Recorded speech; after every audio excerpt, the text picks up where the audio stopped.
Mic check 1 2 1 2. Can I get a 5 by 5 cooters?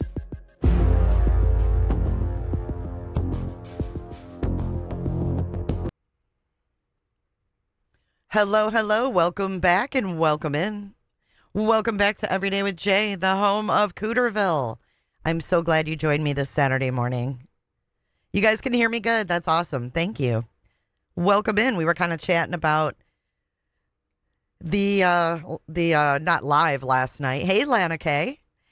Not the live last night, but the premiere, right? You're welcome for the gifted membership. I appreciate you being here. I did post Gigi's statement in a standalone video on Jay's for Justice if you haven't heard it. Good to see you, JC. Are we obsessed with Brad Pitt? What the hell was that? What was that? Did it help? Did it fucking help? No, I don't think it did. Do you guys think it did? What do you guys think? Put a 1 if you think it helped. Put a 2 if you think they picked up shovels and dug themselves a deeper hole. What do you guys think? Wake up. Wake up, people. You think 2s? Wow. Let me see if I see any 1s. Thank you for making it happen. Thank you. 2s, 2s, 2s, 2s, 2s. It made it way worse. They're idiots. Hey, grateful little farm. It was a total joke. Tons of 2s. Not one, not one single one. Wow. Dude, I thought it was fucking weird. Maniacal, embarrassing blowhards. Did I say that right? Spiked Mountain Dew, thank you for your super sticker this morning. I've got my cup of coffee from the Circle K. Hey, Jenny, it's good to see you as well. Carolina Hurtado, welcome to Cooterville. Thanks for becoming a member this morning. It's good to see you. Y'all welcome to Cooterville. Come on in and remember, close your legs. Yeah, she was very disconnected. It was very condescending. I agree with that, Richard. Dr. John doubling down, talking and joking about being locked in a closet or something, or in a basement. I don't know what the fuck. The shit he talked about.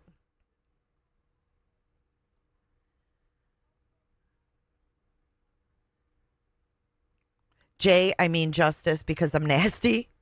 Mood because you started early for your second start time. I know. Worst response to a media controversy in history. Insight detected. None. Yeah, I don't think he has any business analyzing anyone. It was fucking weird. Yeah, we're all stalkers, demons, demonic.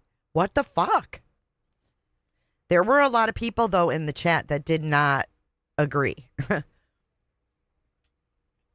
So I'm hearing that Grayson, this is the thing. I'm hearing from a source. So, all right, without giving away the source, I was emailed by someone involved in the court and with Lauren, and basically they said that it's not Grayson that Annie's talking about. So I don't know what to believe.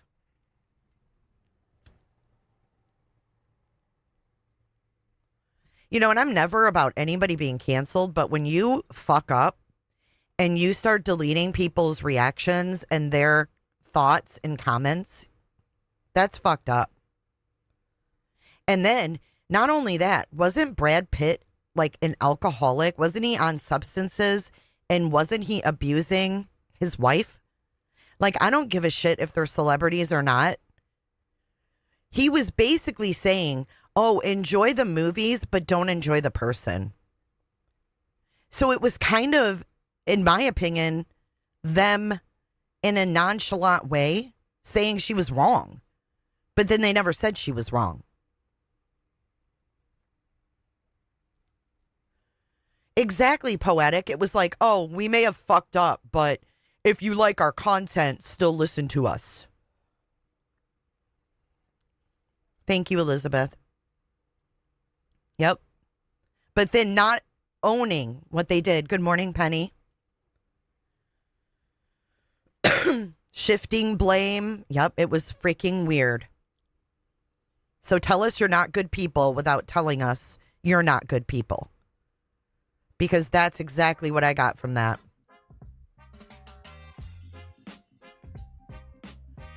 Valeska, thanks for the sub. They blocked and deleted any negative comments. Yes, they did. B. Tim super chatted a couple times. Let's do this really quick. Let's go over to my Kick. If you guys aren't following me on Kick, Kick is just another streaming platform. You can see right here. You just type in here. J is for justice. And we stream things that we can't stream on YouTube. I actually fell asleep during this one, so it went for 5 hours. But if you look here, here's one of B. Tim's super chats. Hold on. Between focusing. I don't think I can watch this whole thing again. It was so fucking horrific. But on the other hand, there's certain people like threats to our more. That's because maybe I found out they're found. Hold on. I know I highlighted it. The world.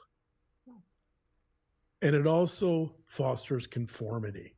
So for those of you out there who know a little bit about philosophy, if any of you read Shut Nietzsche up on good and evil, you understand the importance of Nietzsche's idea that all morality is researched on. See, I didn't see all this. Psychopaths. I didn't watch all this. I fucking fell asleep. He's so boring. Him and his books and her being disconnected. Mad, bitchy.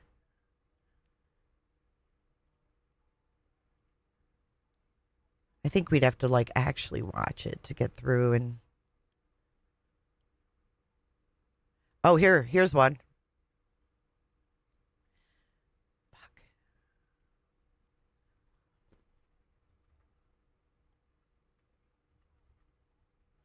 B. Tim says, Dr. Matthias, I am afraid with all this gaslighting, your blood your blood pressure is going to go up. I suggest you stop and answer why you attempted to frame an innocent woman with fake stalking charges. For making it happen.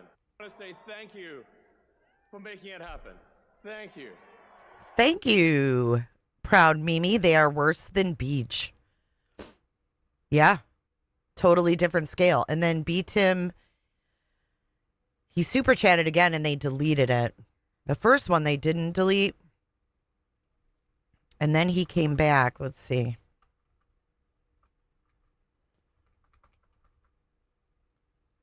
Escalate.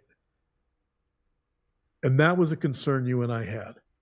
If people say, oh, it's true, we've had others. Oh, there's Brad Pitt. Why are you stalking me? See that? Hold on. Brad Pitt says, why are you stalking me? These people are fucking nuts. I'm glad it wasn't just me. I am so glad it wasn't just me, you guys. Because that was some wild stuff.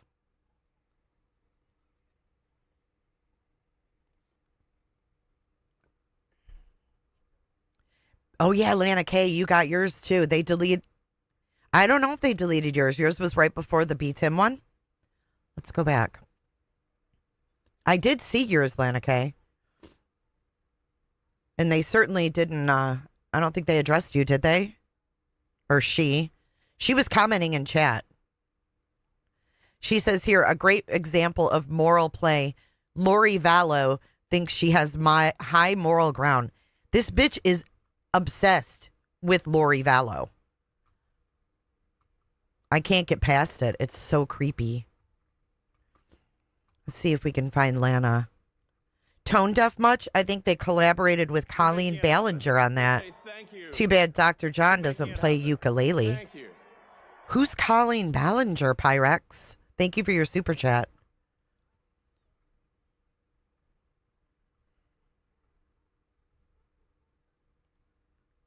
Oh my God. Look at this one. Here's something to boost the financials. For making it happen. Okay. I want to say thank you. Sherry, making it what happen. Dr. John was Thank saying you. could be reflected back to Lauren. Exactly. I thought he's talking to her. If Lauren is the same person, she is two-faced and was caught out and willing to lie and cheat to get a restraining order on someone else. Right.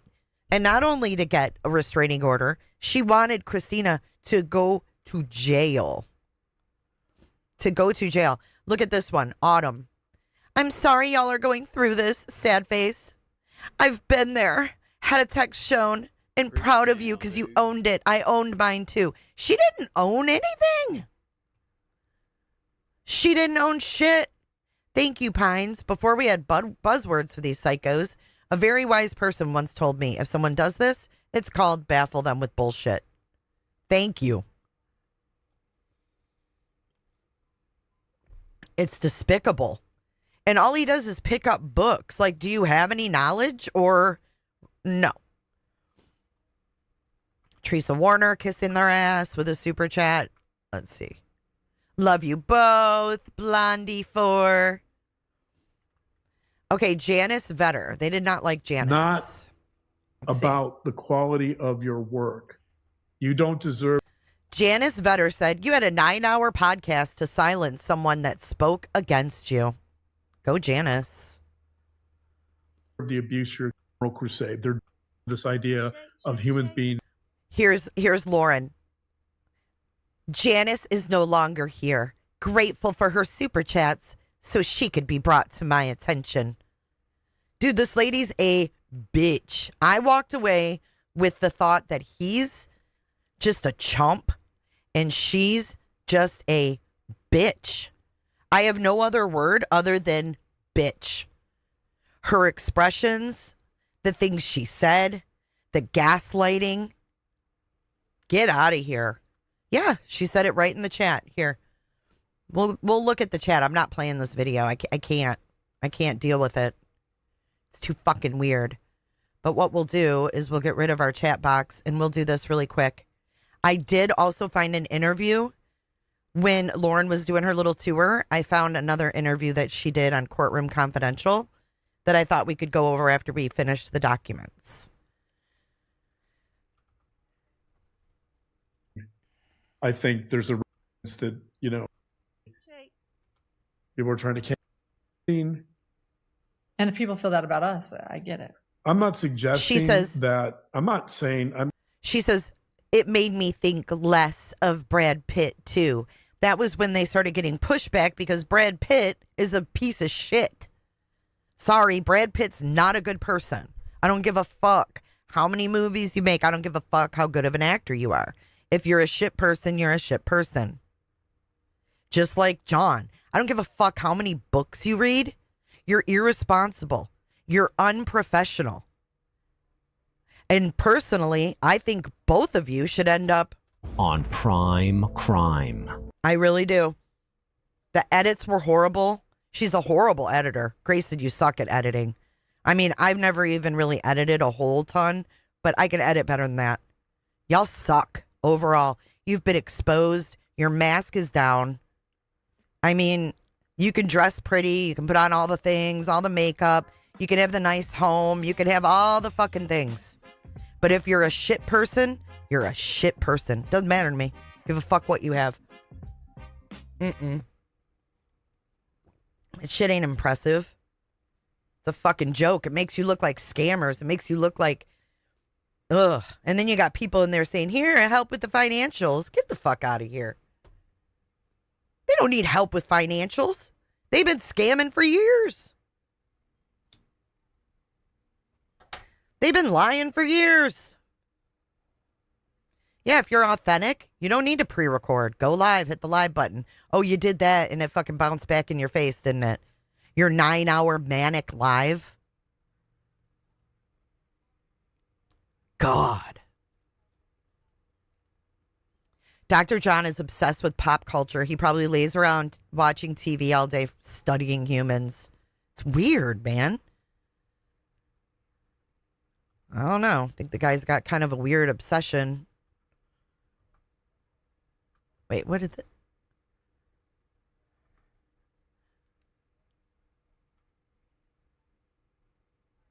People are like, is this pre-recorded? I think some people were fooled. Some people don't realize what premieres are. Oh, look at this. Reasonable The AF. information Hold that on. 4-year-old gets from there on out until they're adults, he could use to Look how bitchy she is. Reasonable AF. Did I say I was going to answer questions? either confirm that view, or he could get information that Gabriel, in fact, is a really good kid. He's in the Boy Scouts. But you might take, let's say, he would take that information. Okay, here we go. This is the part. If I play any of this interview thingy, it's this. Let me set the stage. And then, because I'm going to get really angry at these people, but let me set the stage. This may not seem like a big deal on the surface, but allow me to set the stage for you. We have this guy who calls himself Dr. John, who says that he evaluates sex offenders in jail and youth sex offenders. That's what he says, right? Put a 1 in chat if that's what you've heard. If that's been your assumption, that Dr. John evaluates youth and adult sex offenders.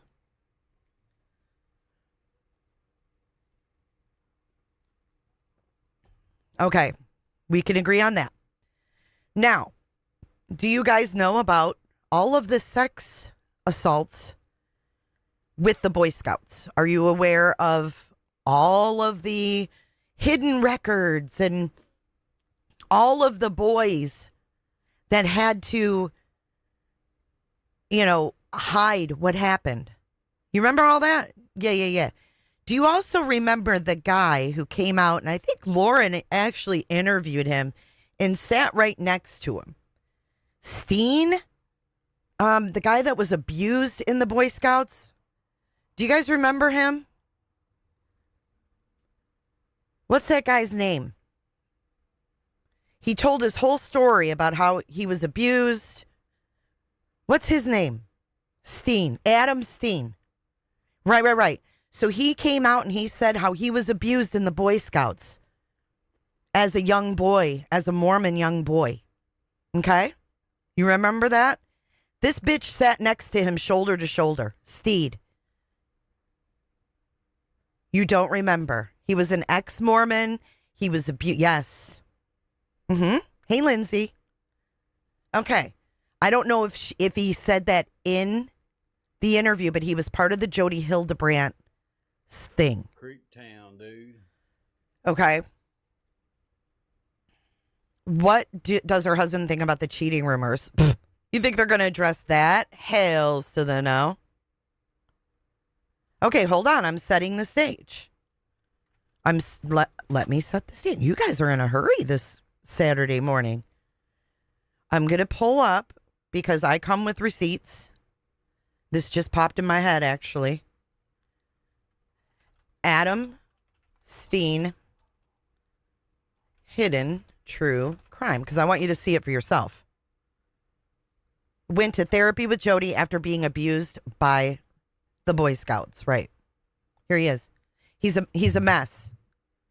He is an absolute mess because of all of the abuse and fucked upness that he went through. You can tell he struggles. You can look at this man and tell he struggles.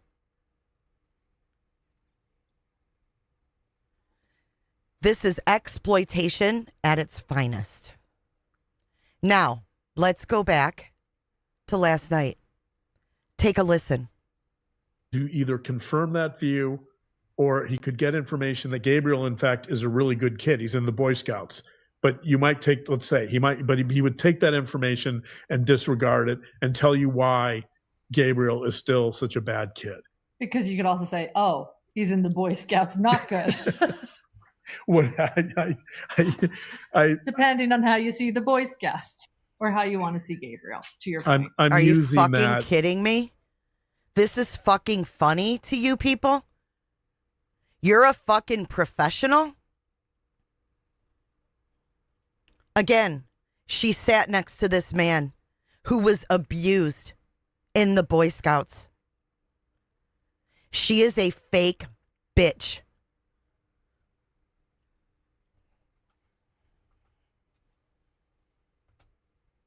he could use to either confirm that view, or he could get information that Gabriel, in fact, is a really good kid. He's in the Boy Scouts.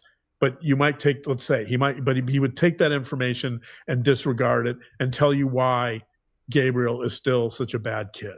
Because you could also say, oh, he's in the Boy Scouts, not good. What Depending on how you see the Boy Scouts or how you want to see Gabriel, to your point. I'm using. Yeah. Fucking real professional. This is Adam Sneed. And he shared his most intimate moments with this bitch. So this is therapy for you, that you aren't silenced. I have no question for you, except for... I did get married again. So. Yes, and a beautiful family. If there is anything else you want to say, feel free to say it here. And so that's my last question to you. Is there anything else you'd like to say?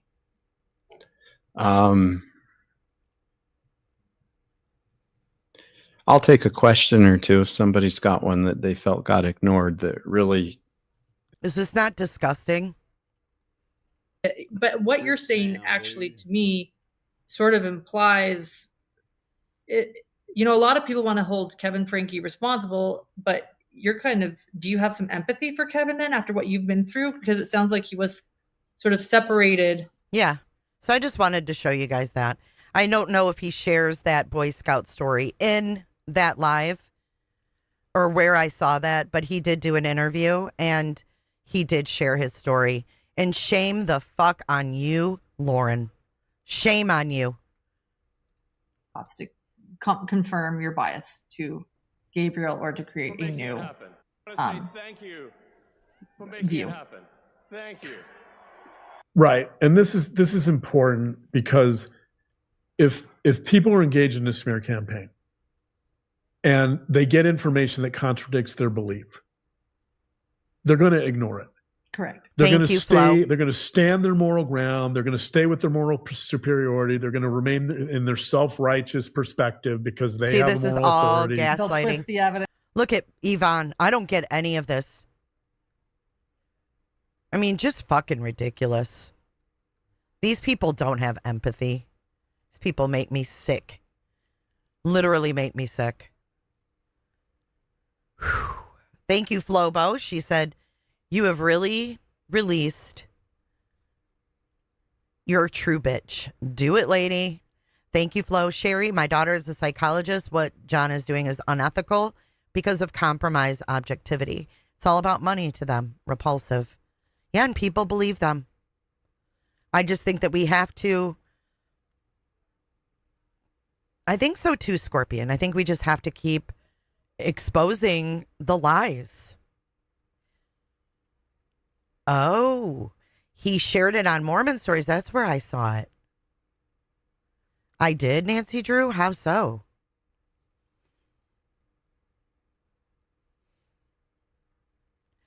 They're fucking millionaires off dead children, right, Madison? It was dumb, said Whiteboard. Whew, I don't know. I saw that and I was disgusted. I was just so disgusted by that you call yourself a professional. You're supposedly working with sex offenders. And you laugh about abuse in the Boy Scouts. That's, ugh. For making it happen. Thank you for your super chat, Italia. Lauren also said they're planning on starting a non-profit for bullying victims. No way.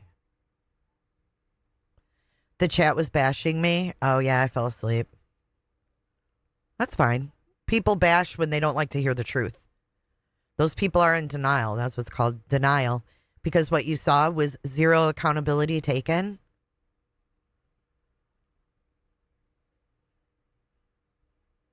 It's just fucking nasty. Oh, they thought you were in chat. Folks in chat, not Lauren. Nope, didn't chat in there once. I'm not a subscriber, so I couldn't. I think it was subscribers only. I don't go and do that.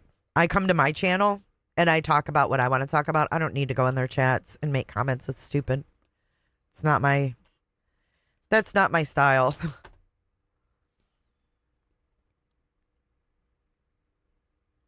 I just think that that said a lot. And I'm glad that you guys saw through it too. And I'm not just alone.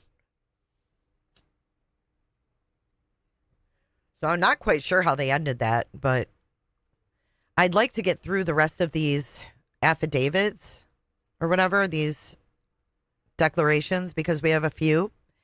And then I have this interview that Lauren and John did together 9 months ago. So I thought it would be interesting to look at that and see how things have changed in a short 9 months. Okay, so we can also go over some of the last night too. If you guys really want to, let me put up a poll. And if the poll is outrageously in favor of going over it, we will. So let me put that up and then we'll get started.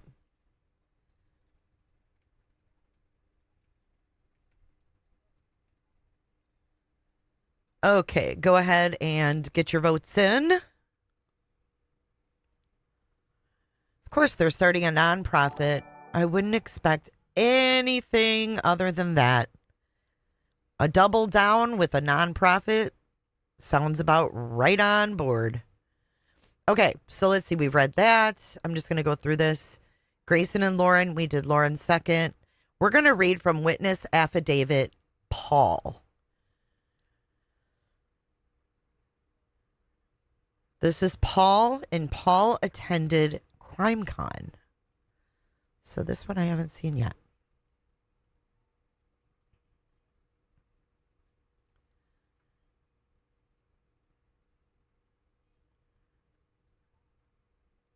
I can't. Okay, Divine Timing, thank you for becoming a cooter today. Come on in and close your legs. Divine Timing, thank you for your super sticker, $10. And yes, please hit the like button if you haven't yet. Please hit the like button. It gets it out in the algorithm, then everybody will see it. We'll really ruffle some feathers. You think Paul is Joe? Indiana. Okay.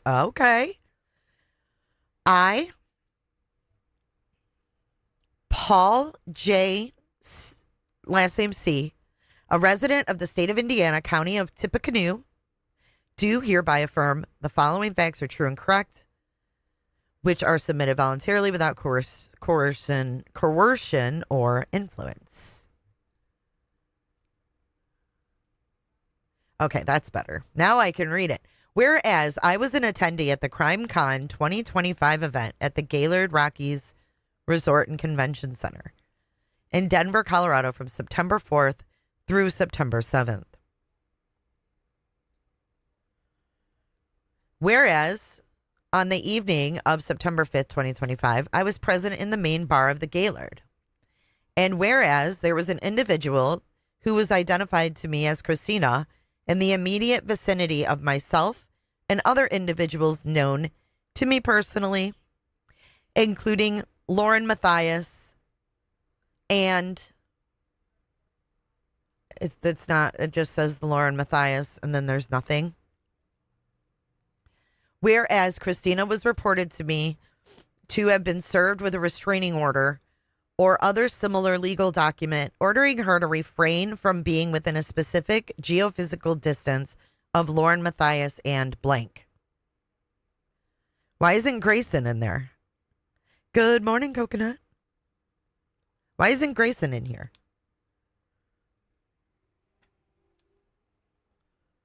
Whereas it appeared, based on my personal visual observations, that Christina may have been in violation of the reported court order in regards to her geophysical proximity to Lauren and blank.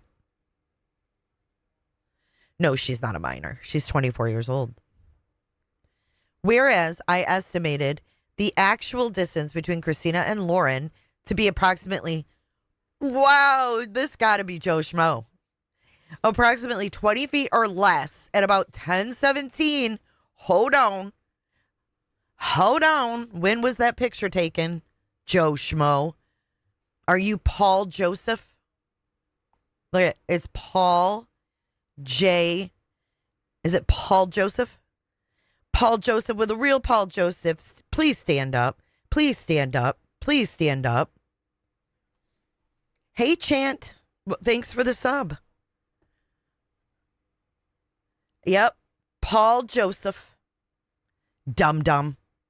Paul Joseph Schmo. Wow, Paul. Wow. You're no longer Joe. You're Paul. What was the timestamp? Well, the timestamp's not on this one.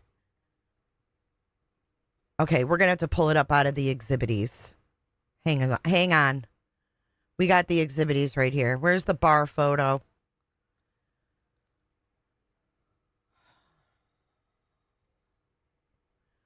Where's the bar photo?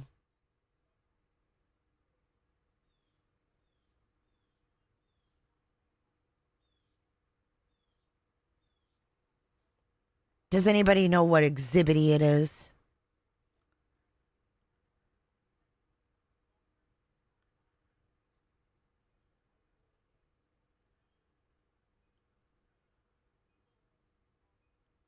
I know it's in here because I was like, we have the exhibities. Where the fuck are they? I thought it said 1017 too. Okay, you guys can verify that. Cool. I'll look for it later, but I could have sworn it was 1017 when he snapped it. So whereas I estimated the actual distance between Christina and Lauren to be approximately 20 feet or less at 1017 on September 5th, 2025. Therefore, I documented the location of Christina and Lauren with photographs taken from my smartphone's camera on or about 10:17 p.m. local time on September 5th, 2025.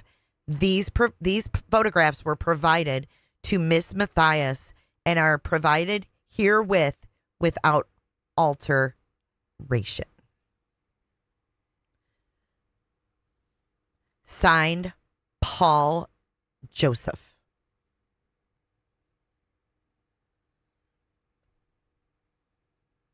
Wow.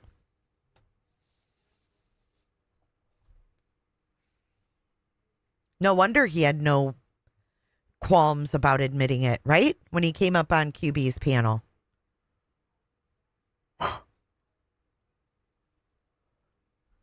Did he do that, Ark? Wait a second. Where did he say that? Where did he admit to doing tequila shots?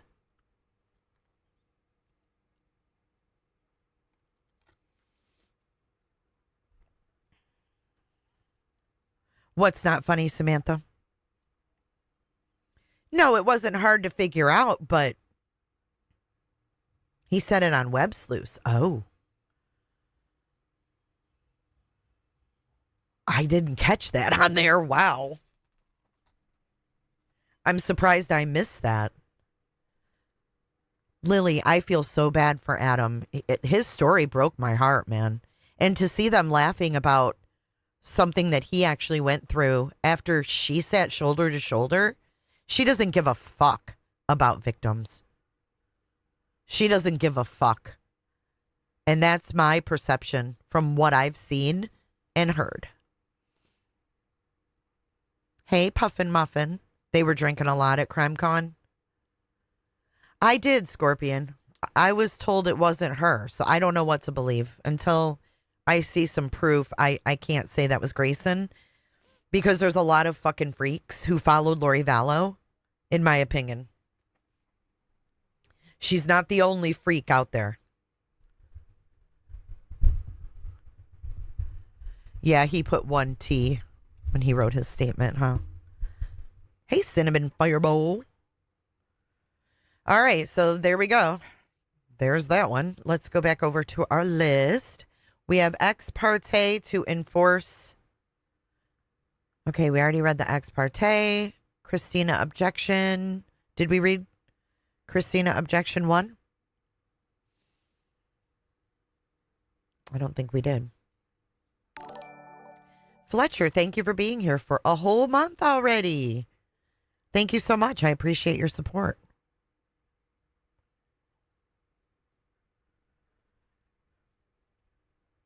All right. So this one is going to be Respondent Christina, memorandum in opposition to request for civil stalking injunction and pre-hearing brief. Okay, so Respondent Christina, through counsel, hereby files this memorandum, 1, in opposition of the request for civil stalking injunction, the quote, requested injunction, and 2, in anticipation of the evidentiary hearing set for September 22nd, 2025, the hearing. So that is the hearing that we listened to. We got the audio for that September 22nd hearing, and we had the 2 testimonies in that hearing.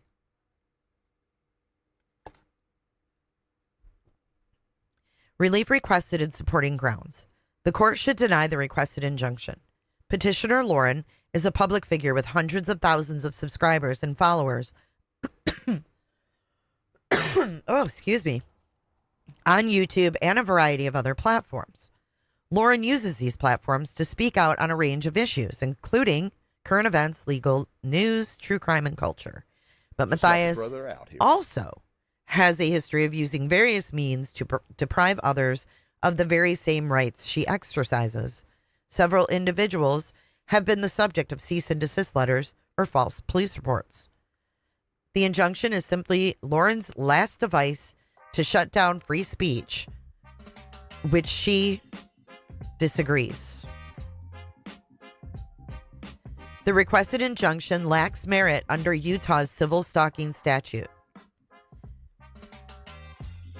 Christina has not spoken with or otherwise communicated with Matthias directly or indirectly since April of 2025, when she responded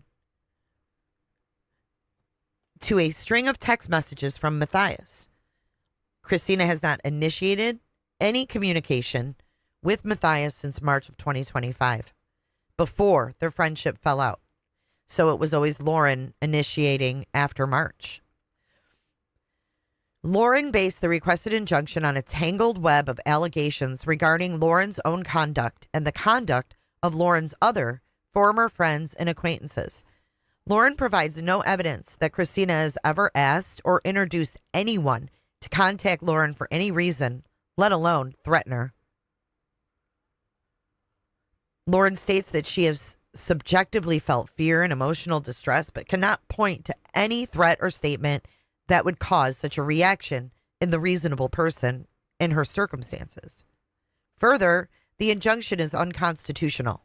The imposition or enforcement of the requested injunction would violate Christina's rights under the First Amendment to the U.S. Constitution and the Utah Constitution. Recent Utah case law makes it clear that content-based restrictions on speech, even in the civil stalking context, must withstand strict scrutiny. The proposed speech restrictions in the requested injunction fall short. Similarly, nothing in the requested injunction or supporting materials establishes that Christina act within the requisite degree of culpability under recent U.S. Supreme Court case law. For these reasons, Christina respectfully requests that the court deny the injunction. Lauren relies primarily on 3 declarations in support of the injunction. 2 declarations from Matthias and a declaration from Grayson. This opposition relies upon and incorporates by reference the following declarations filed concurrently herewith, along with documents and things Christina expects to introduce in her defense at the hearing. 1. Declaration of Christina. 2. Declaration of Lindsay. 3. Declaration of Janice. 4. Declaration of Lori D. And 5. The Declaration of Joe D. For the sake of brevity, Christina does not restate the facts from each of the foregoing declarations and instead provides a summary of the key facts as follows. 1. Lauren is a public figure with hundreds of thousands of subscribers on YouTube and tens of thousands across social media. Christina met Lauren in April of 2024 and maintained a friendship for several months thereafter. God, can you imagine several months of friendship turns into this? So not worth it. By March of 2025, the friendship had waned and Christina did not initiate any contact after that time. In April of 25, Christina spoke to Lauren about some of her public statements and conduct, which prompted Lauren to make a variety of accusations against and demands. Christina has not communicated directly or indirectly with Lauren since April. Around the same time, Lauren launched a series of accusations and demands against her former friends and acquaintances, including Lindsay H. Lauren also began behaving strangely towards H and her friends, including, without limitation, Janice and Lori D., by approaching them or standing near them in public places with the apparent intent to provoke a confrontation. Lauren sent H and another individual a cease and desist letter, contacted the police to report that H and others were following or surveilling Matthias and her employee Grayson, when in fact it was Matthias and Yor that were following them. Christina was not present for the encounters between Matthias, H, and others in June and July 2025. At no time did Christina encourage or suggest that H, S, or D, or any other person contact or approach Lauren. Christina's social media posts and public comments since April of 2025 have not been directed at Lauren and were not intended to communicate with Lauren directly or indirectly. Rather, Christina was addressing her subscribers about public interest in the true crime community, including Lauren's statements and conduct. Thank you for speaking out, Christina. Lauren has maintained her social media presence and continues to engage in public discussion by posting or streaming hundreds of videos since April of 2025. Lauren has used Christina's public statements as a pretext for quashing her speech and removing her from public events such as CrimeCon. Lauren has misrepresented the events at CrimeCon in an attempt to secure the requested injunction and accuse Christina of violating the temporary order.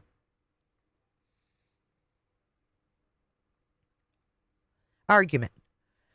Stalking consists of two elements. The respondent must intentionally or knowingly engage of a course of conduct directed at the petitioner. And two, the respondent must know or act with recklessness regarding the course of conduct that would cause a reasonable person to fear for the person's own safety or suffer other emotional distress. She does not fit those two elements. Intentionally or knowingly engage in a course of conduct directed at the petitioner. She was not directed at her.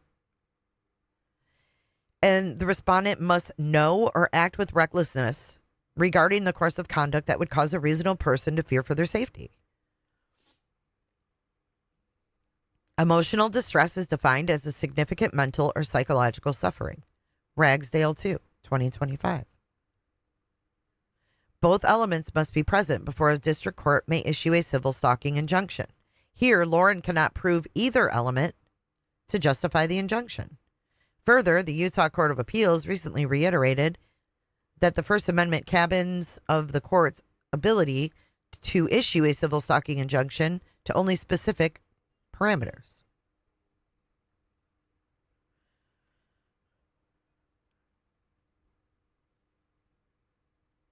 Matthias cannot show she is entitled to the requested injunction under the stalking statute. So now they're arguing the statute. And we're going to go down here to failing to prove a course of conduct. This one says Matthias's declarations recite only two instances where Christina communicated specifically with her. And in both instances, Lauren initiated the conversation. First, at the Maricopa County Courthouse, Lauren approached and greeted Christina immediately after. Lauren insisted that Christina participate in a lengthy conversation about Lauren's past statements and conduct. Later in the month, Lauren again initiated contact with Christina, this time by text. Can you imagine someone that keeps reaching out to you that you're not reaching out to initially?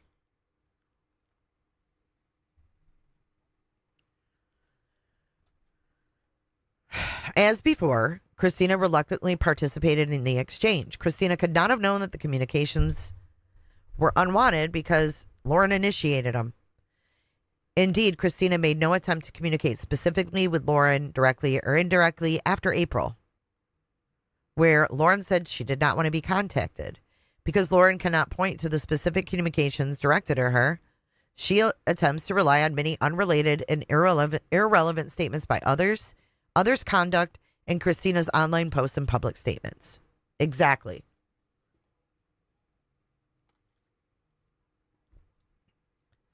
The problem is that none of these satisfy the definition of course of conduct because none of them are directed at or towards Lauren specifically.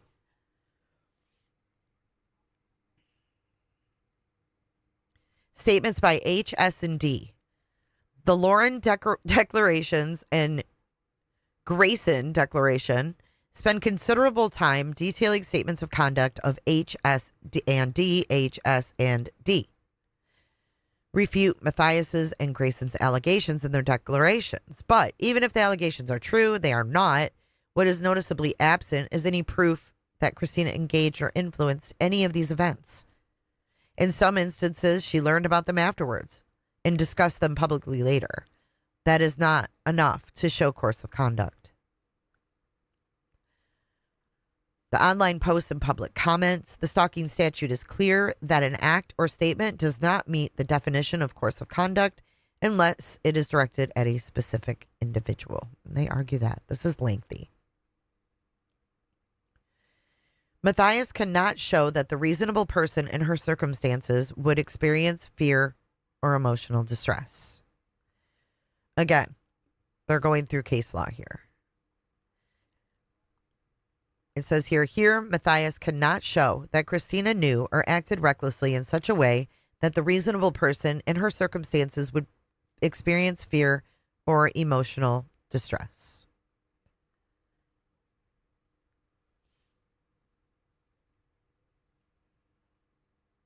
And then they talk about her. A lot of this, I feel like we've either read or it's redundant. She talks about her being a public figure. How she called herself, an ex-reporter. Similarly, the only instances Lauren identifies where Christina communicated with her related to negative statements and conduct directed towards Christina and others. Lauren has no reasonable basis to expect that a friend or former friend would not discuss interpersonal issues with her, especially where, as here, Lauren initiated the communication every time. Lauren attempts to turn her falling out with Christina into an injunction with real implications for Christina's civil rights. That is not the purpose of a stalking statute.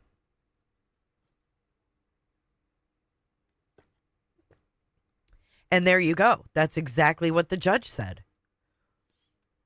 It's not here. We are not silencing anyone. That's not what a stalking injunction is for. I should record that of the judge so I can just play it randomly. Hold on one second. I got to fix my chair. Hold on.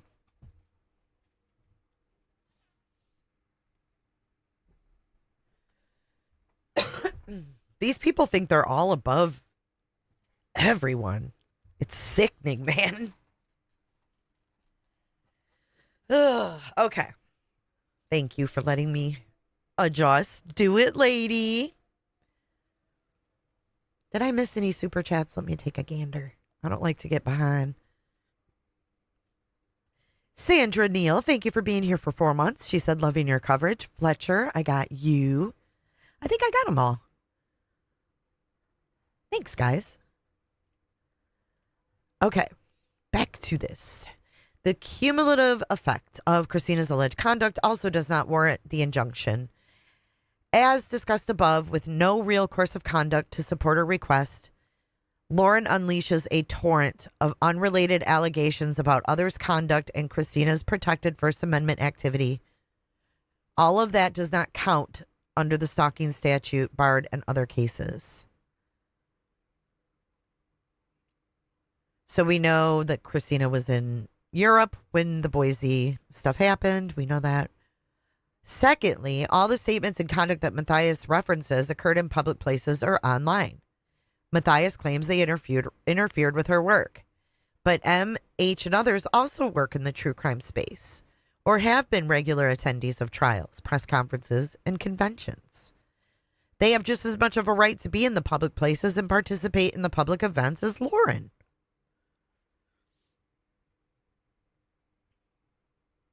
Grayson has not been named in this Annie Elise thing. I'm not down with saying it as fact because I was emailed and told that it was not Grayson.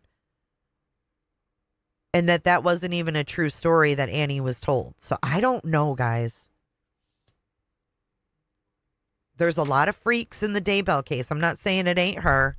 It would track for sure. But when I'm being told it's not, I've got to be cautious. Because I got to choose to believe this person that told me it was not Grayson. But I don't know. We definitely need receipts on that one. Hey, Great Clips. It's very infuriating, divine timing, to see her get kicked around like this, called a stalker. Horrible. She did talk about it, but she did not name Grayson, and we don't know that Grayson even worked for her. Like, there's no proof that Grayson worked for her. It wouldn't surprise me. However, we don't have any proof. That's all. And we have enough proof in these documents than to speculate on that, right? No, there's no proof of it. That's all. It's being speculated because Grayson's such a weirdo. I mean, it would definitely track. Thank you so much for the 5 gifted. Shanahandro, Pancakes, Carly with an I, Blissful Essence, and Bite Bits.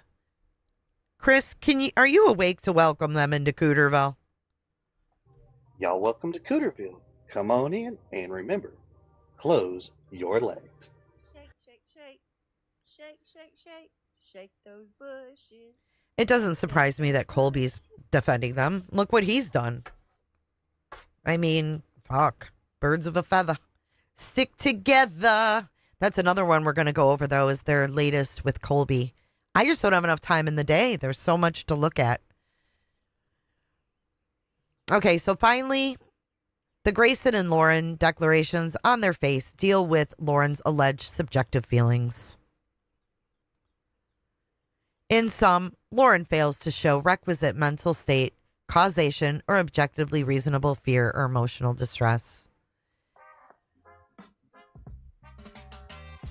Thanks for the subscribe, Mish. So now we've got case law, which I'm not reading all of that.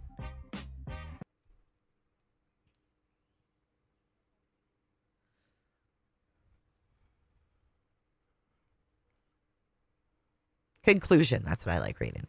Give me the conclusion. Right, Duty Runner. So who did she have stand up for? Duty?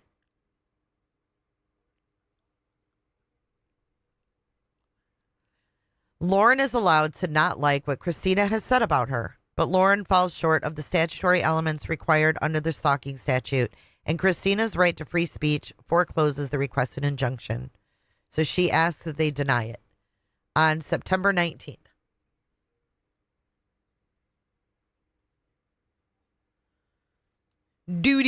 Has Duty gone live since then?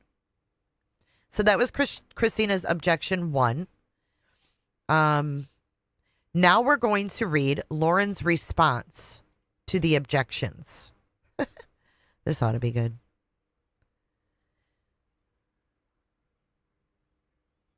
Okay, so respondent's opposition fundamentally mischaracterizes both the law and facts of this case by advancing 2 legally unsupported defenses. 1, the petitioner's social media presence somehow diminishes her protection from stalking, and 2, that creating multiple social media accounts dedicated to attacking petitioner's character constitutes protected public discourse.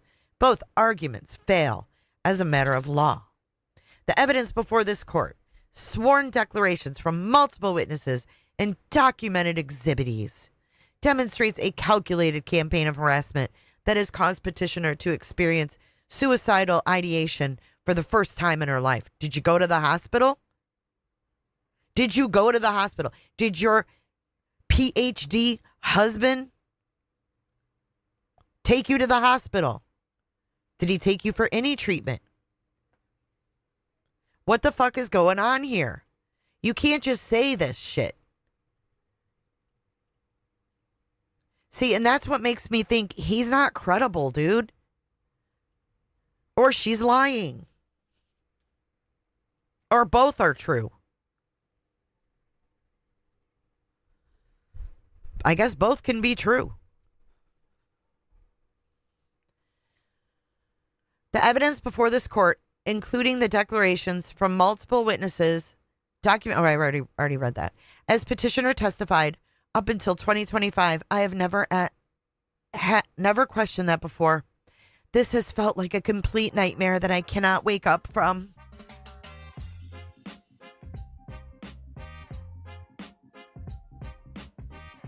The dangerous precedent respondent seeks would eviscerate stalking protections for anyone with an online presence and would transform social media into a free fire zone for personal vendettas. This is fucking embarrassing. Really? What's his name? Dio? Daston? See, look at it. Why does it say D-I-O there? But there's an apostrophe D-O in the other one. Weird.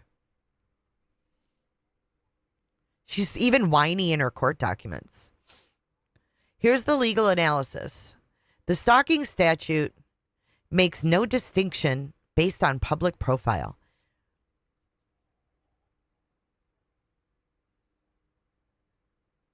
So this is the case law stuff. Let's see.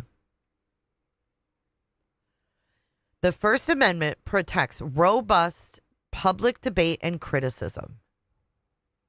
It does not protect courses of conduct intended to cause fear or emotional distress. Targeted harassment campaigns, you can't prove that shit. True threats, you can't prove that shit. Stalking behavior, you can't prove that shit because you moved closer and closer and closer. I mean, how do you forget that you moved closer and closer and fucking closer? I need that on like a thing. The respondent's social media accounts exist solely to attack petitioner. Oh, this is the most compelling evidence of stalking. You ready for this? Per Daston. You ready? Per Daston, the most compelling evidence that respondents' conduct constitutes stalking rather than protected speech is the singular purpose of her social media accounts. Respondent has created at least 2 separate TikToks and Instagrams dedicated exclusively to disparaging petitioner under the thin veil of discussing an ex-friend. That's their compelling evidence of stalking? I'm being cyber stalked. Dumb. This is not a case where respondent maintains general social media accounts that occasionally reference petitioner while discussing various topics. She never references her. Never. In his words, yeah, he said that's the most compelling evidence of the stalking. Fuck. I mean, you'd think the most compelling evidence would be, you know, she looked out her window and he was sitting she was sitting in a car on the road. Like, fuck. I have never seen such entitlement in my life.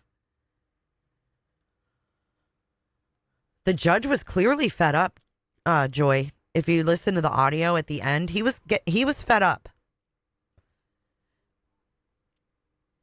These accounts were created to conduct a sustained campaign attacking petitioners' moral character.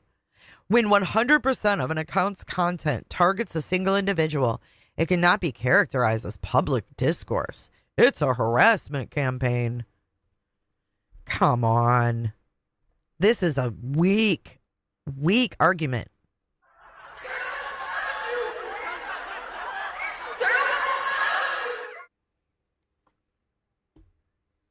The ex-friend identifier proves personal targeting. Really? How many ex-friends can you have? You can only have one? So Christina can only have one ex-friend, and that's Lauren Matthias, right? Because Lauren's that fucking important. My God, does this woman think she is really something? The law and crime. God, she does remind me of Papini. Respondents' chosen terminology reveals the true nature of her conduct by repeatedly referring to the petitioner's ex-friend. She acknowledges this is about a personal relationship, not matters of public concern. This is not commentary on a public official's policies, a business's practices, issues affecting the community, or matters of legitimate public interest. Well, it is to us. Over here in this community, it is issues affecting the community, and it is matters of legitimate public interest. Yes, it is. You're out there attending court hearings, getting cozy with victims, and then laughing about sexual abuse. Fuck y'all. The law and crime. Whiny little the entitlement after last night, I'm just like, fuck these people. Like, literally, fuck them. Instead, this is precisely what it appears to be. A personal vendetta arising from a failed friendship conducted through social media platforms. The term ex-friend itself demonstrates that respondents' grievances are personal, not public.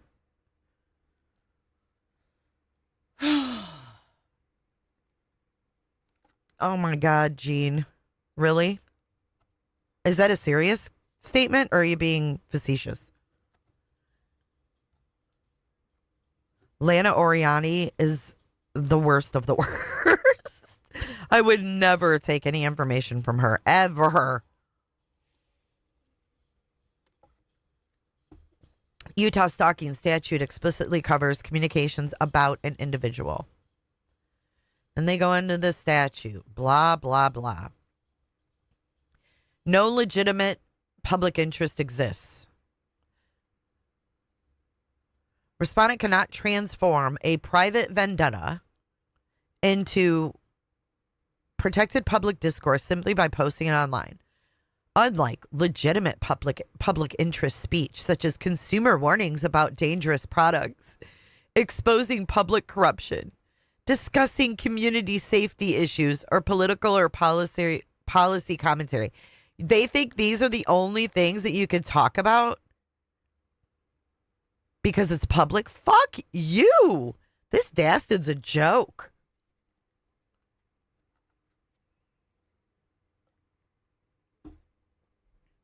Well, Lana ended up with a lifetime RO, so how did that work out for Lana? I'm sure the judge did her due diligence looking up case law. I am pretty sure of the diligence. Retired, not bored. Welcome to Cooterville. Come on in. Here, let's have the girls welcome you in this morning. She says, welcome to Cooterville. Everybody close your legs. Everybody coming in, close your legs. Close your legs.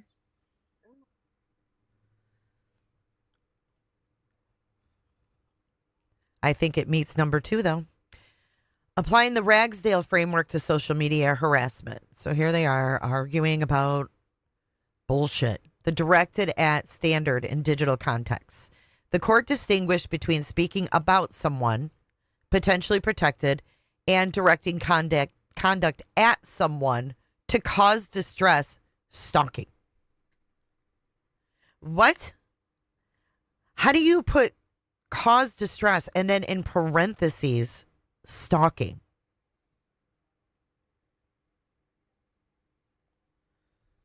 I'm being cyber stalked. Here, the respondent's conduct is even more clearly directed at petitioner. The account exists solely to discuss petitioner. Prove it.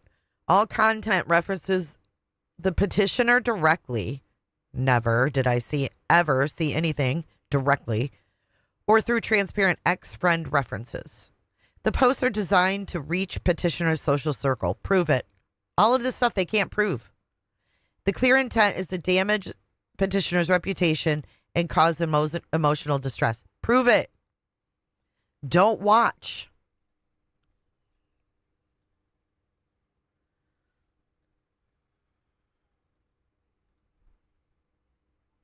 Lana is batshit crazy. You're right.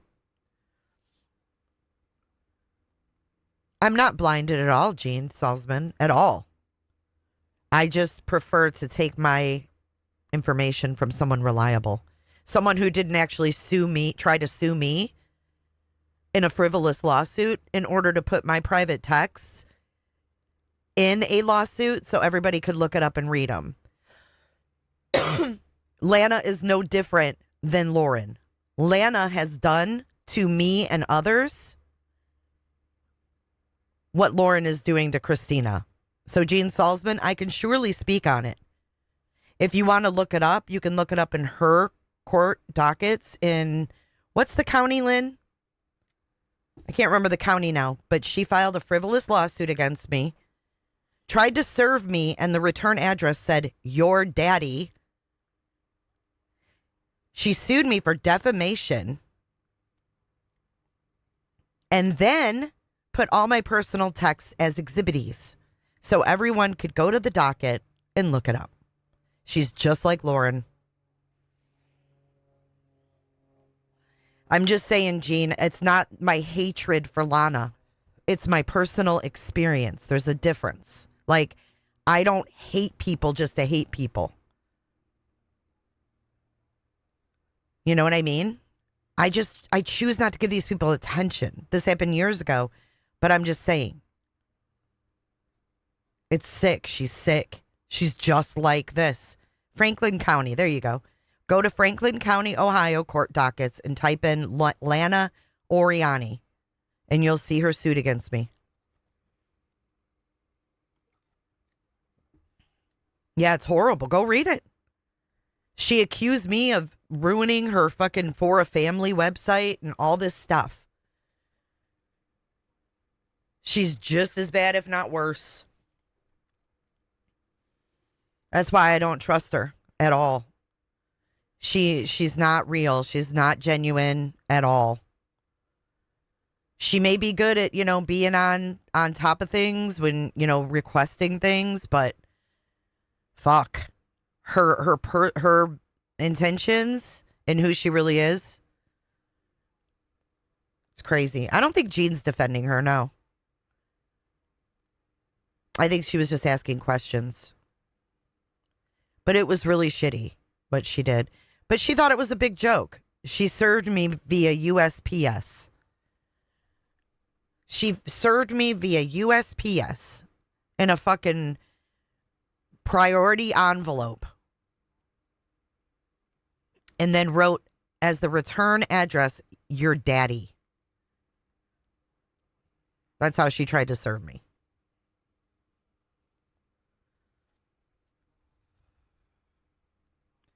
Yeah. She used to do lives in strip clubs, drunk, drinking, and I'm the one that ruined her reputation, right? Yeah. Okay, Lana. Yeah, she's just weird. She's weird. She's been involved in sexual things.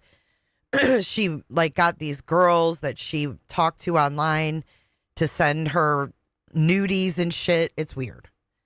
I was never served properly, Amber, so it didn't go anywhere. But I don't think that's what she wanted. She wanted to be able to put my private texts as exhibitees. So that was really the only reason. because she would have had to sue me in Florida, where I live. I don't live in Ohio. So she would have had to properly do it here. She didn't do it for that reason. She did it to be sneaky. She fucking misuses the court system just like Lauren is. Yep, the sex panel. Yes, there was so much. Really, Lana Kane? Wow. I don't talk about, like, I didn't give her the air. You know what I mean? Like, at that time, I was just like, I just ignored her. But it is what it is.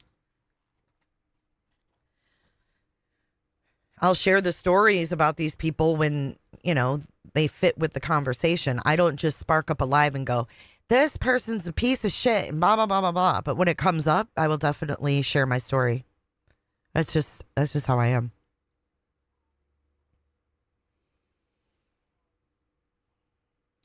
All right, so the course of conduct through multiple platforms, she's saying each account creation, each post, and each attempt to expand the audience for these attacks constitutes a separate act in the stalking pattern. The use of multiple platforms demonstrates escalation and obsessive behavior, not legitimate commentary. You're okay, Gene. I'm kind of glad it came out. People need to know. That's why I always stayed in my own lane on J is for Justice. I never mingled with people. I didn't panel up with these people. I didn't become friends with these people. I didn't talk to these people. I learned my lesson years ago and learned to keep my circle very small on here, because half these people aren't who they say they are, and the other half are lying about their credentials or misusing their credentials.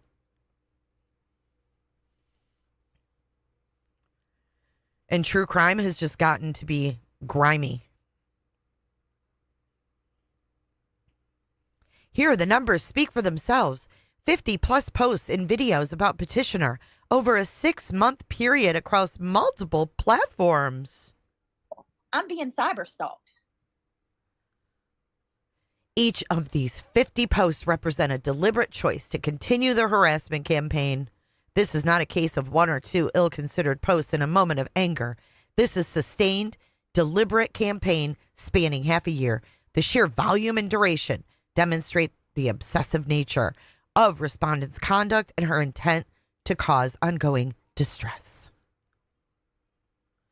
The cumulative effect of social media campaigns. A social media campaign creates unique cumulative harm, permanent digital footprint of attacks, viral potential expanding the audience, 24/7 accessibility of harassing content, recruitment of others to participate in harassment, and the ongoing nature creating fear of escalation. Weird.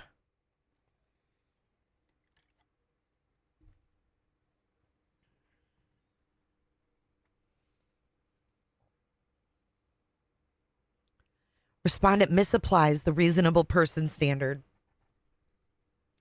It is simply not reasonable that Lauren would expect to continually engage in public discussion without encountering speech she disagrees with.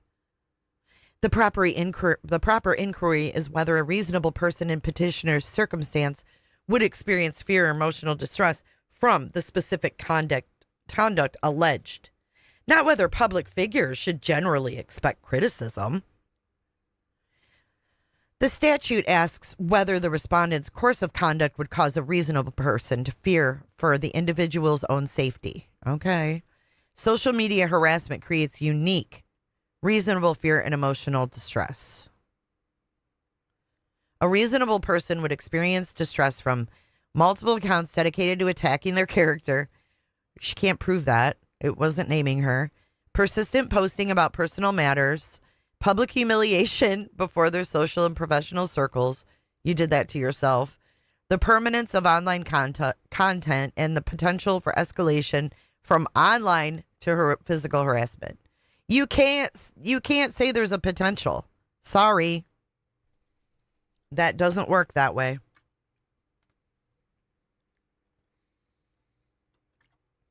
Accepting respondents' interpretation would mean anyone with social media forfeits protection from stalking. No, that's not what it would mean. That online harassment is categorically protected. No, that's not what she's saying. Digital stalking receives greater protection than physical stalking. And victims must choose between online presence and personal safety. Anti-stalking laws are constitutional even when applied to speech. So they're arguing case law there. Strict scrutiny analysis does not forbid the requested injunction. Oh my God. Here's the argument. I thought we just read an argument.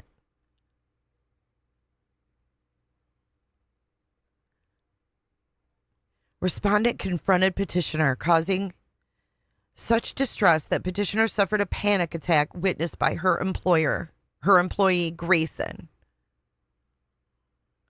Oh, here, it's good. Former CNN anchor. Why does it? She's such a name dropper. Wow. Former CNN anchor Susan Hendricks also witnessed the aftermath, testifying that Lauren was extremely emotional and in a state she had never seen before.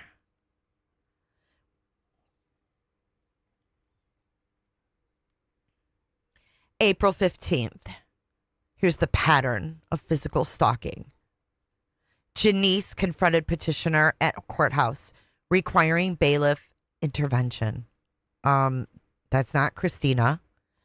Ongoing. Janice repeatedly filmed Grayson for no other reason than to harass and intimidate me. Again, that's not Christina. June 19th. Warning received that things would go public and people wanted Lauren's head on a platter. Oh my God. June through August 2025, social media campaign launches. Shortly after the June 19th warning, respondent launched her targeted social media accounts. Oh my God. Are you fucking kidding me? Do you see this? The brother's sperm post. Why does she want to keep talking about her brother's sperm? Did you notice they brought that up last night?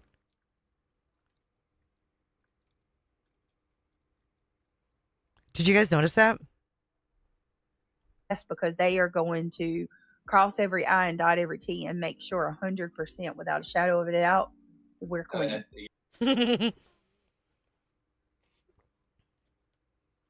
Respondent published a video with caption, without his consent, falsely insinuating SA of petitioner's dying brother who had just passed in March of 2025. Attacking a grieving sister with false sexual assault allegations about her deceased brother. Video recording posts. Oh my God. Respondent posted recordings of petitioner's voice comparing her to murderer Jodi Arias.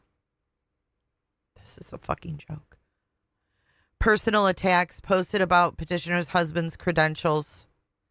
How's that? Oh, a professional attack. I still want to see proof of his. I don't believe his credentials till I see him.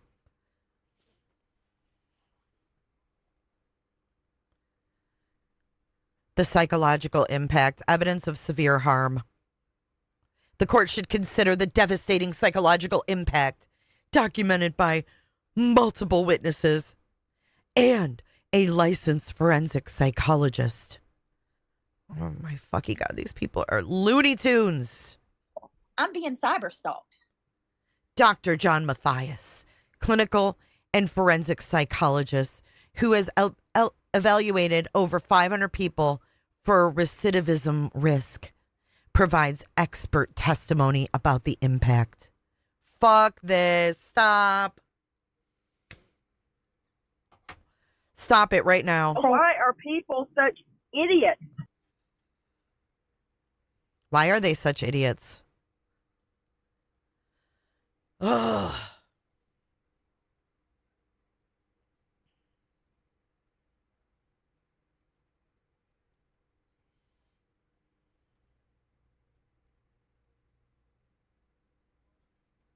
It's very strange, Bobo. It's not normal.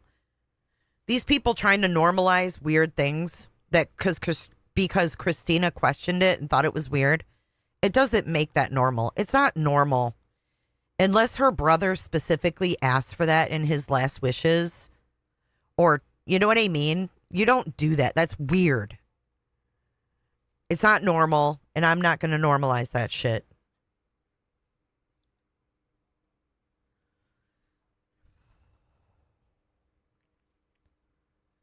This is his expert testimony. Are you ready? Here we go. The day I will never forget is July 7th, 2025. At approximately 5 in the morning, I woke up to Lauren rocking in our bed in visible distress.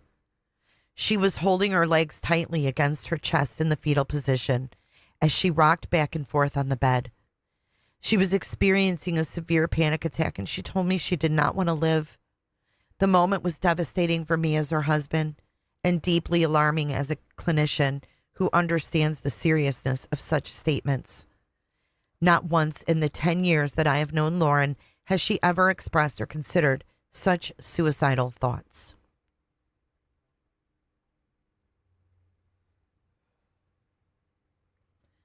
Dr. Matthias further documents that petitioner has suffered from heightened anxiety and depression, repeated panic attacks, trauma symptoms including hypervigilance, social withdrawal, insomnia and weight loss, and suicidal ideation. Impact on child.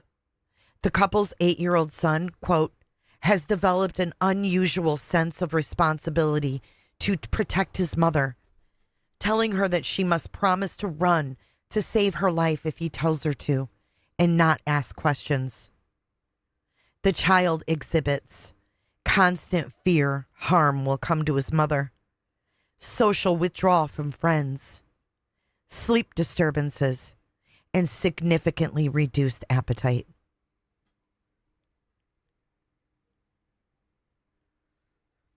Good morning, Miss Nani. Impact on employee. Grayson Yore testified, quote, I have lived every day in complete fear, persistent anxiety, suffocating dread, and the crushing weight of uncertainty.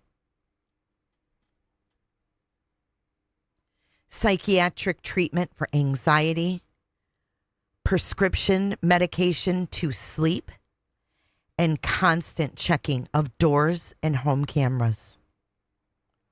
What the fuck, Grayson? She's taking anxiety and sleep medication? No wonder she's got fucking dark circles under her eyes. What the fuck, dude? Why are they even involving this in here? Why do you need her to prove anything? This should be Lauren versus Christina, period. Now we've got her husband giving a professional expert statement. Get the fuck out of here.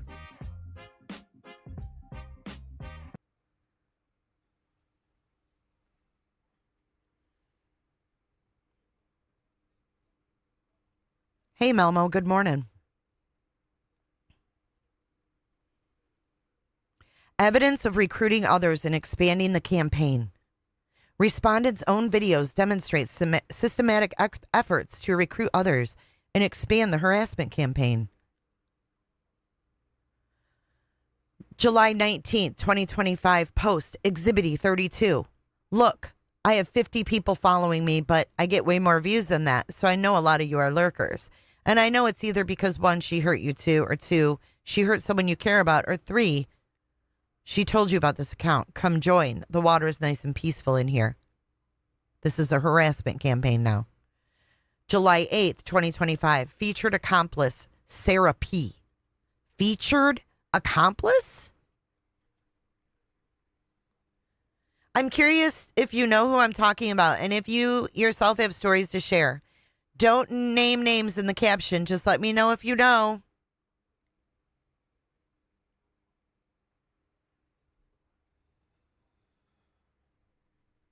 August 19th, 2025. Don't forget to like and comment or engage if you're seeing this. Let's make sure this behavior is put out there in case others need the info. This is her harassment.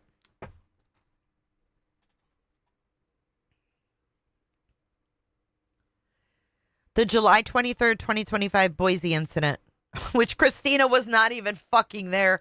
This is insanity. Setting the stage to make it a coordinated physical stalking. See this?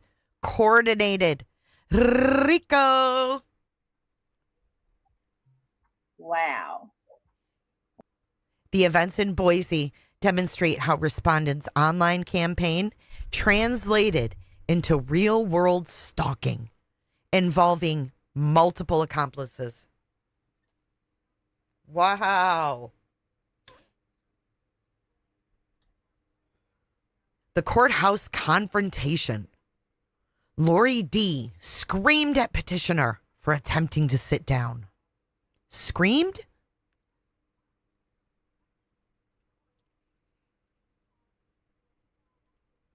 Janice S. continuously filmed petitioner and Grayson throughout the day. Multiple accomplices present. Lindsay, Janice, Lori D., Sarah, Julie L., and Emma L.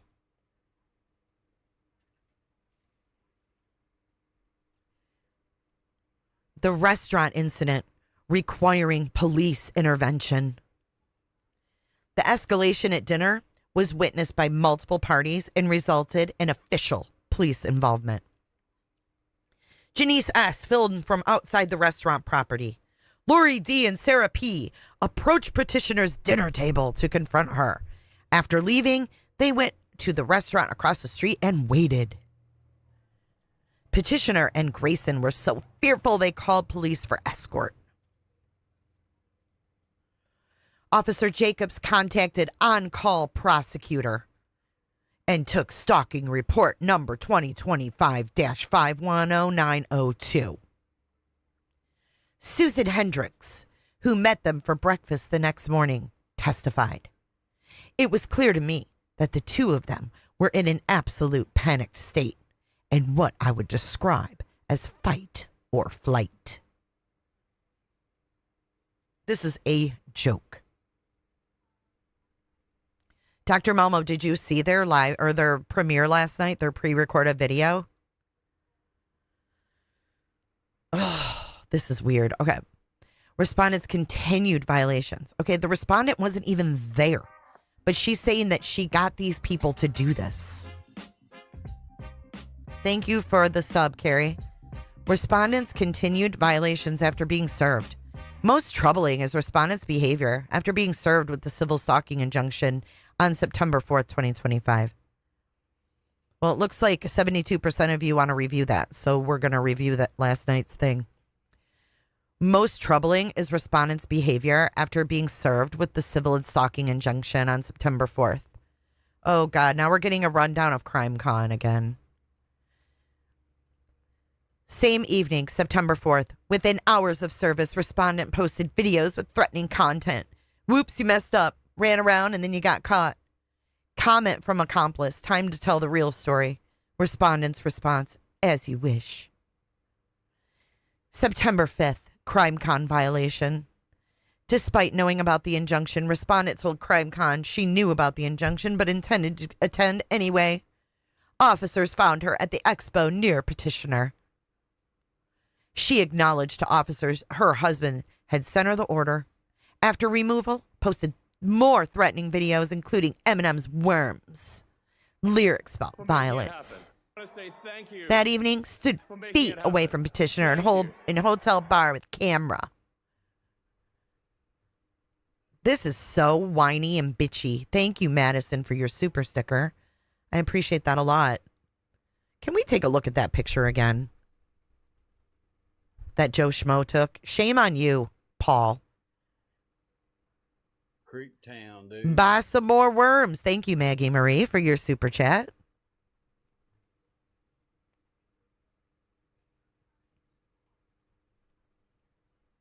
This is unbelievable. expert opinion on violations. What? Dude, they just don't stop. What? MB, we can't leave Grayson out of this because little Grayson has signed declarations. Little Grayson picked up the phone and called the police. I don't give a damn how old she is. She's 24 years old. She may need to get away from him, but she's not a fucking kid. She's not a minor. You can't leave someone out of a court docket when they've filed declarations.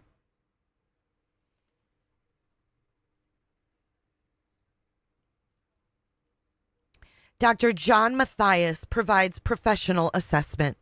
Quote, in my expert opinion, when an individual repeatedly violates a stalking injunction, it demonstrates not only a lack of respect for the authority of the court and the rule of law, but also, look at this, clear antisocial traits that significantly increase the risk of harmful behavior in the future.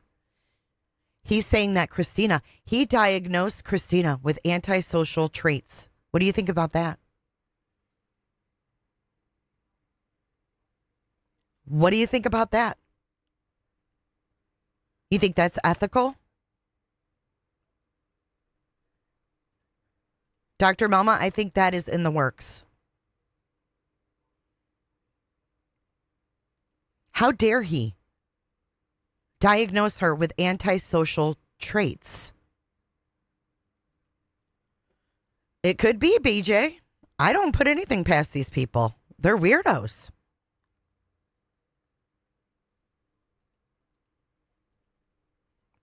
He also suggests that Christina is prone to violence, unacceptable, unethical.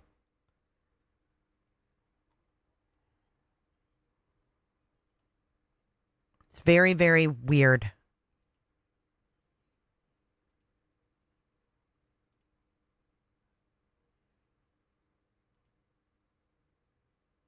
She called Christina a stalker more than 1,000 times.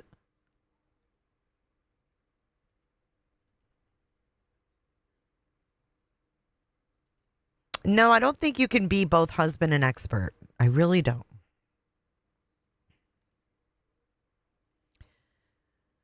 Third-party corroboration of impact. Multiple independent witnesses corroborate the severity of this stalking campaign. Patricia Griffith. Fuck, here we go. Fuck directly off. Her again. Here we go with Trisha.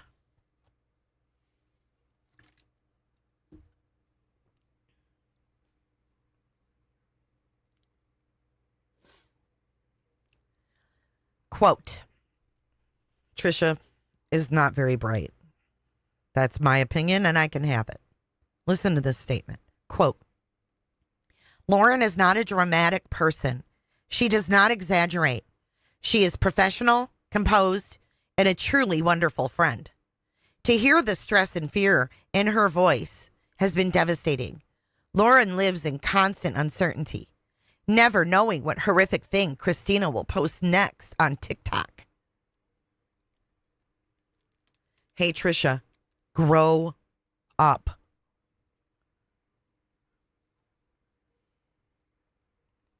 Sarah N., 20-plus year political consultant. I have personally witnessed the severe emotional toll that ongoing harassment, bullying, and stalking by Christina has had on Lauren. She has been deeply stressed, depressed, and worried about her safety, her family's safety, her reputation, and her business that she's worked so hard to build. Susan Hendricks, former CNN anchor. Both Lauren and myself are trained and seasoned journalists. When being trained as a journalist, you are trained to be non-emotional, to have thick skin, and to push through things. It is extremely clear to me from conversations I have had with Lauren that she has tried to remain that way, but at this point, she no longer can.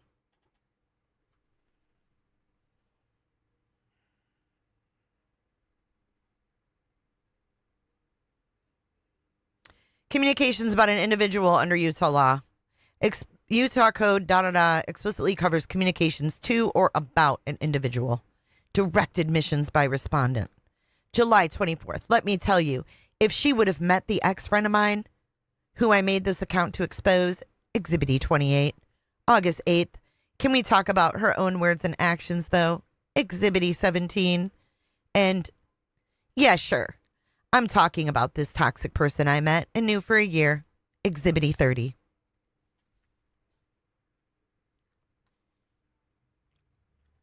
Search engine optimization to target petitioner. Now we're getting into SEO. Okay. Some of the respondents' videos posted to TikTok are also tagged with my name, my husband's name, and my business name. Now I can say I looked and I didn't see their name not a once. And I don't think you can edit TikToks like that.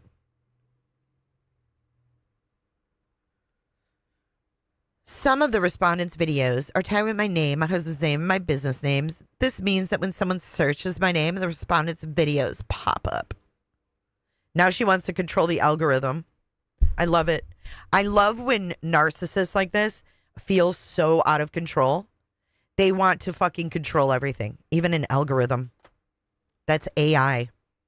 She is wild, dude. This chick is like disconnected from reality. Respondents' own statements confirm this is purely personal, not public. The 1-year friendship.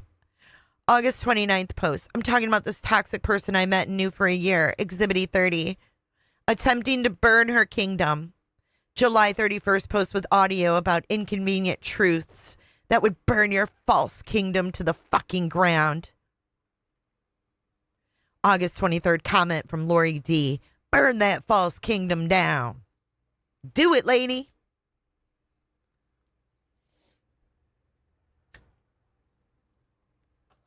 Well, I don't know, when someone pulls their face up and their eyebrows are where their hairline used to be, someone might comment and notice it. Just saying.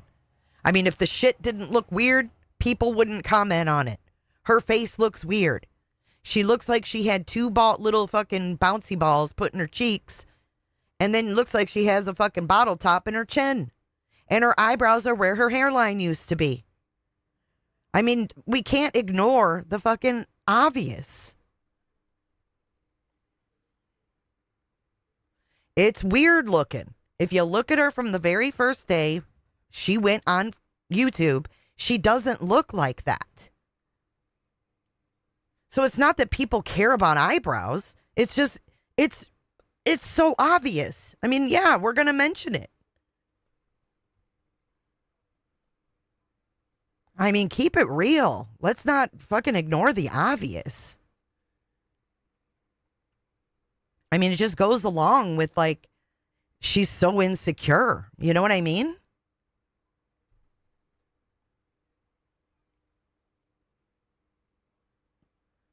You know, you got to look at why would someone change themselves to that drastic of a measure? To me, that's something emotional, you know? Nonsense, you're the queen of eyebrows. Okay? You and DM can just have the eyebrows. God. Professional interference. Respondent has contacted UNLV regarding husband's position. Who cares? National news producers warning against working with petitioner. Prove it. John Dalen of Mormon Stories. Prove it. Colleagues in petitioner's industry. Prove it. Crime victims petitioner works with. You mean your victims? Again, prove it. Utah law requires only 2 acts for stalking. The evidence shows 53 plus TikTok videos, 33 plus Instagram posts, multiple physical confrontations. Not by the respondent, bitch. She wasn't there. Continued violation after being served with injunction. Recruiting others to participate in harassment. I mean, she can't prove any of this. This is horrible.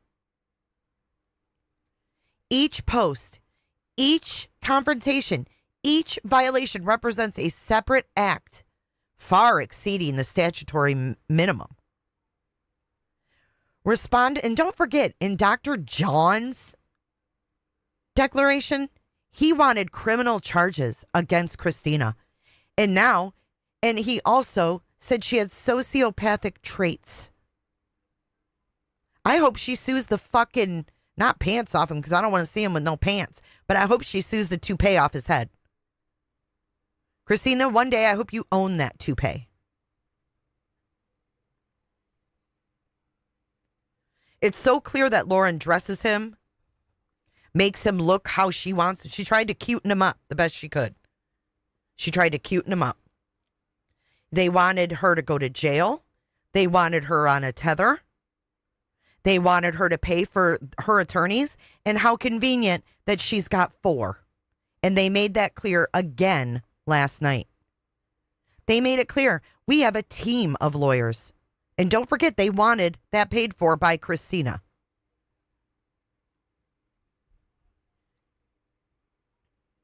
Ooh, Dr. Melmo coming in with some deets. In Nevada, the diagnosis of a person must be performed by a qualified, licensed professional based on sufficient in-person evaluation. Diagnosing without a direct examination is considered unethical.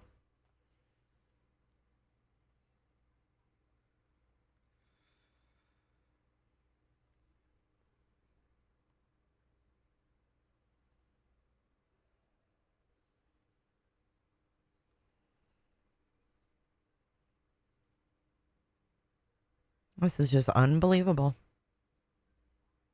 And then he goes on last night and just reads books. I want to get to that. Let's see.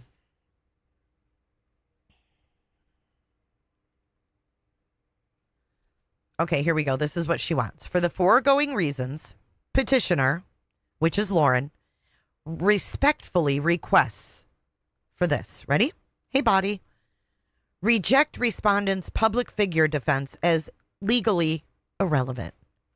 Find that the respondent documented campaign of 53 plus videos, 33 plus posts, and multiple physical confrontation constitutes stalking under Utah law. Convert the temporary injunction to a permanent civil stalking injunction. Refer this matter for criminal prosecution based on the documented violations.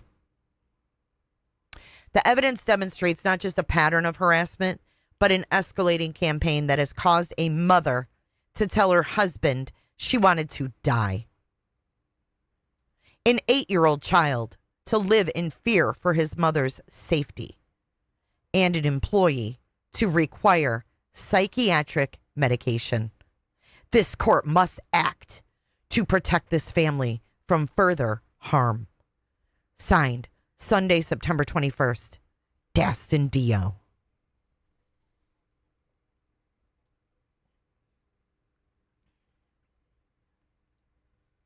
Unbelievable.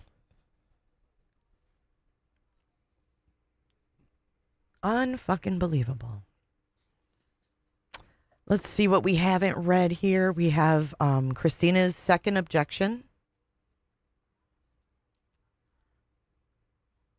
Okay, let's read that. I want to get through all of these documents because I just feel like it's looming over me and I just want to get through them. Respondent Christina, through counsel, objects to the various declarations that petitioner Lauren has filed in anticipation of the evidentiary hearing for the 22nd. These are the declaration of Lauren, Grayson, the second declaration of Lauren, the witness of Paul, the second declaration of Grayson, the declaration of Sarah, of Dr. John, Susan Hendricks, and the third declaration of Lauren. There's another one of Lauren. The foregoing declarations are hereinafter collectively referred to as petitioner declarations.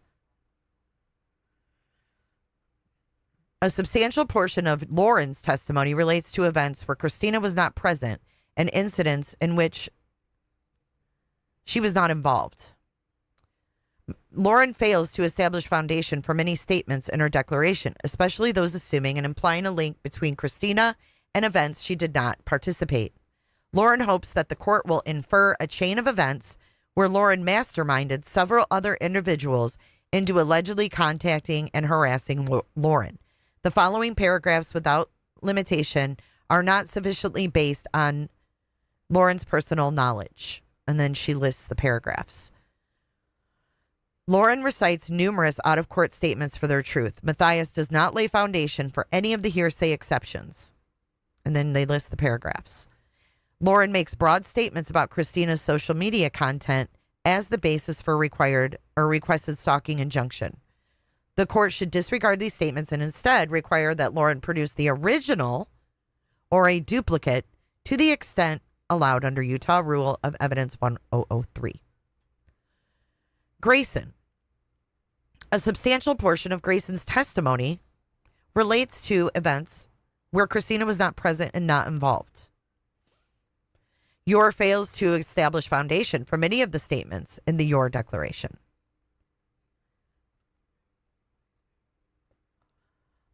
Your recites numerous out-of-court statements for truth. She does not lay any foundation. Okay, so it's all the same against all of them. The second, Matthias. So here is Joe Schmo. Paul opines that Christina, quote, may have been in violation of the reported court order. His analysis of the legality of Christina's conduct is not relevant. Irrelevant. Hear that? You're irrelevant, Paul Joseph. Paul Joe Schmo.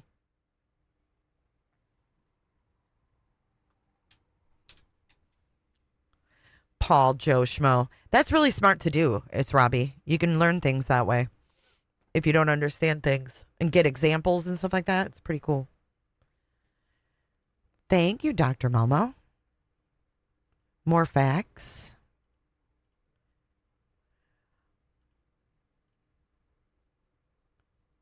Cash Tasha, wouldn't he be in violation of the Goldwater rule? Is that what Momo just posted about? There we go. Look at you guys, are so smart.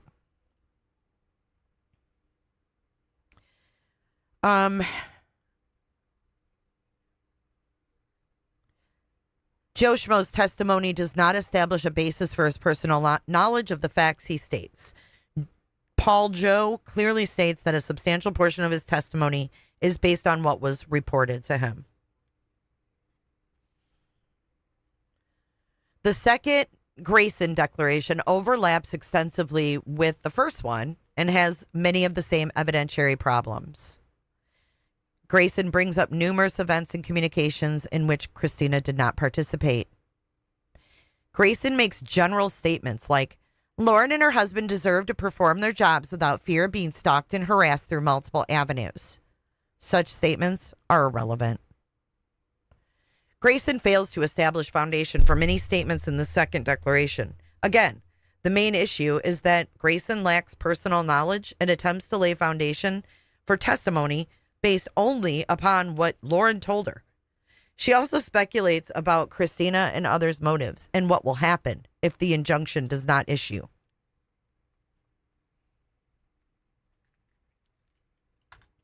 I didn't realize it either till today, Tomato. I had no idea that he had a sworn statement in here. That guy, and then he goes on panels. What a POS.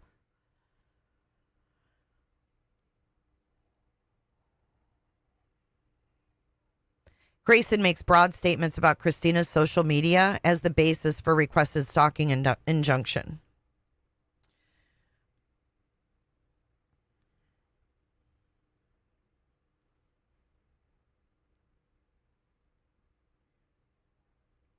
They're saying that she's unreliable, given that she says she's a close friend. She lacks objectivity, and therefore credibility as an alleged expert. Finally, allowing expert testimony in this case would be prejudicial, given the lack of procedural protections. I don't know who N is, though. Here's John. The John Matthias Declaration spends significant time reciting John Matthias's credentials and providing his analysis of Lauren, their son, and Christina. As discussed below, his statements do not meet the requirements because they are inadmissible opinions and not facts based on John Matthias's observations. They are irrelevant. The John Declaration lays virtually no foundation for the few statements of fact contained therein. John does not establish the requisite personal knowledge. John purports to offer a diagnosis of Lauren and Christina. Both are inappropriate and do not meet the foundational requirements for admission as expert opinions. John briefly details his alleged credentials. Alleged. You like that? But then offers no explanation of his methodology. And you saw him do that last night. He did that last night when he sat there and talked all his bullshit and then picked up a couple books to try to solidify what he just said. And did you guys notice when he picked up those articles, they were from the UK? And he's like, the laws are the same all over the world when it comes to stalking. What? What? No, they're not. They're not the same all over the world. He read 2 UK articles on the definition of stalking last night. There's something wrong with that.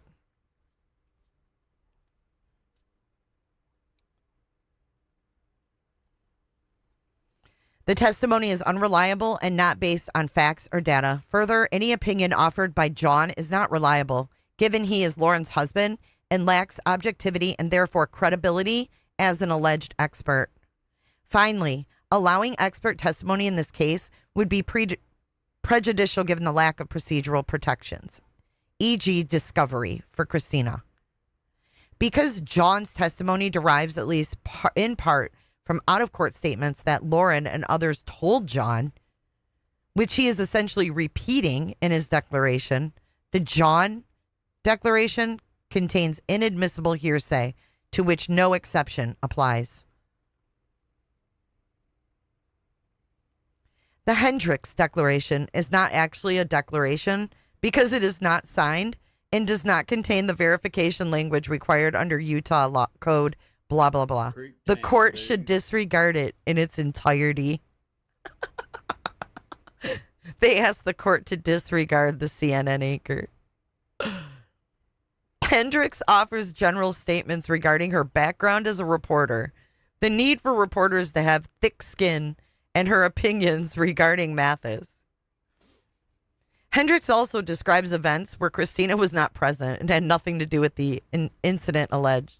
Hendricks' testimony is irrelevant. Hendricks' testimony is based primarily on statements from Lauren rather than her personal observations or knowledge. Hendricks' testimony lacks foundation. Hendricks purports to opine based on her experience in journalism. Hendricks does not lay sufficient foundation to establish her expertise and does not even attempt to set forth her methodology.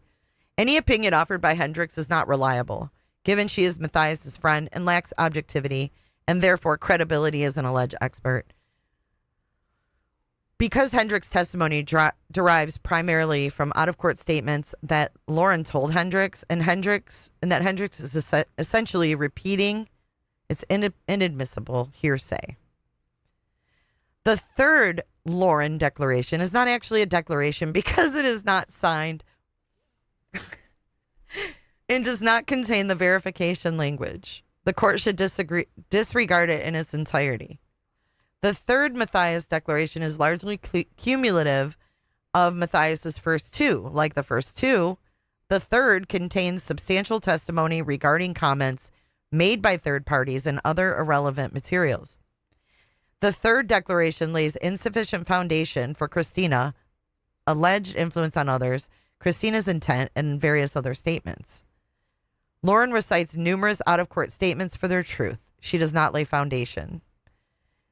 She makes broad statements about Christina's social media and her communications with others as the basis for the requested stalking injunction. These are not admissible. And that is signed by James C. Dunkelberger, attorney for Christina. My goodness gracious. Let's see the objection to the media request.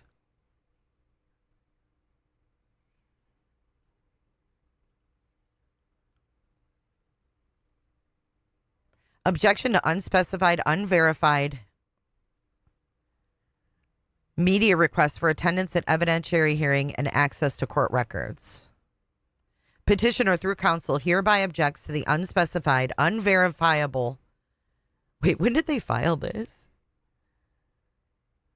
What's the date on this? How come there's no date? Oh, it would be at the bottom. Hold on.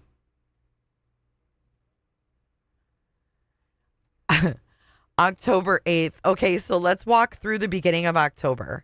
I think Law and Crime either filed theirs on the 1st or the 4th of October. They filed their initial media request, okay? Then they were trying to call the court. Her lawyers called the court to say, hey, can you tell us who filled out this media request? And the court was like, no, we can't. So then we look now on Wednesday, February 8th, they filed this objection. Okay, so petitioner through counsel objects to the unspecified, unverifiable media request for attendance at the evidentiary hearing scheduled for October 16th and for access to court records in this matter. Petitioner respectfully requests that the court, 1, close the evidentiary hearing to media and public. Wow. That's why the judge was like, this is a public courtroom. It's not going to be closed.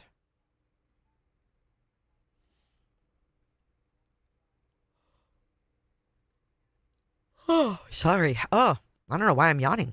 2, prohibit electronic media coverage of the hearing. And 3, deny access to our private court records. Sorry, babe. Court records are public. I think they're hiding it, Sienna, because they're lying.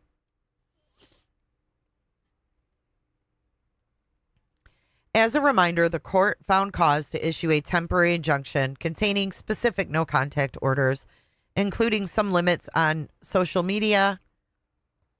It was entered and served on the respondent on September 4th. However, the respondent violated the court's order within 24 hours. She then repeatedly violated it 5 more times between September 5th and 7th. Each violation constitutes a criminal offense. This case involves ongoing stalking, harassment, threats, and defamation by respondent against petitioner and her family, which includes her 8-year-old child. Supposedly, the court received an ambiguous, unspecified media request seeking to attend the October 16th hearing. However, petitioner's request for basic information about the request, who made it and when, has not been provided. I knew it. This was her little temper tantrum because the court wouldn't tell her who it was. Scorpion, if you could email me that, I'll take a look at it.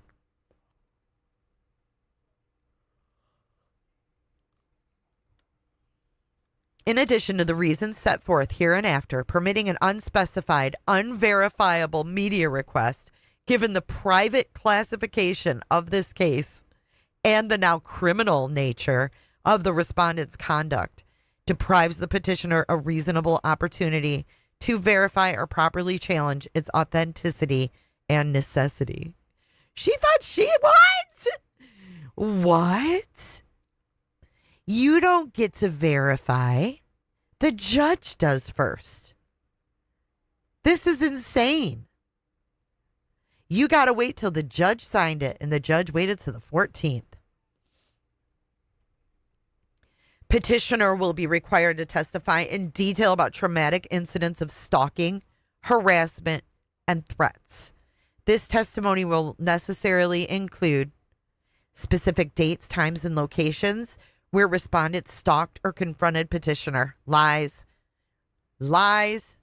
Details of petitioner's daily routines, residence, workplace, and frequented locations. The nature and content of threatening communications, petitioner's current location, safety measures, and security protocols. The emotional and psychological impact of respondents' conduct on the petitioner's husband and 8-year-old child, and personal and intimate details about petitioner's life, relationship, and activities. You filed it, bitch. Media attendance and coverage may place petitioner at immediate physical risk. Chill petitioner's willingness to testify fully and truthfully, re-traumatize the victim and her family, and enable respondents' continued harassment through public dissemination. Wow.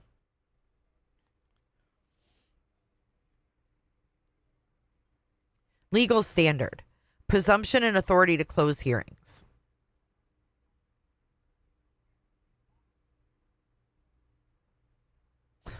Electronic media usage. So they argue the laws here. So they're saying that the judge has to consider the privacy of all parties, which this is so stupid because the original request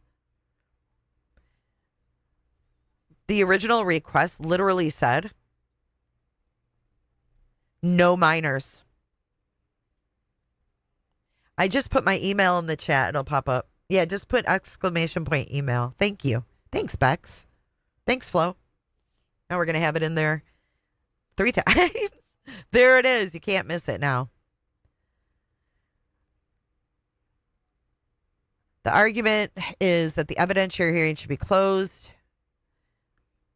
Petitioner must testify about recent stalking incidents,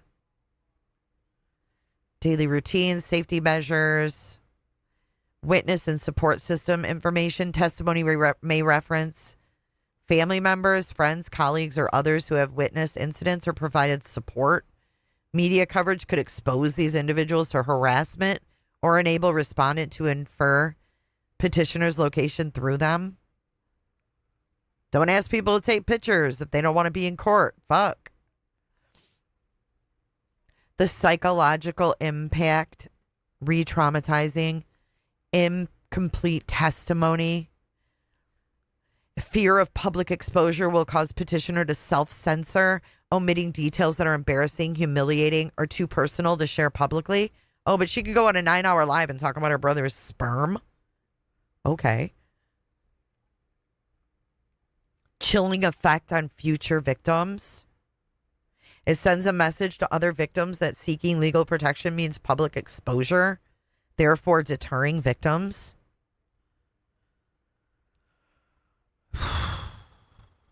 This is such bullshit. Fundamental fairness.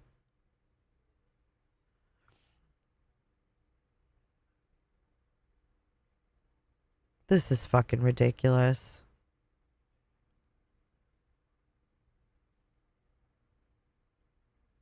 Hold on.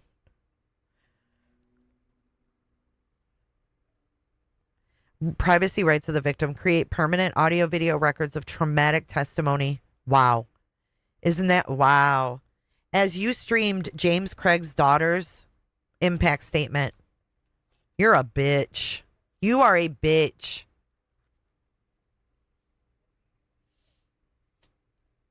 Shake, shake, shake. Shake, shake, shake. Shake those bushes. Factually, thank you for the sub. Enable widespread dissemination beyond those physically present. Allow endless replay and sharing on social media and websites, and result in permanent searchable content associating petitioner with this matter. How'd that work out for you, Lauren?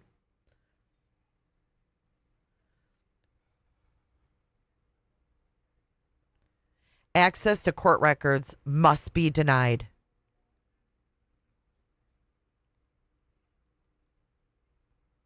How'd that work out for you? There are no reasonable alternatives.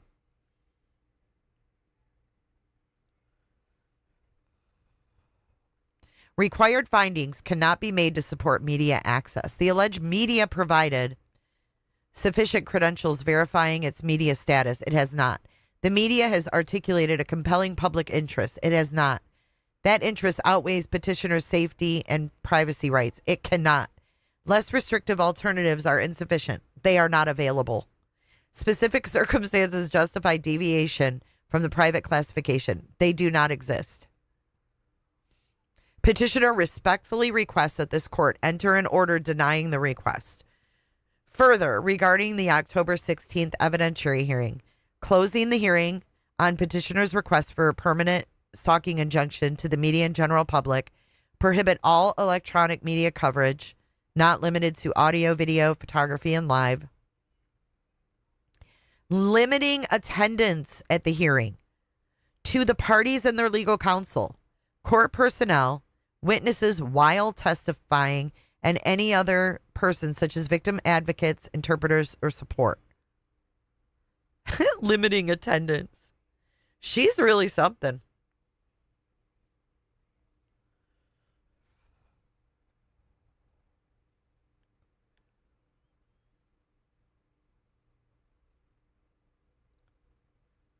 Let's see. Sealing or otherwise protecting any transcripts, audio recordings, or any other records. How'd that work out for you?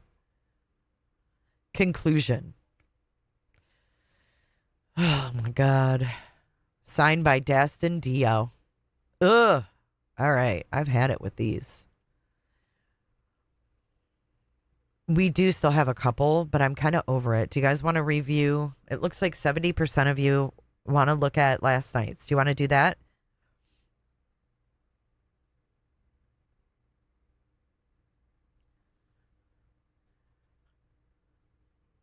She's arguing media have proper credentials. Yeah, because she didn't know who it was. The court wouldn't tell her on that date who it was.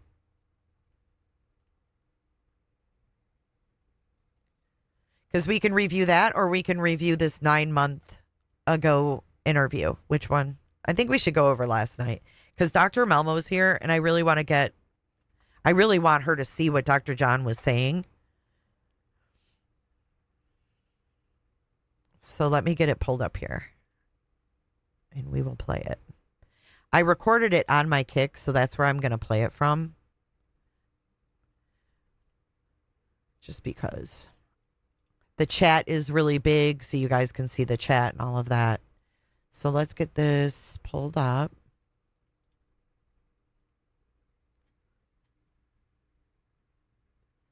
Yeah, it's just been a lot of reading. Those are long, right? Okay, let me get my screen. I'm gonna do away with you guys' chat up here, so that you guys can see the chat.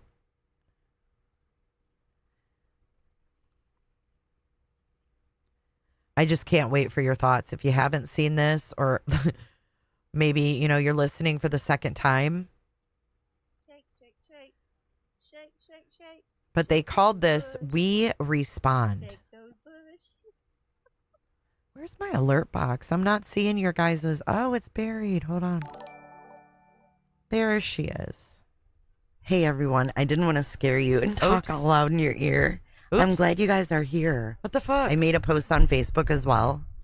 Hold on. Okay, let's fast forward to where it starts. Here we go.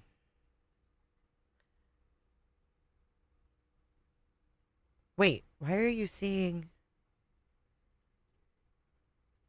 Hold on.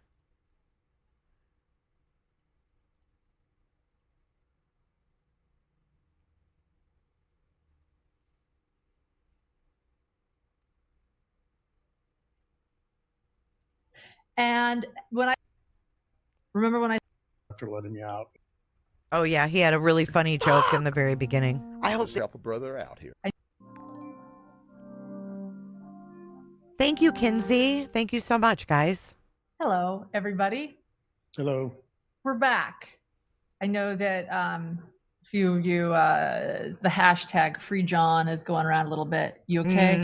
He's here. He's okay. Yeah, you. I haven't seen one hashtag that says Free John, but okay. But you guys can get a good look at them. as well as look at their little heads down at the bottom. But here comes John's funny joke. Here you guys go. You had to unlock the cage in the garage to let me out, so I'm here. Yeah, I thank you for giving me some breakfast this morning too. After letting me out of the cage, don't worry, you don't have to free me. I'm good. Yeah, we're here, and we have a lot to talk about. Remember when I said that last live and it went 9 hours? I don't think this one will be 9 hours. It's going to probably be a few hours, though. It's going to be long. We've got a lot to say. Grab your beverages, grab your popcorn, grab something. Right. Whatever it is you grab, your tea. I actually have some coffee this morning. I've got a bit of everything here. Laid out. Whatever it is you grab, your chi. No, I grab a fucking Coke Zero, babe. Out. So we've got a lot to talk about. Which I'm sure all of you know. And when I say we, John actually is going to have the most to talk about. Yeah. Because I actually, went live for 9 hours, as many of you have pointed out. Right. So 9 hours and 9 minutes. So I did that. You're going to give me the that. floor. I'm going to give you the floor. You're going to give me the floor today. And I want to talk about what happened, but I want to do it more philosophically and more psychologically. I want to do it more psychologically and philosophically. In other words, we're going to try to confuse the audience in order to win them back. And I'm going to tell you all about my obsession with Mr. Brad Pitt. So we're going to get into things like the psychology of stalking. We're going to get into the nature of this conflict, the nature of why people, the different conversations people are having since you released your live, whether you're lying, whether you're telling the truth, right? Like whether you were stalked, is that just free speech? Right? We're going to cover all of that, and we're going to cover that from mainly a psychological perspective because I am a psychologist. But since you have your PhD in psychology, right, not philosophy. Just to clarify, a PhD is by definition a doctor of philosophy. Don't worry, I covered that in my life. So we're good. Yeah, so correct. I am a licensed psychologist. I am a clinical and forensic psychologist, and so we're going to approach this largely from a psychological perspective. And before we begin, I do want to say thank you to everyone for your support. We've actually received thousands of emails and messages from people giving us support, and we just want to say thank you too before we begin. And just so kind, so much kindness, so much love. Thank you very much. We were able to get through this a lot easier because of the support from our community and our gems, and you guys are amazing, and we can't thank you enough. So, all right, take it away. So let's dive into this analysis. I'm going to start in a fairly peculiar, unexpected place. Okay. And I'm going to start with talking about Brad Pitt, the actor. That is peculiar. It is a little peculiar, right? So the reason I want to talk about Brad Pitt is because he's an actor in my generation. He's an actor I've followed very closely over the years. He's an actor I really appreciated. And I've really kind of watched him mature and develop and grow. And that's been somewhat inspirational to me. Yeah, so you do like him. He talks about Brad Pitt. So let me just say, I'm going to do a little bit of my own fangirling here, I guess. But let me say that the reason I got to know Brad Pitt was because in 1992, he was in a movie called A River Runs Through It. Mm-hmm. A River Runs Through It is one of my favorite movies. It's one of my favorite books. It's a book by Norman MacLean, who was a professor of English literature at the University of Chicago for many years. He wrote this novella about his childhood growing up in Montana and how fly fishing basically saved his life. It's a brilliant book. It's a brilliant movie. Brad Pitt was in the movie. He actually played the somewhat delinquent brother. It was an interesting role that Brad Pitt would kind of reprise many times in his career, but he was very good. And I didn't know who he was at that time. And so I was interested. I'm like, who is this guy, right? When I watch a movie and there's actors I don't know, I'm always interested to kind of figure out who they are, where they came from. So I found that Brad Pitt actually was born and raised in a small town in Oklahoma. He was born in Shawnee, Oklahoma. And I also learned that at least some of his early career, he began in 1987. I didn't know any of his earlier movies. He did a few movies, and then he did work for a soap opera. So the evolution of his career really begins with soap operas. And, when I learned that, I thought, oh, this is interesting, right? Like, you don't see a lot of soap opera actors go on to become megastars. I mean, I guess some of them have, but I'm not aware of a lot, right? And so So you've got this guy in this major movie. It's produced by Robert Redford. Robert Redford, by the way, in 1992, clearly saw talent in this young actor because Robert Redford has produced some extraordinary movies over the years. He's been in extraordinary movies. He knows the industry. He knows talent, and he picked out Brad Pitt. So shortly after that, Brad Pitt in 1995 was in a movie called Seven, and he was one of the detectives, and great job. So now my appreciation of this guy is only increasing. In 1996, he did a movie called 12 Monkeys. Many people probably don't know this movie, but I do, because it has to do with mental health, and it gets into everything I love. It's a post-apocalyptic novel. It's got kind of sci-fi. It's about mental health issues. Is he psychotic? Is he not? There's all kinds of philosophical issues raised in this movie, but I don't think a lot of people saw this movie. Yeah, I haven't seen it, but you love Brad Pitt too. So but I watched this movie, and now like he's extraordinary in this movie. Now my appreciation of this guy is continuing to expand. 1999, he does The Fight Club, which is a very controversial movie, gets a lot of attention. But again, I kind of see this guy's journey towards mastery, right? 2004, he does Troy. I'm skipping a lot of movies he's done, by the way. These are just ones he does a movie, Troy, which is about the Iliad. Homer's The Iliad. I love Homer's The Iliad. It's one of my favorite books. It's a brilliant book about war. He does this. That's a risk. It's not particularly a stretch for him in this movie, but he's good. In 2008, he does Benjamin Button. He's nominated for Best Actor. He's nominated for Best Actor by the Academy. In 2011, he does Moneyball. Brilliant. He's brilliant in this movie, right? He's also nominated for Best Actor. 2014, Fury. Again, he's exceptional in this role. 2015, he does The Big Short. Every one of these roles, he sort of has a particular type in these movies, but you also, like for me, I'm also seeing him expanding his repertoire a little bit, taking some risks, like with Troy, growing as an actor, right? So what's fascinating to me is you got this guy from an area from Oklahoma that you never think would become a megastar. He's really committed to his craft. He's really growing, right? And then after The Big Short, there's a bombshell in 2016. And this bombshell is that Angelina Jolie accuses him of abuse. Yeah. On a plane specifically, but essentially there's this war between himself and Angelina Jolie. Two megastars.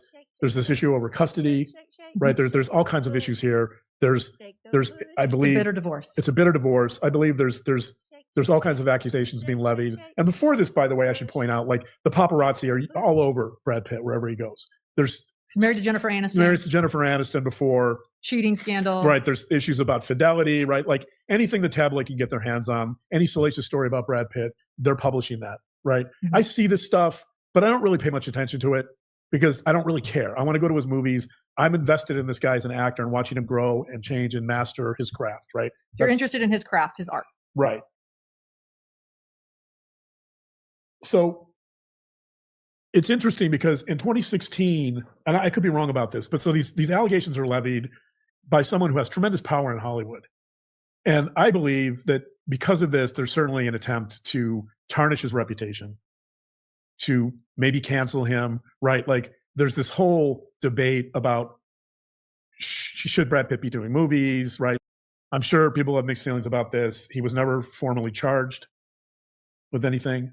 He was never criminally charged. But after 2016, it does appear that a lot of his roles are lesser roles. It appears that he's doing movies that they don't quite have the heft and the reach of movies he's done before.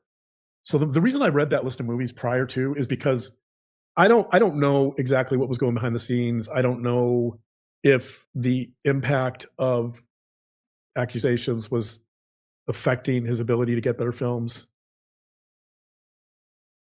Like I just don't know. And so I'm going to leave us here for a minute. I'm going to leave us with the accusations, the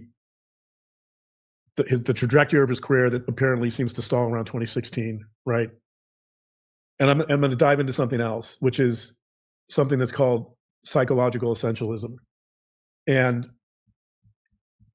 psychological essentialism, and there's different kinds of psychological essentialism, but fundamentally, psychological essentialism is about the idea that things or people have an underlying reality. So there's something called category essentialism, which is that you might take an attribute or something that of a person, and you're going to generalize from that and make assumptions about who that person is. Okay. So in other words, you want to categorize someone. So psychological essentialism is about trying to find some underlying category of reality about a person or a thing. Typically in psychological essentialism, you might take an attribute or a behavior, even one, just one, and you'll generalize from that to categorize the person in question. So one of the authors one of the psychologists, his name is Paul Bloom. He teaches at Yale. He does research. He wrote a book called How Pleasure Works, where he has some interesting chapters on psychological essentialism. The reason, by the way, he talks about it in terms of pleasure is because he argues strongly that psychological essentialism underlies a lot of our experience of pleasure, in the sense that there are certain things that essentialism helps us with in terms of developing certain desires or motivations for something. So there's another type of psychological essentialism called life force essentialism, which I don't want to get into that now. We'll talk about it later. But for now, I want to talk about psychological essentialism, and I'm going to read. This was Paul Bloom in his book called How Pleasure Works. Why we like what we like. I like the subtitle. So I'm going to throw that out there. He talks about, there's a subject in one of his studies, it's a 4-year-old. And he talks about it. He gives an example of psychological essentialism. And here's what he said. So they interviewed this 4-year-old, and he was describing what he perceived to be a violent playmate. So here's what he says. The 4-year-old. Quote, Gabriel didn't just hurt me. He hurt other kids too. He's a herder. Right, Mom? He's a herder. The child, here's Bloom, the child is presumably stressing that this sort of behavior reflects a deeper aspect of Gabriel's nature. So what Bloom is saying that's of interest here is that if a child is on the playground, let's say, we don't know the context, right? Let's say that child is having a really bad day. Let's say his father yelled at him that morning. Let's say his father maybe even pushed him, right? This kid, Gabriel, comes to school and he acts out. He hits another child. Okay. Maybe he pushes another child. And this 4-year-old sees it. And his conclusion is that Gabriel is essentially a herder. He's a bad kid and you need to stay away from him. The lawn crime. Without knowing anything about Gabriel, without knowing Gabriel's story, right? So you're going from this one particular behavior and you're generalizing. And the important point here is that kids as young as 2 and 3 and 4, this is what they do. They start labeling and categorizing behaviors. Okay. And putting them into categories. Putting them in categories, trying to oversimplify it, right? So you're essentially seeing, like this 4-year-old, you're seeing one particular behavior, which is this kid Gabriel hitting another kid apparently. Mm-hmm. We don't know why, right? We don't know the context. We don't know anything about his home life. And then a 4-year-old is drawing the conclusion that that's a bad kid. In general terms. In broad terms, right? Correct. It's oversimplifying. Oversimplified. So what's important here is not only does this happen at a young age, but it solidifies over the course of our lifespan. So in other words, adults are still looking to categorize people. The same way they're looking for a specific instance or behavior to say, that's a herder. So here's an example. Let's say someone writes some private text messages that aren't meant with the expectation of privacy, right? And let's say those messages are part of a group where the culture of that group is to roast other people. That culture of that group is to make fun of other people and to just blow off steam, to vent, right? And let's say that one of those private messages, just one, or maybe a few, they're released publicly. Not to mention the ethical and moral issues about betraying someone's privacy and their friendship and trust. That's a different issue. That's more of an ethical issue, right? But so let's just say that somebody releases a private message or series of private messages and they get out to certain people. So an example of psychological essentialism is you take one of those messages out of context. Out of context. Meant to be private. You take one of those messages and then you develop a sticky label that you apply to the person that wrote that private or those private messages, right? So let's say that some of those messages were snarky, or let's say that some of those messages were edgy. Let's say they were a little biting. Maybe they were sarcastic, right? But they were in the context of a group where that wasn't to be shared. Psychological essentialism suggests that certain people will take those messages that weren't meant to be shared and they will develop categories. They will label people bad. They will label people as being immoral because of that type of behavior without looking at the context, without considering that person's history, without considering that person's directly off. life, right? Like that's what, so it's the 4-year-old Shake those watching one particular behavior and coming to the conclusion that Gabriel is a hurter, right? And that's a moral judgment, by the way, which is going to take us to the next step of this process. So one of the interesting things about psychological essentialism is that human beings, this is true across all cultures. This research is invariant. This research is as universal as you can get in our field, in the field of psychology. The finding is that human beings, because of psychological essentialism, they believe that we all have more or less what's called a true self. So we have this core self, this true self. Human beings also believe that not only do we have this true self. Who's lost already? Because I'm fucking lost. Is he comparing her to the 4-year-old? Like, what is going on? But we're going to keep going. But this true self is morally virtuous. So this is another part of the finding. So you have a true self that's essential, that self, most people believe that self in themselves and others is morally virtuous. And then we get to another piece of this puzzle. So not only do people see a true self that's morally virtuous, what is going but they on believe, here? Because of this, they believe, human beings across all cultures believe that there's an intrinsic goodness to them. And they also believe there's an intrinsic goodness in the groups that they participate in or involved in. So I'm going to read from a book here. I'm going to read the psychologist Keith Payne, who summarizes this point. What's this book? It's called Good Reasonable People. Keith Payne is a psychologist at the University of North Carolina. He's done a lot of research on social psychology. We're reading more books. Keith Payne calls these assumptions, quote, the psychological bottom line. The psychological bottom line. What that means is Payne is saying that universally across all cultures, human beings always come back to the psychological bottom line. I'm going to read what he says. This is on page 41. Thank you, Rampage. The first non-negotiable principle is that I am a good and reasonable person. The second principle is that, quote, my groups are good and reasonable people. It goes on. When the psychological immune system, that means defense mechanism, that's what researchers call it. Thank you, Flobo. When the psychological immune system protects us from threats, it does it by finding a way to make everything else add up to the psychological bottom line. In other words, human beings, we think that there's a true self, that it's moral and it's good, and we will do everything in our power to make sure that people perceive us as good or to ostracize those people that we don't see as good. So in other words, it's fundamentally human beings. This idea of morality is fundamentally human beings. It's part of our makeup. It's how people see other human beings, right? I'm going to read, this is from an article by Julian DeFreitas. Okay. Julian DeFreitas teaches at Harvard. He's done a huge amount of, he's a psychologist at Harvard. He's done a huge amount of research on this idea of what he calls the good true self.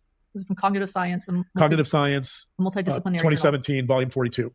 I'm just reading from the abstract. Quote, here's how he summarizes it. Quote, people sometimes explain behavior by appealing to an essentialist concept of the self, often referred to as the true self. Existing studies suggest that people tend to believe that the true self is morally virtuous. That is, that deep inside, every person is motivated to behave in morally good ways. So I'm trying to establish the fact here that human beings see themselves as moral creatures. We operate on moral ground typically, and that's how we evaluate other people, right? Thank you, Joy. And I agree with your super chat. Thank you for your super chat. I agree with you. There's a lot of people that were in there saying we support you, and I saw them, in other chats, but that tells me maybe they're questioning shit. That's how we kind of live our lives. I hope. I'm going to go further with this idea. So there's been some interesting research by Strominger and Nichols. This is from an article called Neurodegeneration and Identity. It is 2015 from Psychological Science. Anybody can pull up fucking articles. What they did. Thank you, Holy Schnikes, for your $4.99 super chat. I love your name. Holy Schnikes. Is they looked at a bunch of people that had traumatic brain injuries or dementia, and they were trying to evaluate that when somebody is basically losing their identity because of dementia, when they're losing their memory, do other human beings evaluate them in terms of memory loss or some other way? Yeah. And this is incredibly, what they found, what they discovered is that as long as the person perceived some type of moral foundation that still, or moral part of the person, foundation that still existed in the person, Pines. They then saw that person as still being the same. If they had no memory of who they were, and there was no ability for the person with the dementia to still hold on to any type of moral principles or moral behaviors, then they didn't see that as the same person. So in other words, what they found was it wasn't memory that determined whether you see someone with dementia or brain injury in the same way. It was morality. It was morals. That's and again, how strong. That's how strong this is, right? That's how we are judging. So let's go back. We're assessing. I'm going to just quote from this article, Neurodegeneration and Identity. Quote, this is from page 1477. Quote, the current results support the essential moral self hypothesis. No, I don't understand what he's doing at all. Not in the least bit. And I'm going to speed his ass up a little bit more, too. As long as core moral capabilities are preserved, perceived identity remains largely intact. So in other words, as long as one's core moral capabilities are preserved, even if you have brain injury, memory loss, dementia, right, any type of dementia, as long as people perceive you have moral capabilities, they still believe it's you. Dementia? We've gone from Brad Pitt to a 4-year-old to Gabriel being a bad kid, and now we're on dementia. They still believe it's your identity. Okay. Let's go a step further with this idea. There's a fascinating study from Hochstedler et al. From 2009. Thank you, the title of this article XIO. is That's Not Who I Am: How Offenders Commit Violent Acts and Reject Authentically Violent Selves. I think the title speaks for itself. The finding of the story is that even the most hardened violent criminals go to extreme lengths to see themselves as good, reasonable people. It goes back to Payne's fundamental psychological principle. Yeah. I'm going to read here. I'm going to read a little bit from the study just to make this point, page 510. Oh, my God. Quote, now he's reading from a study. Quote, assessment of a nonviolent character is a foundation or core belief upon which inmates' rationalizations were constructed. With it, violence is framed as transient and situational and thus could not be accurately viewed as a trait or defect of the offender. By relying on a variety of situational justifications for their violence, offenders resisted internal and external labels of being violent, at least as they defined it. They engaged in violence, but distanced themselves from it by pointing to situations or circumstances that caused their actions. So, what does this mean? Yeah, tell us what it means. That there's this deep propensity for human beings to see others as moral, to judge them as moral, I think he and to see does themselves as good, have a toupee. and to judge others as either good or bad. Right? In other words, I guess the way to put this is the fundamental theater in which human beings operate, which is the world. Let's call it the theater, I guess, because we all have different roles, is a morality play. We live, most of us, because we put so much emphasis on morality. We essentially live in a morality play in our daily lives all the time. And this has to do with, you see this everywhere, right? People judging others, people gossiping, people spreading rumors. Sounds like Chad Dable's light or dark scale, to be honest. Well, that's part of this. That's right. That's part of this. You're either good or you're bad. You want me to slow the chat down? Let's get back to Brad Pitt. So now that I've talked about these ideas of what's called the essential moral self, let's get back to Brad Pitt. Okay. So Brad Pitt has this allegation. I think that's now we're back to Brad and I think he's a Pitt. great What actor. the fuck? But I haven't assessed him the way you have. I know you've always loved Brad Pitt. Let's go back to Brad Pitt. So, and I don't want to minimize what happened, right? Like, if in fact he did abuse her, right, that's appalling. I'm obviously never. We don't know what happened. We don't know. I'm never going to support that, right? But the point is, back in 2016 when this happened, what you get in these types of situations is you get this large kind of morality play. What you get, the best way I can describe it is that people become involved in what I would call a moral crusade, and the moral crusade is, I think the moral crusade exists mainly because humans are very prone to making moral judgments. And as I just said, and when they perceive someone as bad or when someone is labeled as bad, the goal ultimately is to ostracize them from the group or groups, right? And so that in essence is an attempt to cancel someone. You label someone bad, you get them ostracized from groups, you ruin their reputation, right? Part of that was going on with Brad Pitt. And you might say, okay, so who cares? Let's say this is a moral crusade that people are trying to paint Brad Pitt as evil, so he never works again in Hollywood, trying to get him canceled, right? To punish him for his so-called moral shortcomings. And I think there's something really interesting here that we need to consider that applies to our situation, and this is where this is important. The problem Angelina Jolie had in trying to make this a moral crusade was that Brad Pitt has this body of work, which is indisputably good, right? He's got this body of work, and he's becoming an actor that's mastering his craft. That's why I'm interested in the guy. Like, I love watching people master a craft. You always say make good art. Right. I love excellence, right? And so I strive for that myself. The valedictorian, you got accept. I love excellence. Ugh. John, you are disgusting. Love watching people master a craft. You always say make good art. Right. I love excellence, right? And so I strive for that myself. The valedictorian, you got accepted to Harvard, Princeton, Yale, and Columbia, and say no to most of them. I'm gonna brag, but he's not a real psychologist, guys. Just pretend. I love people. I love people that strive for excellence. I see Brad Pitt as fitting that mold, right? And so when she shifts this debate into what makes it a moral crusade, there's a big problem, and that problem is that Brad Pitt's body of work and the quality of his work are indisputably good. I mean, you know what? Some critics may disagree with me. I'm sure there's critics that hate Brad Pitt. They think he's a hack actor, but I'm not one of those, right? And so if the goal is to cancel Brad Pitt, and you're a fan of Brad Pitt, like I am, my response to that was, okay, maybe he's got some problems in his personal life. Maybe whatever. I'm not excusing it. Maybe he feels overwhelmed by having all these kids, a massive career, be one of the biggest stars in the world. Like you and I. I think he's admitted alcoholism. He's struggling with addiction. Right. He's certainly not perfect. He's got some issues. His life is messy. You and I are such, whatever. Just like yours, right, Lauren? Just like yours. Did you hear that? Listen again. Using it. Maybe he feels overwhelmed by having all these kids, a massive career, being one of the biggest stars in the world. Like you and I. I think he's admitted alcoholism. He's struggling with addiction. Right.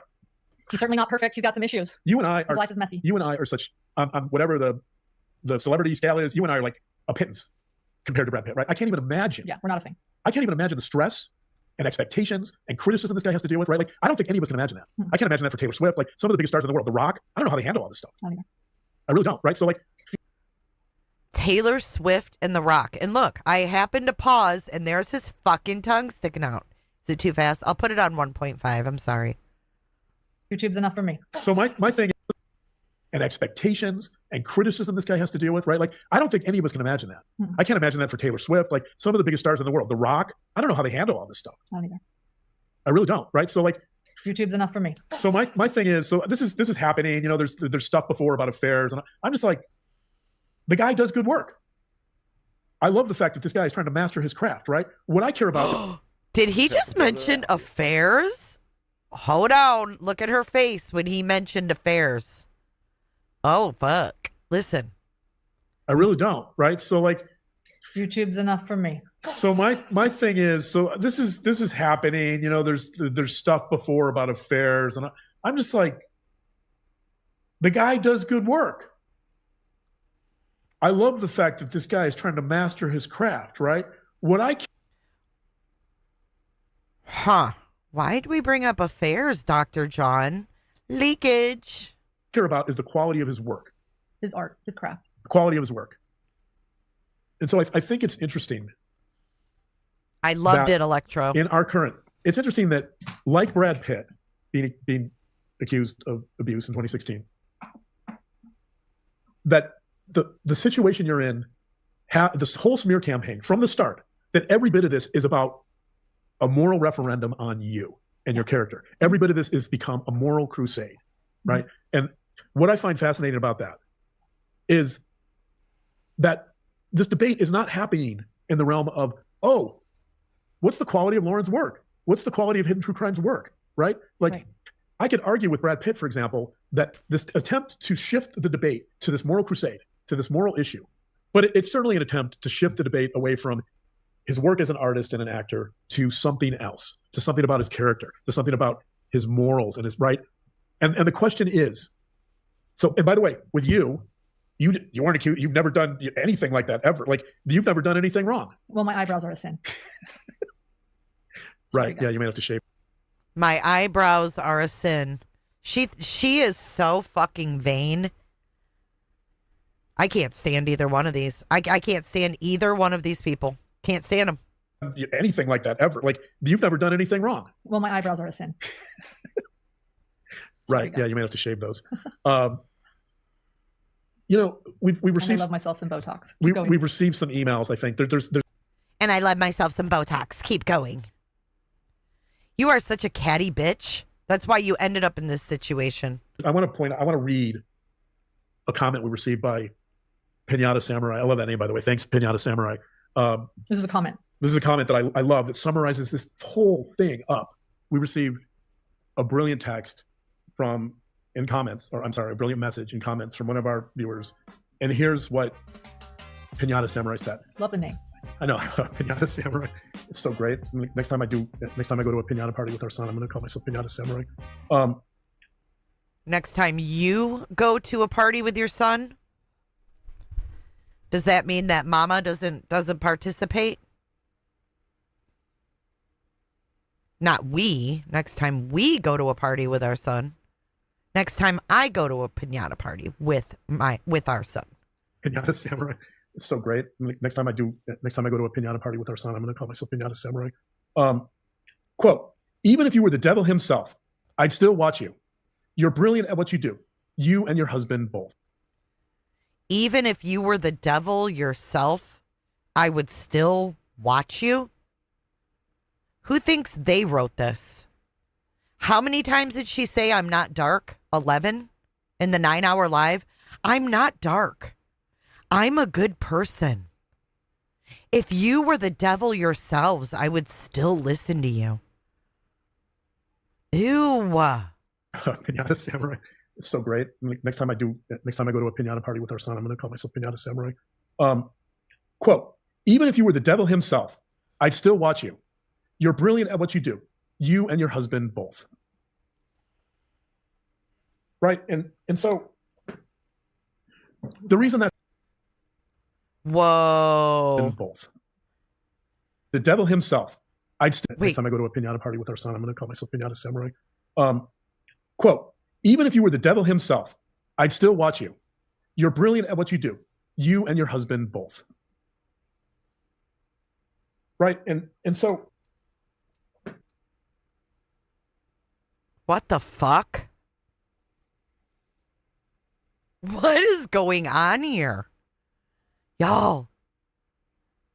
What in the fucking hell? These people are not good people, y'all. That is weird. The reason that's relevant. The reason that's How old are you, Lauren? Right, and so. How old are you? I want that to be an emoji. Fuck yeah. T. Marie dropping 5. Thank you so much for gifting 5 cooterships. Welcome on in, new cooters. Y'all welcome to Cooterville. Come on in and remember, close your legs. That was very, very creepy. Very creepy. She's interacting with Grayson. Watch how she looks at Grayson. The reason. Grayson, was that funny? Grayson, was that funny? That's relevant. I'm not the devil. The reason that's relevant. I know you're not the devil. It's making a point. Obviously, you're not the devil. What? She did it again? The reason that's relevant. I'm not the devil. The reason that's relevant. I know you're not the devil. Dude, you guys are fucking weird. I still watch you. You're brilliant at what you do. You and your husband both. Right, and so the reason that's relevant. I'm not the devil. The reason that's relevant. I know you're not the devil. It's making a point. Obviously, you're not the devil. Only when you lock me in my cage in the garage. You're not the devil only when you lock me in a cage in the garage. They started out the live talking about him being in a cage, and he thanked her for allowing him to eat breakfast. Dude, you look like you ain't missed a meal in years. The reason why that's brilliant is because I think it really gets to the core of this debate, just like Brad Pitt, right? Why isn't anybody debating this on the terrain of our work? Why is this being litigated as a moral referendum, right? And there's another question in here. If you're going to engage in a moral crusade, which is what all the people in the smear campaign have done, if you're going to do that, you're going to have some moral authority, right? The other part of engaging in a moral crusade is you need probably some bank account, some credits, some moral credits to bolster your position, right? Like, and think about that with your situation, right? Like, does someone who was kicked out of the Daybell trial for violating a number of court regulations multiple times, does that person have moral authority to comment on your character? I'm not going to say. How about this?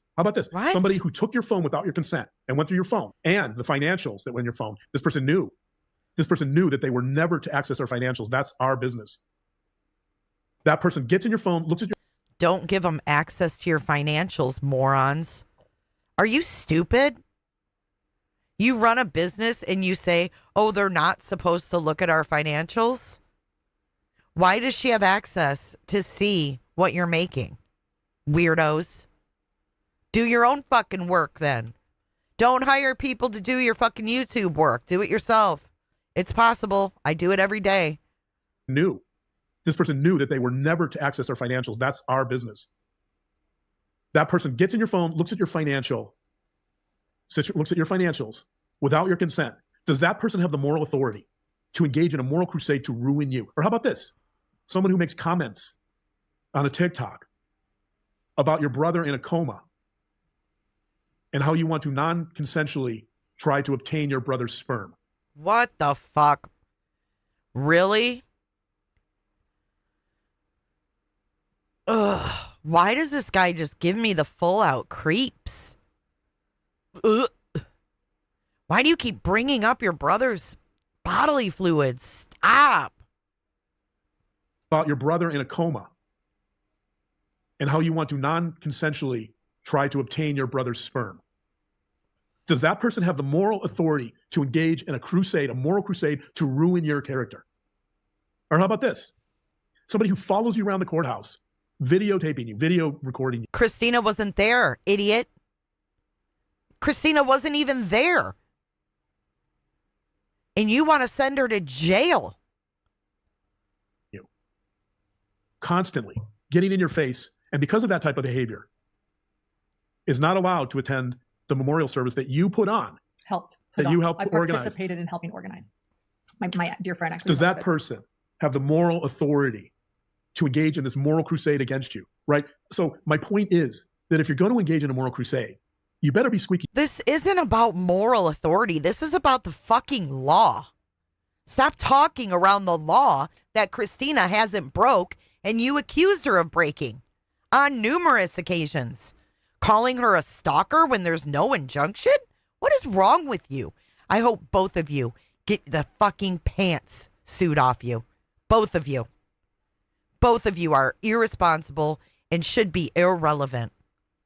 To engage in this moral crusade against you, right? So my point is that if you're going to engage in a moral crusade, you better be squeaky clean. And my point is that we all have flaws. You're getting to the parable in the Bible, whoever hasn't sinned, cast the first stone. It's a good one. We all have flaws. We all have imperfections. Oh, shut up, Lauren. And so people make mistakes. You've made some mistakes here. You've acknowledged that. The question is that if you're going to engage in this type of moral crusade, that at some level you're going to need some moral authority to do that. And what does that even mean? I mean, I could talk for the next 5 hours about what moral authority means. We could talk about morality. I won't. I'll just say this. Morality to everyone is different, right? What is moral and what isn't? But you have the authority to keep one side out of the courtroom? You got the temporary based on your side only. You didn't give the other side the opportunity to speak her case. Puts up devil horns, then quotes Bible. Yep. Fake. I'll just say this, that hey, Cindy. Moral authority is derived from a couple of places. It's derived from your behavior, and it's derived from the community in which that behavior occurs, right? You get moral authority because the community confers it on you for either good or bad behavior, let's say, right? Thank you, Soap and Clay. And so it's interesting that everyone involved in the smear campaign is claiming this moral high ground. Soap and Clay, it's just all gaslighting and manipulation, 100%. Amy Justice, thanks for the sub. And they're claiming this moral authority to engage in this smear campaign and bullying and stalking against you because they're morally correct, right? Because they're right. They're going to show, they're desperately trying to show that you've done something wrong, that you're a bad person, and you should be canceled. Yeah, well, and how about also someone is either all good or all bad? I mean, that's what you were saying at the beginning of this. That gets into psychological essentialism, exactly. Yeah, so it's like the fourth grader. It's like the fourth grader. We're back to the fourth grader. I mean, I'm sorry. I meant the fourth. Yeah, even worse. It's like the 4-year-old watching a little child punch another kid. Maybe Gabriel had a bad day, and then coming. Hold on. Okay, now we're back to the 4-year-old. Okay, listen close, because if you just are joining, being that this guy says that he evaluates sexual offenders, youth and adult. Listen to this next conversation they have about little 4-year-old Gabriel. 4-year-old. I mean, I'm sorry. I meant the 4. Yeah, even worse. It's like the 4-year-old watching a little child punch another kid. Maybe Gabriel had a bad day, and then coming to the conclusion that's a herder. This is a version of that. And by the way, part of the reason that's important is because there is a tremendous amount of immaturity here, right? Like these smear people are engaged. You're speaking directly to your wife on this one, the one that just put devil ears up. We've seen so many comments about this, that how childish this is, how middle schoolish this is, right? And it's almost like you're taking that 4-year-old and you're showing the 4-year-old one text that may have been a little snarky, and the 4-year-old's coming to the conclusion, oh, that's a herder, right? It's a similar dynamic. Yeah. So I think there's a couple of issues here that are worth talking about. One is that there's a deliberate attempt here, I think, to shift this debate away from your work, our work, the quality of our work. Mm-hmm. Like technically, Brad Pitt, I don't really care what's going on in his personal life. I'm just interested in his mastery of acting and his journey towards mastery. And I've been invested in that for a long time. As a matter of fact, I have a quote from a critic. This is recently. So Brad Pitt did a recent movie called F1, which I love, by the way. I thought he was great. I mean, it wasn't much of a stretch for him. It was probably a very easy role, but he was fantastic. I love the movie. It was exciting. Anyway, there's a critic. Her name is Angelica Bastien. She apparently does some movie reviews for The Vulture. Okay. This is what he does in every live stream, and people watch this. People actually watch this. I'm stunned. I have not watched them in years.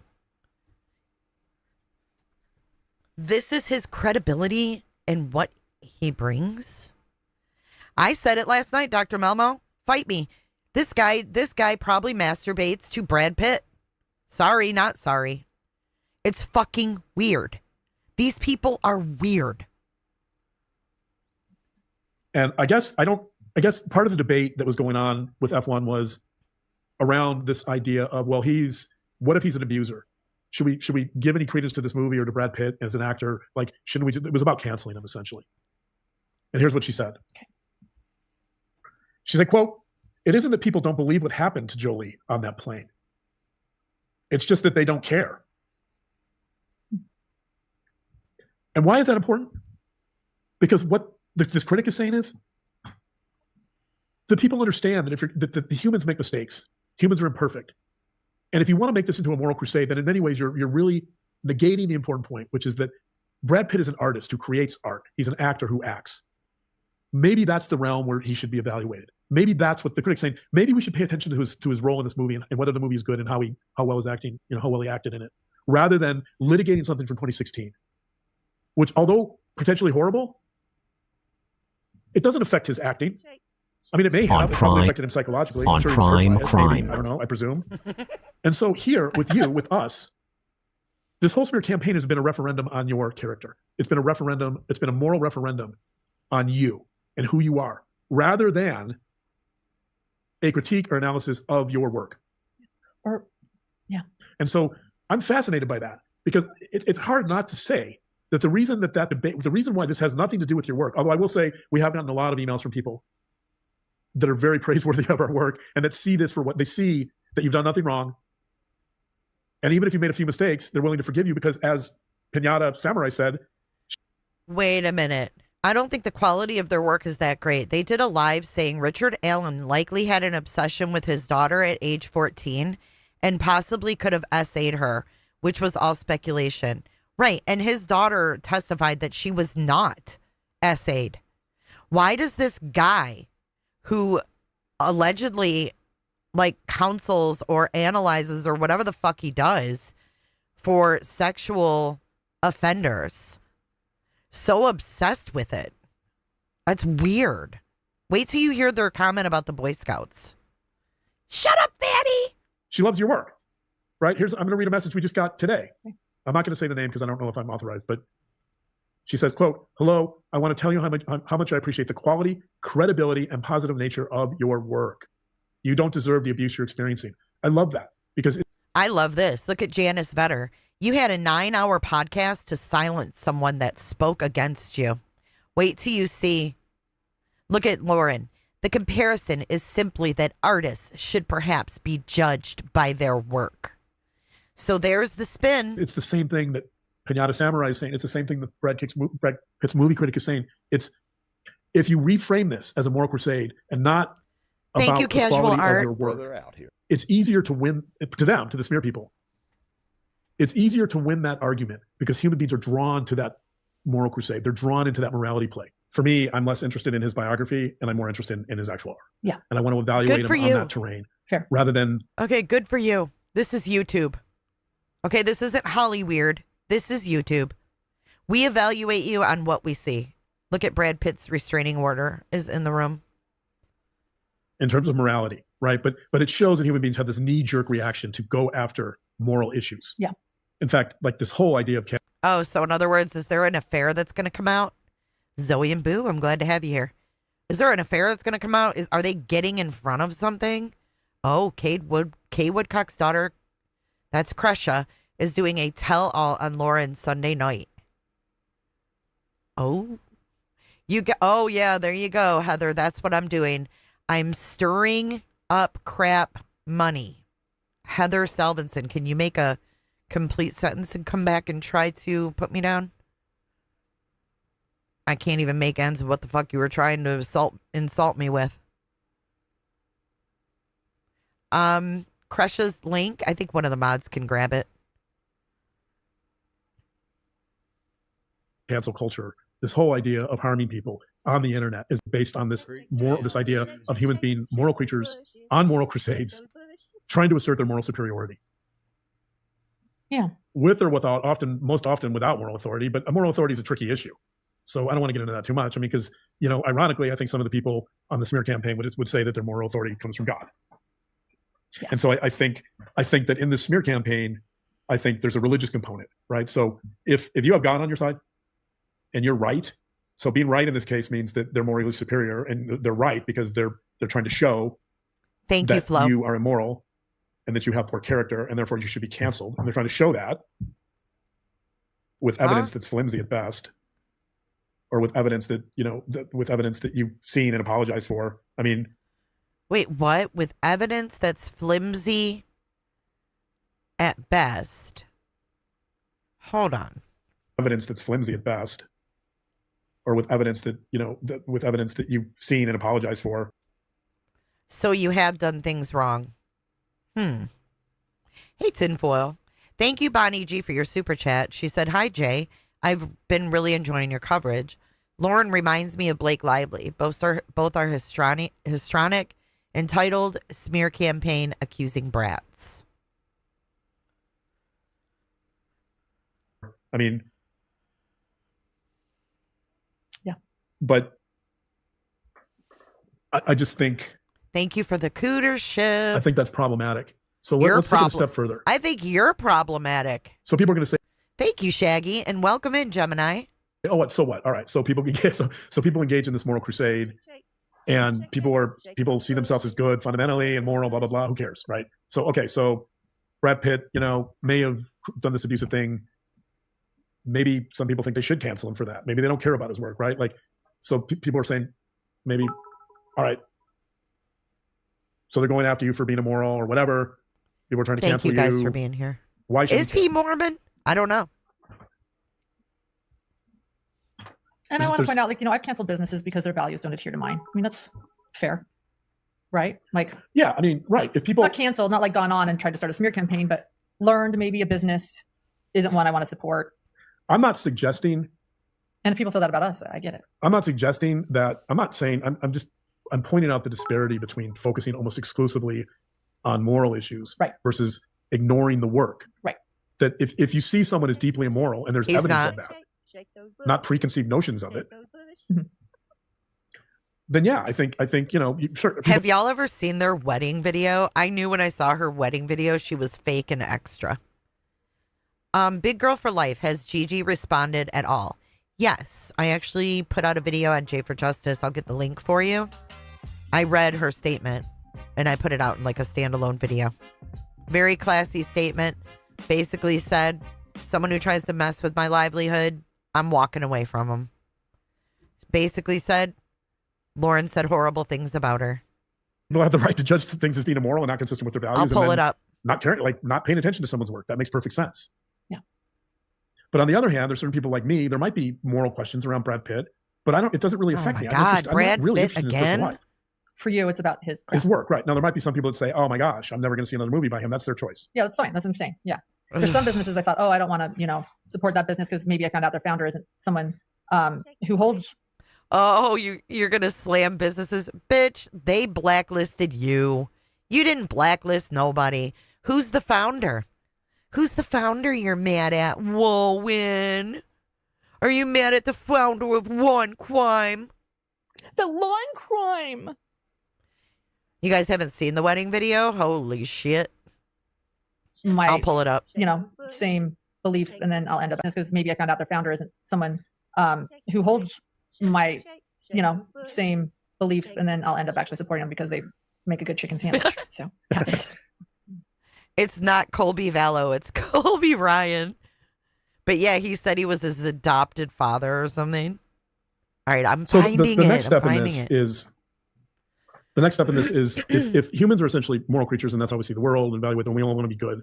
The question is, one of the questions that arises from that is, How do we maintain that? So when there's threats to our moral character, how do we maintain that perspective? How do we see ourselves as good? And the answer is there's something called the cognitive response principle. Okay. The cognitive response principle basically says that any information you get is only can confirm whatever beliefs or perspectives you have. So in other words, you can get information that contradicts your identity or your view of the world, and you're going to disregard it.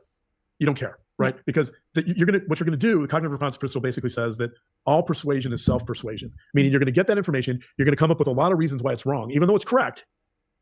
Somebody gives you evidence of something, you're going to come up with a lot of reasons about why that's wrong and why you're still a good person. There's also something we talk about all the time, which is confirmation bias. Confirmation bias is you take evidence or information, you find the parts that confirm your view, you disregard the parts that don't, right. And all of a sudden you still believe the same thing. Right. So part of this is that if you're that 4-year-old kid who thinks that Gabriel's a herter, Shake those bushes. Shake those and let's say Listen that to kid grows this. up with Gabriel. Let's say he lives in the same Listen neighborhood. to this. That kid at 4 thinks Gabriel's a herter. Every bit of information that 4-year-old gets from there on out until they're adults, he could use to either confirm that view, or he could get information that Gabriel, in fact, is a really good kid. He's in the Boy Scouts. But you might take, let's say, he would take that information and disregard it and tell you why Gabriel is still such a bad kid. Because you could also say, oh, he's in the Boy Scouts, not good. Well, Depending on how you see the Boy Scouts or how you want to see Gabriel, to your point. I'm using that. Did you guys catch that? The ones that weren't here earlier? She's making a joke about the Boy Scouts and the essay that happened to the boys in the Boy Scouts. For making it happen. And they're referencing a 4-year-old. For making it happen. Thank you. A 4-year-old. Chandelier and Six, thanks for your super chat. If one is a shit person, I don't give a fuck if their work is good. We are not 4-year-olds, you weirdo. Yeah, and Dr. Momo, she interviewed Adam Steed, who is an ex-Mormon, who went on her show and sat shoulder to shoulder with her. He was abused when he was still in the Mormon religion, when he was in the Boy Scouts, and he has publicly told his story. And she sat shoulder to shoulder. I showed it in the beginning of the live. It's absolutely disgusting. They don't give a fuck about victims. They just don't. Nothing about that shit's funny.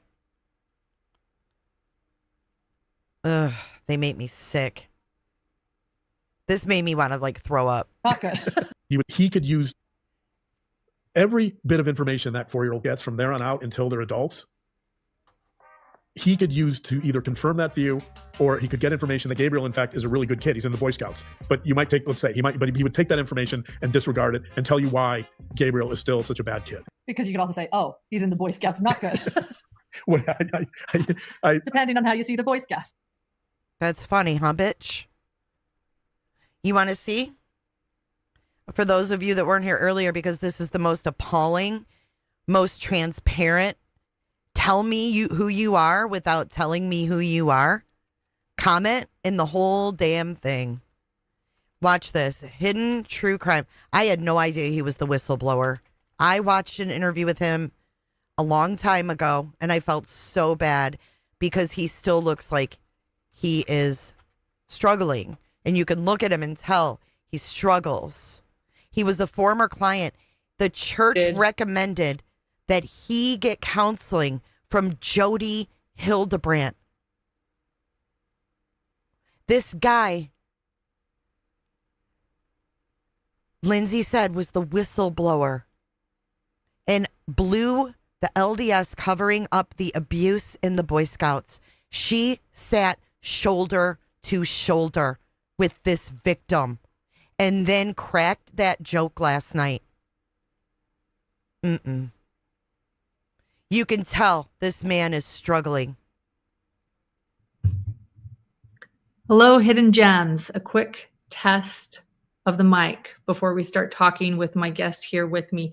I wish I could say, in studio. You are in studio with me, and it's so good to finally meet you in person, the Adam Paul Steed. Is my mic working? I'm going to wait for people to confirm. Our mic. Bitch. We're sharing a mic here. That many might recognize Adam for that moment you took the Law and Crime microphone after Jody. The what? The Law and Crime microphone? The Law and Crime. for that moment you took the Law and Crime microphone after Jody Hildebrandt's and Ruby Frankie's sentencing, and you stood there and you're like, give me that mic. I was on Law and Crime watching, and I was like, go Adam, go. You know what it's like to be silenced for 15 years? I can only imagine. Not 15, 25 years, and just have it exponentially compounded. I'm sorry. It was a highly emotional experience in the courthouse. The prosecutor had files that I filed with Doppel that were redacted because of their sensitive nature. So the public doesn't really know kind of ish how damaging this case has been to my family. And my daughter and my son were there right by me. And the prosecutor had us go in. She makes me sick. This guy is so mentally damaged from what he went through. She is an exploiter. She is, look at her. Now that we see this, I see it through such a different lens. She belongs on prime crime. Shame on you. I applaud him for what he did. I cried watching his interview. It was fucking heartbreaking. It was absolutely heartbreaking to hear what he went through.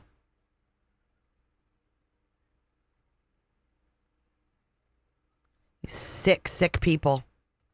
Gabriel, in fact, is a really good kid. He's in the Boy Scouts. But you might take, let's say, he would take that information and disregard it and tell you why Gabriel is still such a bad kid. Because you could also say, oh, he's in the Boy Scouts, not good. Well, Depending on how you see the Boy Scouts or how you want to see Gabriel. He's 4, Lauren. You're talking about an imaginary 4-year-old. What the fuck is wrong with these people? Blech. Shame on them is fucking right. Shame on her.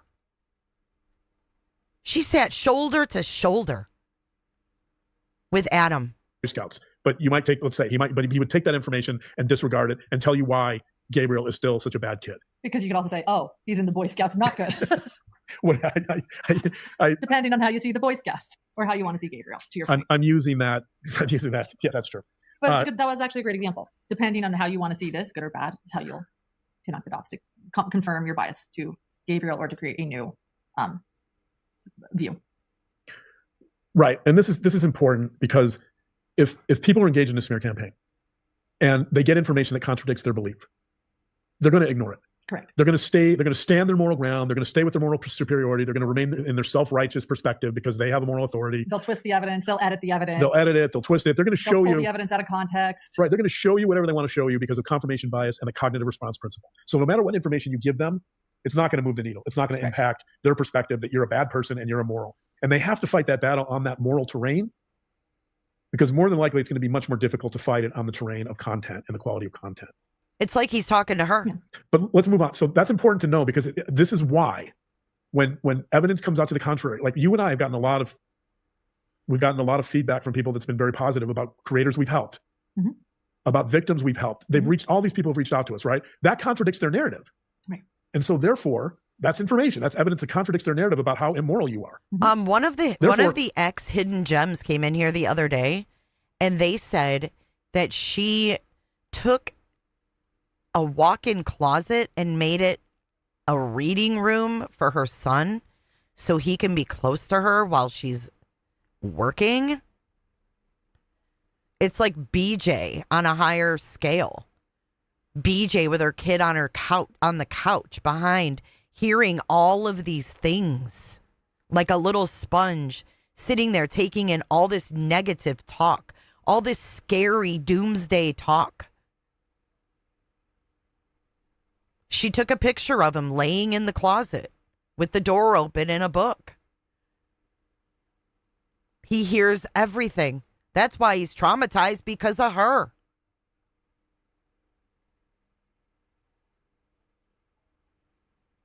They're going to use confirmation bias and they're going to use cognitive response principle to negate or deny or minimize or delete all of that information that could change their perspective, right? That's how you continue on a smear campaign. Yeah. You put it on moral terrain, you disengage from any contrary evidence, and that's how you keep going. In fact, that's how you escalate. It is obvious. It's like, but let's take the next step. You know what, Ashley? That you make a really good point. She said, I'm shocked I didn't pick this up. before watching her 9-hour rant, it's so obvious now. It's like once your eyes are open to someone's mentality, their objections, their motives, their messages, you can't unsee it. Hey, Kylie, good to have you.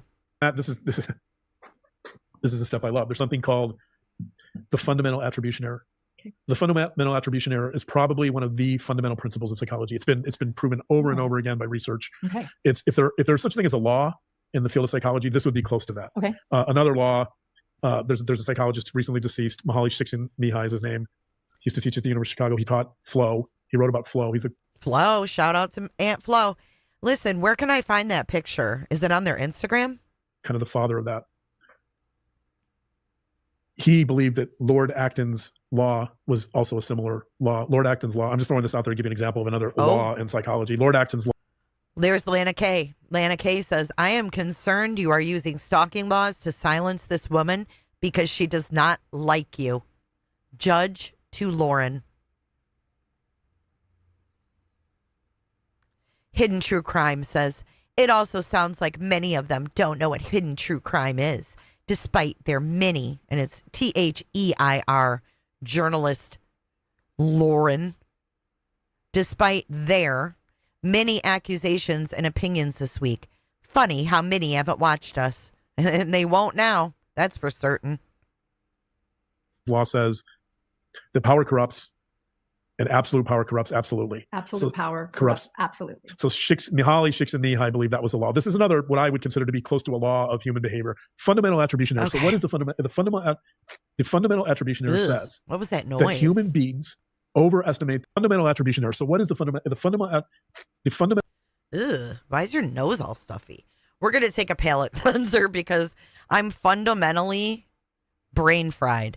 So I lied. It's not a wedding video, but it does show their wedding. It's an anniversary video. Do you want to see how people who love themselves to a fault celebrate their own anniversary? Let me introduce to you.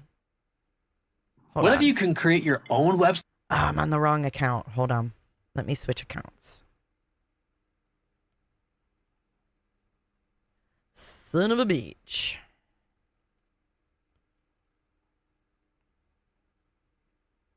Oh, I'm on the wrong damn browser. Hold on. Let me move this over.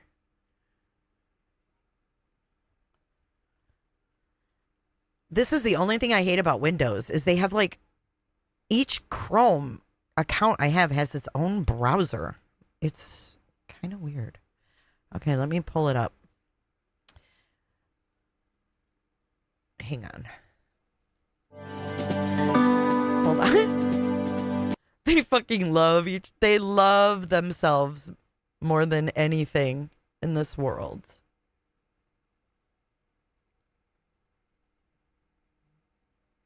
We're going to go full screen.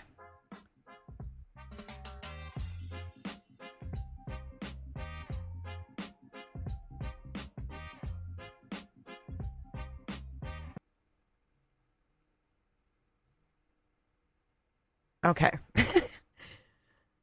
Took me a minute, but here we are. This is from this premiered. I'll read the description first. You can already tell it's extra as fuck. Premiered July 14th, 2022. It started 6 years ago today. On a warm autumn day in early September 2015, Dr. John, a forensic psychologist, and Lauren, a journalist and news anchor, met and talked over the phone for the first time. Lauren described a gruesome murder during that first conversation. Oh, sounds sexy. Providing details about a case she was covering at the time. Adam Dees, a young adult, randomly picked a home to burglarize in Boise, Idaho.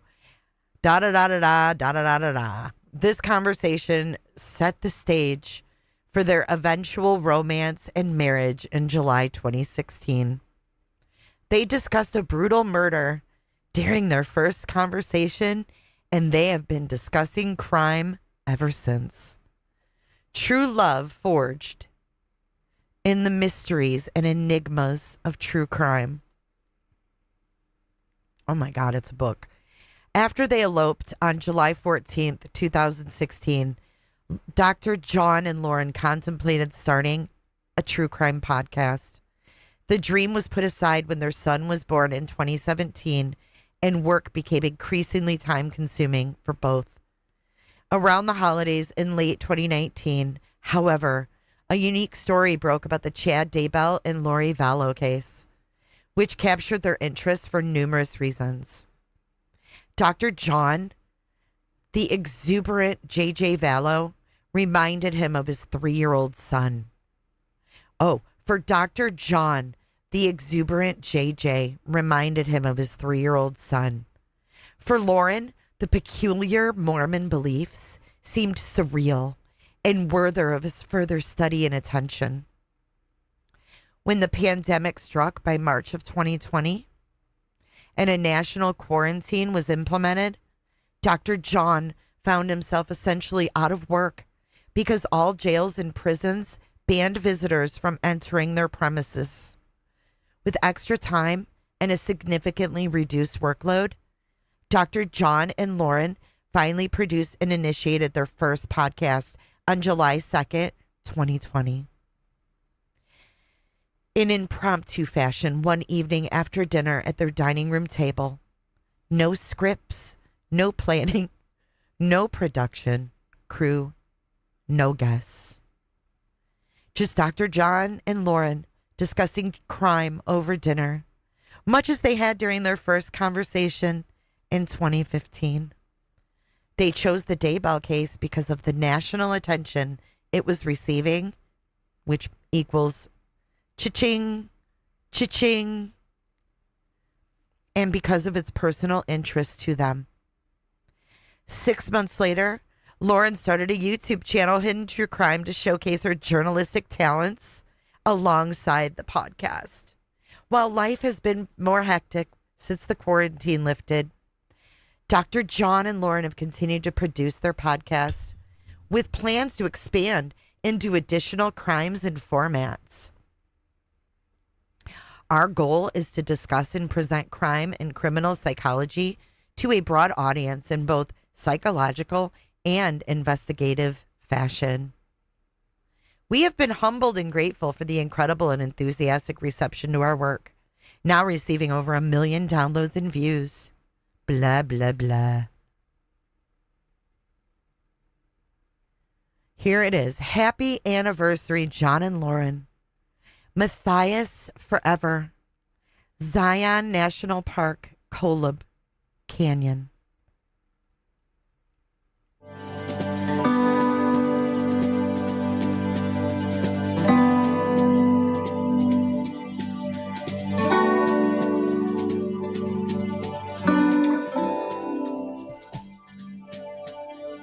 John, tomorrow is the first time I get to celebrate your birthday with you, and it feels surreal that if all goes as planned, it will be the day I become your wife and you become my husband. We get to begin our forever. You are beyond my wildest dreams. You've shared your hope, love, compassion, empathy, brilliance, strength, and tender nature with me, and I truly believe I'm the luckiest woman alive. However we got here, whatever happened, I now believe in fate. I believe in soulmates. Come on. Come on. You are my everything. I cannot imagine journeying this world without you by my side. I don't know how I made it this far without you until now. Sometimes I think my life is now actually beginning. Whatever the future holds, I know now it will be beautiful holding your hand through it all. I am honored to hold your heart, and I promise to protect and cherish it, and I will never let go of your hand. You are my everything forever. Love, Lauren.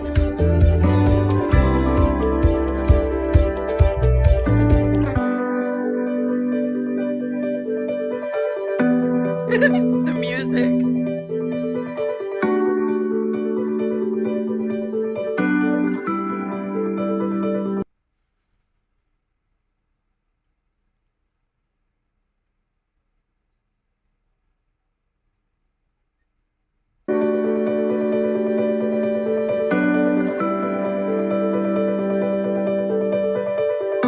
Watch this. Wait, hold on. What the fuck are we watching? What are we watching?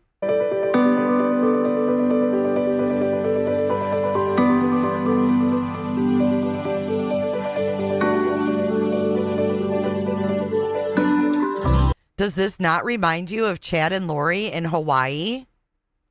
I was creeped out by this 3 years ago. Sorry. This is it's weird.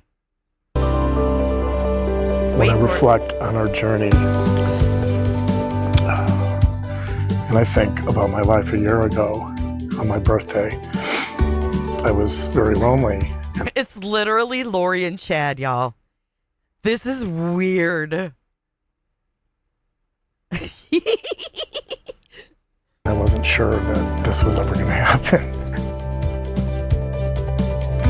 And then I got a call from... Are you guys... Or I talked to your cousin, and she gave me your number.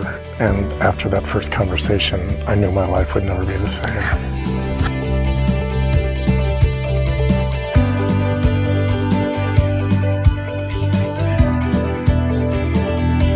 Where can I find it, Kate? Kate, where can I find the engagement video? Is it here on YouTube? Are you serious? He's combing his fucking toupee. Stop it, Lauren Matthias. Stop it.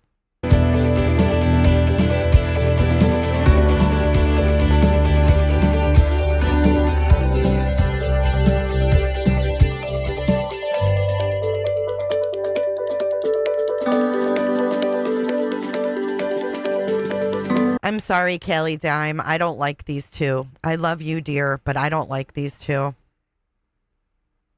And I don't have to. She is wrong for what she's done and utilized the court system and set up Christina at CrimeCon.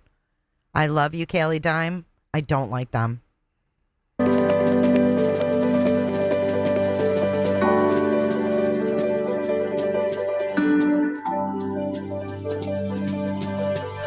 One of my favorite stories comes from Plato's Republic, where he talks about the origin of soulmates. In that story, humans originally had 4 arms and 4 legs, and they were connected, and that was great. But the problem was that they were so strong that Zeus, who's the father of the gods, became nervous, and he had to split humans because they were too strong. Most humans spent the rest of their lives as separate beings looking for each other. And I hoped that such a thing existed, but I always doubted it. And I thought it was such a beautiful metaphor. And then I met you.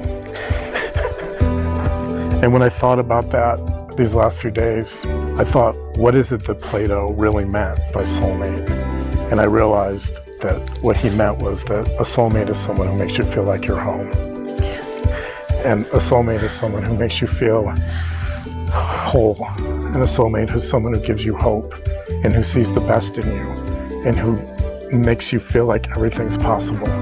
And I know all those things are true. And I know that you're my soulmate and you're my home. You've taught me about hope and more hope than I ever dreamed of having. You've taught me about love. I never knew that I could love someone the way I love you. And then you've taught me about respect. That you respect me, and you honor me, and you love me. And so I think it's perfect to be up here in Kolob, because you're right, in order to reach Kolob, we have to do it together. Matthias forever.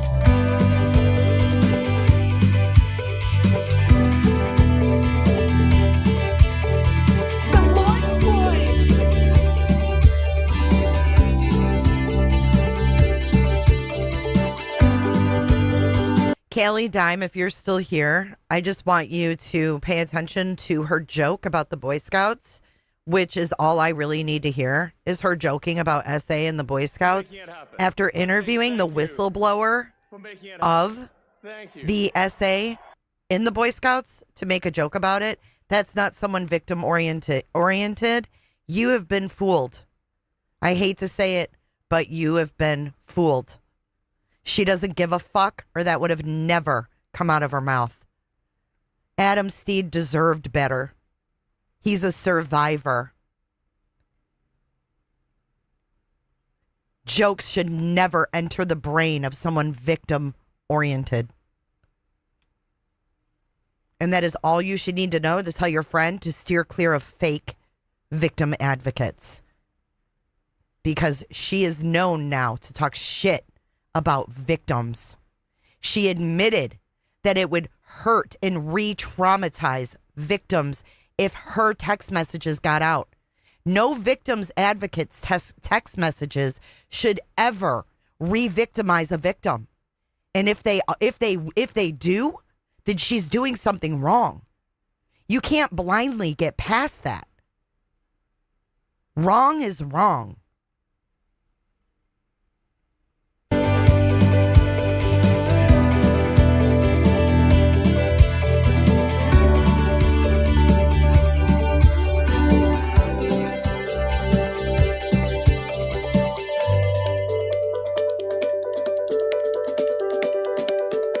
I feel like I just watched a fucking MLM video.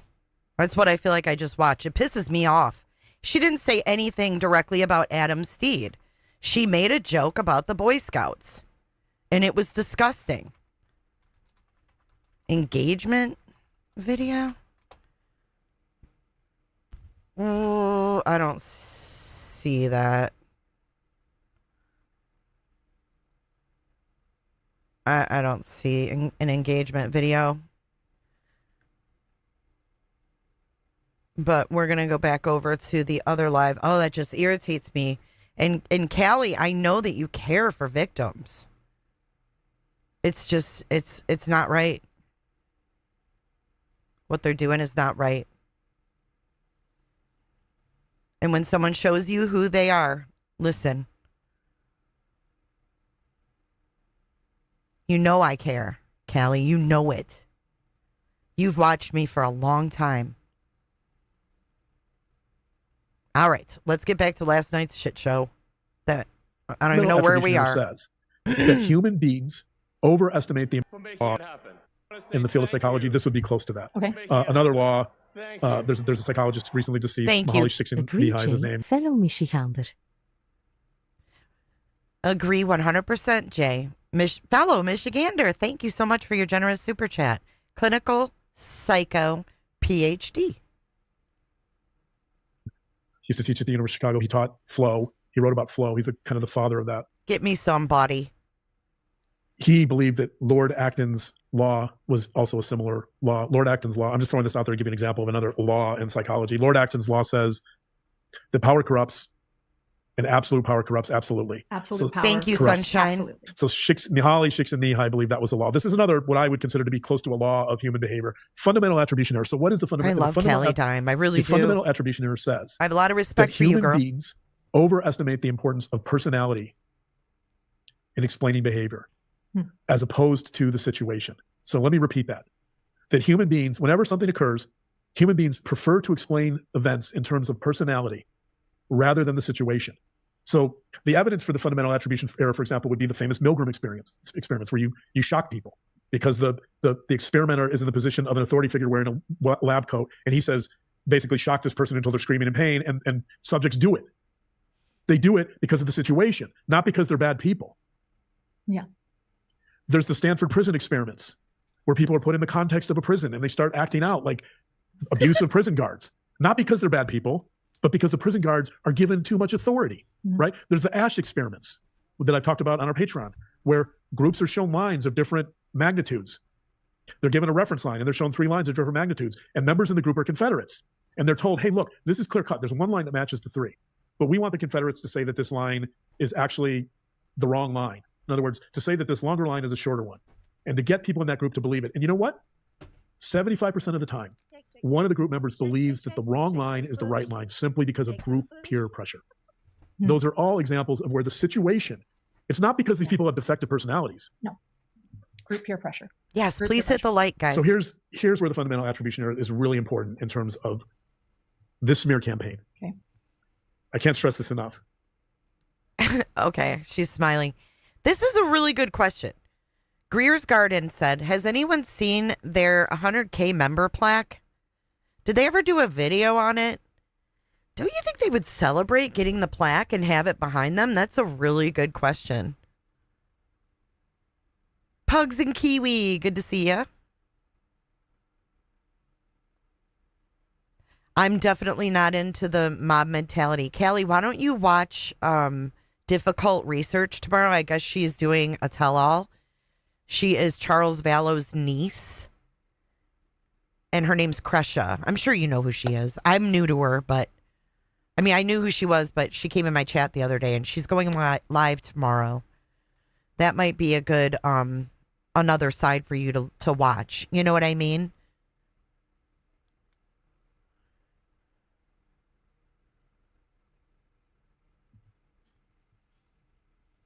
That almost every person involved in the smear campaign talked about you positively. Yeah. They all talked about you in a positive light before you rejected them, before there was a change. Some of them rejected me too. Yeah, but the point Did you guys is see Beat that Him? You were essentially positive, and then certain circumstances changed it. Me too. You rejected them before there was a change. For the fundamental. Where did Beat Him go? Clear cut. There's one line. Shit. It's nice as an us. We've been. Oh, John and Lauren, this person is so nice. One of these people that is no longer with us. And look at the response Beat Him gets. Dumb. She said, oh, John and Lauren are angels. All right. One of these people said, oh, Lauren is so kind. Someone just sent us. We've been getting a lot of messages, by the way, from people Yeah. that know people, and thank you. Someone else sent us a message from somebody that said they are just as nice as in person as they are on their podcast. And now you're evil. So the issue is, this explains it. This law of psychology, the fundamental attribution error explains it. Is it because you have a defective personality and you're evil and immoral? No. It's the fact that the situation changed. How did it change? Because you either changed their employment, you changed your relationship with them, maybe you had a falling out in your friendship. It wasn't that your personality changed. It's that their status with you changed. She may not have it set up yet, but she did say that she was going to go live tomorrow. So just sub up and hit the notifications. You guys should sub up anyways. And because that status changed. Not because I said so, but. So, why is this important? Oh. Because all the evidence here Wait a suggests that minute. these people. They celebrated 144K subscribers to match the Daybell thing. Did they ever show their plaque? Where's the plaque? Mine's right behind me. I could show it like that. Where's your plaque? Hidden True Crime. Where's your plaque, Duty Ron? Does Duty Ron even have one? All saw you as good and moral and virtuous until something happened. They either rejected you rejected them, the friendship changed, right? the situation changed. The situation changed. And so in that sense, it's really no different than the Milgram experiments. Ew. In the sense that the situation is being guided by an authority figure. That's how you get the subjects to shock people, right? I mean, It's not that the people it performing. might have been funny at the time, but when you look at their obsession with the Daybells and how this has consumed her life, it's a bit disturbing. The shock treatments changed their personalities. It's that the situation changed. And so the most compelling evidence and most compelling argument here is you didn't change. Thank you. I know you didn't change. Someone actually tried to tell me that I changed. Thank you. You didn't change at all. The situation changed. Their status and relationship with you changed. That's it. You're the same person. Thanks. Still drive you crazy. I can still be annoying. Yeah, right. You can be annoying, but you know what? I'm an adult. I can handle being called annoying or having people saying they're annoying. Like, that's what mature adults do. They can handle being called annoying. You can call me annoying too. You do all the time. So You can be really annoying. that's what grown-ups do. That's what mature people do. They can handle being labeled and handle being called annoying. You can call me annoying too. You do all the time. So You can be really annoying. that's what grown-ups do. That's what mature people do. They can handle being labeled something. I sense trouble in paradise for sure. There is a lot more in those texts. I guarantee you. There is definitely something going on between them as well, more than anything that Christina could even do. There's no way that Christina has caused this disconnect that you can clearly see. You can't unsee it. Body language says a lot. You can call me annoying too. You do all the time. So you can call me annoying. You do all the time. And she's like, you are annoying. She doesn't even smile. Handle being called annoying or having people saying they're annoying. Like, that's what mature adults do. They can handle being called annoying. You can call me annoying too. You do all the time. So You can be really annoying. that's what grown-ups do. That's what mature people do. They can handle being labeled something. No, you don't pay for your plaque. So we're covering a lot. The first one is free. If you want to get a second one, or if you need a replacement of your plaque, you can buy a second one if you want to.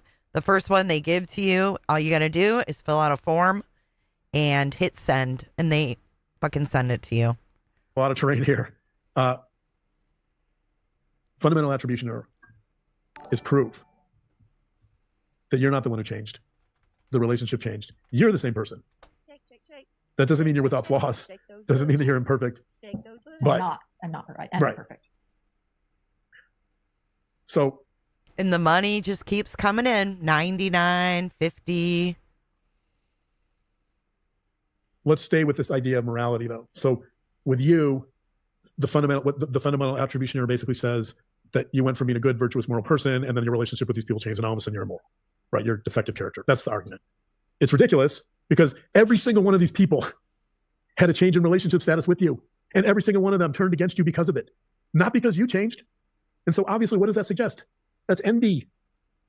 That's envy. We'll talk about that more later. But before we do, how can you buy subs? There's numerous websites. Just go to a Google and put buy YouTube subscribers. People still might be saying, all right, whatever, John, like, people are moral creatures. They want to think they're good. They don't change their perspective of themselves. Fundamental attribution error. Okay, so what? Shake those bushes. This is the part I think that's important. Oh yeah, let me get now that, we're going to Summer. get into I forgot. Why there are risks here and why this is a real problem. Oh, the real reason. A lot of people. How long have we? Wait, hold on. There's some. How long have you idiots been live? An hour and 10 minutes, and now we're just now getting to the nitty gritty. Okay. Chatter out there that this is just like a big cat fight, right? This is just like a bunch of mean girls going at it. Oh, this There's is no rich. victimization. There's no risk of violence, right? This is just all overblown. I'm going to show you now why that's not true. There's something I'm going to read from a book In here. other words, you're saying that I don't have a stalker and that I did a 9-hour live crying about a cat fight. You were faking the whole thing and you were crying about a cat fight. Or I'm dramatic. And we'll get to that in a little bit. You are such a there's bitch. a couple of psychologists, Not Alan likable. Fisk and Tage Rye. They wrote a book. Dude, she is so unlikable. Like literally unlikable. If you're trying to look scared, you don't. You look like a big baby who didn't get her way. Of a stalker and that I did a 9-hour live. You were faking the whole thing and you were crying about a cat fight. Or I'm dramatic. And we'll get to that in a little bit. There's a couple of psychologists, Alan Fisk and Tage Rye. They wrote a book called Virtuous Violence. They've done a lot of research on this, by the way, so there's empirical support for this theory. Okay. But I'm going to read a little bit from their book and start explaining why this moral crusade and this desire for certain party, this self-righteous statement. Moral, referendum on you is important. So here we go. Most violence, this is according to the theory by Fisk and Ray, most violence is morally motivated. People do not simply justify or excuse their violent actions after the fact. At the moment they act, people intend to cause harm or death to someone they feel should suffer or die. That is, people are impelled to violence when they feel that to regulate certain social relationships, imposing suffering or death is necessary, natural, legitimate, desirable, condoned, admired, and ethically gratifying. In short, most violence is the exercise of moral rights and obligations. Working within the framework of a relational models theory, our thesis is that people are morally motivated to do violence to create, conduct, protect, redress, terminate, Thank you, or Tanya. mourn social relationships with the victim or with others. For 3 We months. call our theory virtuous violence theory. Shut up, John. So why is this important? It's important because there's a lot of evidence suggesting. I'm going to read a line in here that I think is really critical. In short, most violence is the exercise of moral rights and obligations, right? The reason this is important is because virtuous violence theory completely applies to your situation in the sense that The people engaging in the smear campaign feel morally justified. They feel like their moral rights were violated and they want retribution. One of them reposted on her TikTok that we should bring back public shaming. That's kind of what you're... Exactly. Which is the Salem witch trials too. I mean, I guess a lot of people feel that way. Yeah, clearly. But the larger point here is that there's research supporting this, and that Marie, if you hold on, if you engage in kind of this, Marie, you're here. Marie, thank you for the beautiful wind chimes. I hung them outside already. Thank you so much. They're beautiful. They sound beautiful and they look beautiful. Thank you. Extreme moral crusade against someone. The natural and logical conclusion to that is harm or death. And if you think about the smear campaign, so the stalker who began the TikTok, she says quite clearly, saying it is wild, that her goal is to burn the kingdom down, right? It's clear that her goal is not only harm, reputational harm, emotional harm, psychological harm, but the harm that she really wants to affect is to ruin you and ruin your life and burn the whole kingdom down, right? The goal. So what that's implying is that she won't stop until that harm is implying. This is your opinion. Executed and complete. So if she burns the kingdom down, then she feels morally vindicated. Or if there's a death, if someone harms themselves or someone harms you, then the game's over. She's morally vindicated. Here's the problem. Here's the risk. This is why this is so risky and so important, because these people, these self-righteous, morally superior people, they want moral vindication, and they're not going to stop until they get moral vindication. And the way they get moral vindication, the way this game ends, I agree, is either Noel. you're dead Good or to you're see you, completely hon. ruined. That's it. And that, by the way, is malicious intent. One of the things about stalking, and we're going to talk about the definition of stalking in a little bit. There has to be malicious intent. There has to be some intent to cause harm. Okay. You have it in spades here. When someone says in spades that they want to burn your kingdom down, when they want to expose you, when they want to harm you, they feel justified in doing it. They feel, as virtuous violence theory would predict. Thank you, Shell. Brother out here. 5 cooter ships coming in hot. They feel like in the most, chat. in short, most violence is the exercise of moral rights and obligations. Shut up, That's John. exactly what this is. They're exercising in their mind their moral rights and obligations because you harm them, because you're immoral, because you're a bad person, and they will not stop Just help a brother until out. their goal is met, which is to ruin you or have you end up dead. That's the goal. What? Let me continue with another. What the fuck did he just say? Till their goal is met, which is to ruin you or have you end up dead.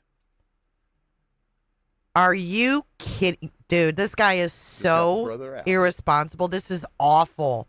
End up dead because she made TikToks? This guy has a license? Are we sure that this is a doctor of philosophy? What are they desperately trying to hold on to or cover up? You're a bad person, and they will not stop until their goal is met, which is to ruin you or have you end up dead. That's the goal. Let me continue with another. I'm going to read another. Wow, that's the goal, huh? Look at her. What the fuck is going on here, man?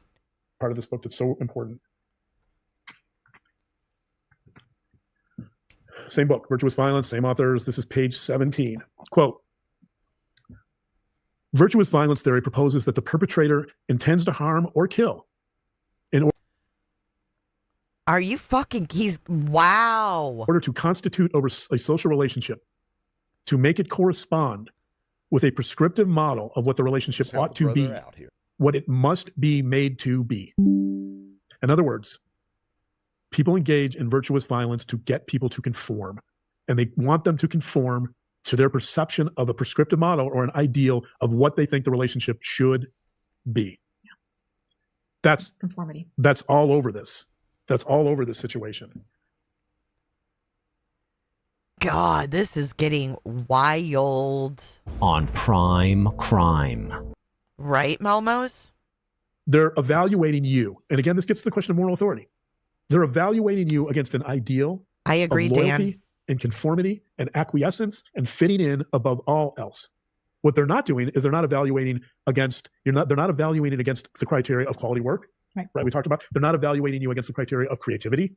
They're not evaluating you against the criteria of complexity, because they're not allowing you to be complex. No, I need to conform. You need to conform, right? If you reject them, you're not conforming. You're not loyal. Like, one of the themes that you see throughout this entire TikTok is, oh, she's a bad friend.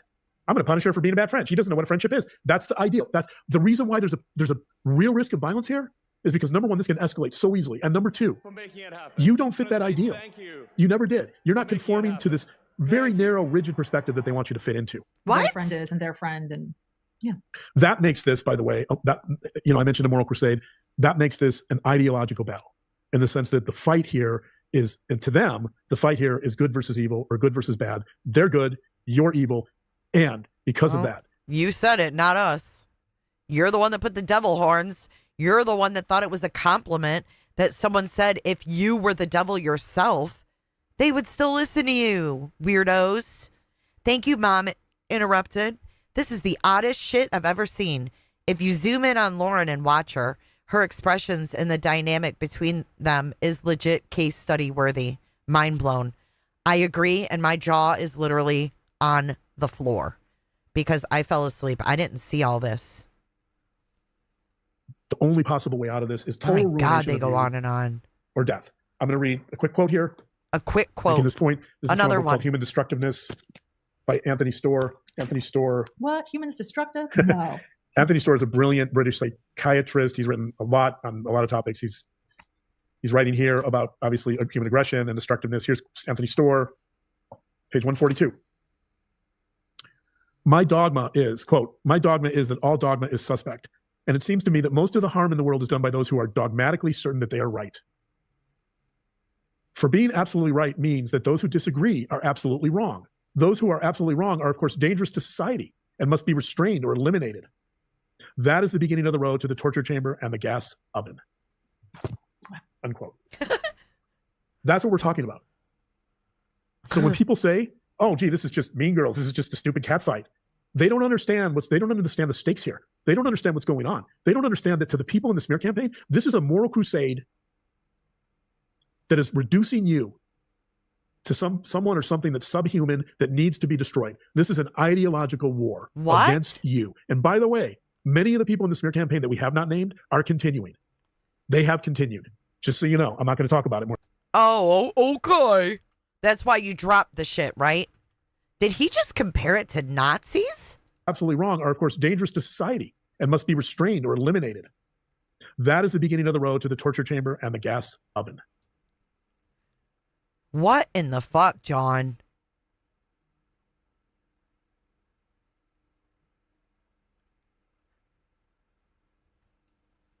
What the hell? Dangerous to society and must be restrained or eliminated. That is the beginning of the road to the torture chamber and the gas oven. Unquote. That's what we're talking about. So when people say, oh, gee, this is just Mean Girls, this is just a stupid cat fight, they don't understand the stakes here. They don't understand what's going on. They don't understand that to the people in the smear campaign, this is a moral crusade that is reducing you to someone or something that's subhuman that needs to be destroyed. This is an ideological war against you. And by the way, many of the people in the smear campaign that we have not named are continuing. They have continued. Just so you know, I'm not going to talk about it more than that. Let's talk about some other risks. We will get into defining stalking in a minute, and we'll get into the psychology of stalking in a minute. But as long as we're talking about risks, I want to bring up some real risks here. People say, oh my gosh, why would she get a restraining order if this is just a cat fight among mean girls? Nothing's going to happen. This is nothing, right? God, No, virtuous violence theory suggests we'll say stalking in a minute, and we'll get into the psychology to his of stalking voice. in a minute. But as long as we're talking about risks, I want to bring up some real risks here. People say, oh my gosh, why would she get a restraining order if this is just a cat fight among mean girls? Nothing's going to happen. This is nothing, right? No, virtuous violence theory suggests otherwise. And if you do, as I've done, if you do some of the stalking risk assessments, the risks are considerable. And this is what he does: is he assesses and evaluates offenders. So this is what you do with your philosophy. We know psychology. There's so many examples of when you engage with people on a moral crusade and your goal is to dehumanize them, and you see it as a moral issue, it will escalate. And that was a concern you and I had. Okay. If people say, oh my God, this stalking order is so frivolous. No, it's not. And this is why. And that was a concern you and I had. Listen to his if voice. People say, oh my God, this stalking order is so frivolous. Why is he Don't mock us. And look at her. He's mocking you. He's mocking you guys. The law and crime. It will escalate. And that was a concern you and I had. If people say, oh my God, this stalking order is so frivolous. No, it's not. And this is why. Because you and I were trying to prevent someone landing at our door with a gun. We did not want to get to that point. And somebody has now threatened us. Trying to prevent someone landing at our door with a gun.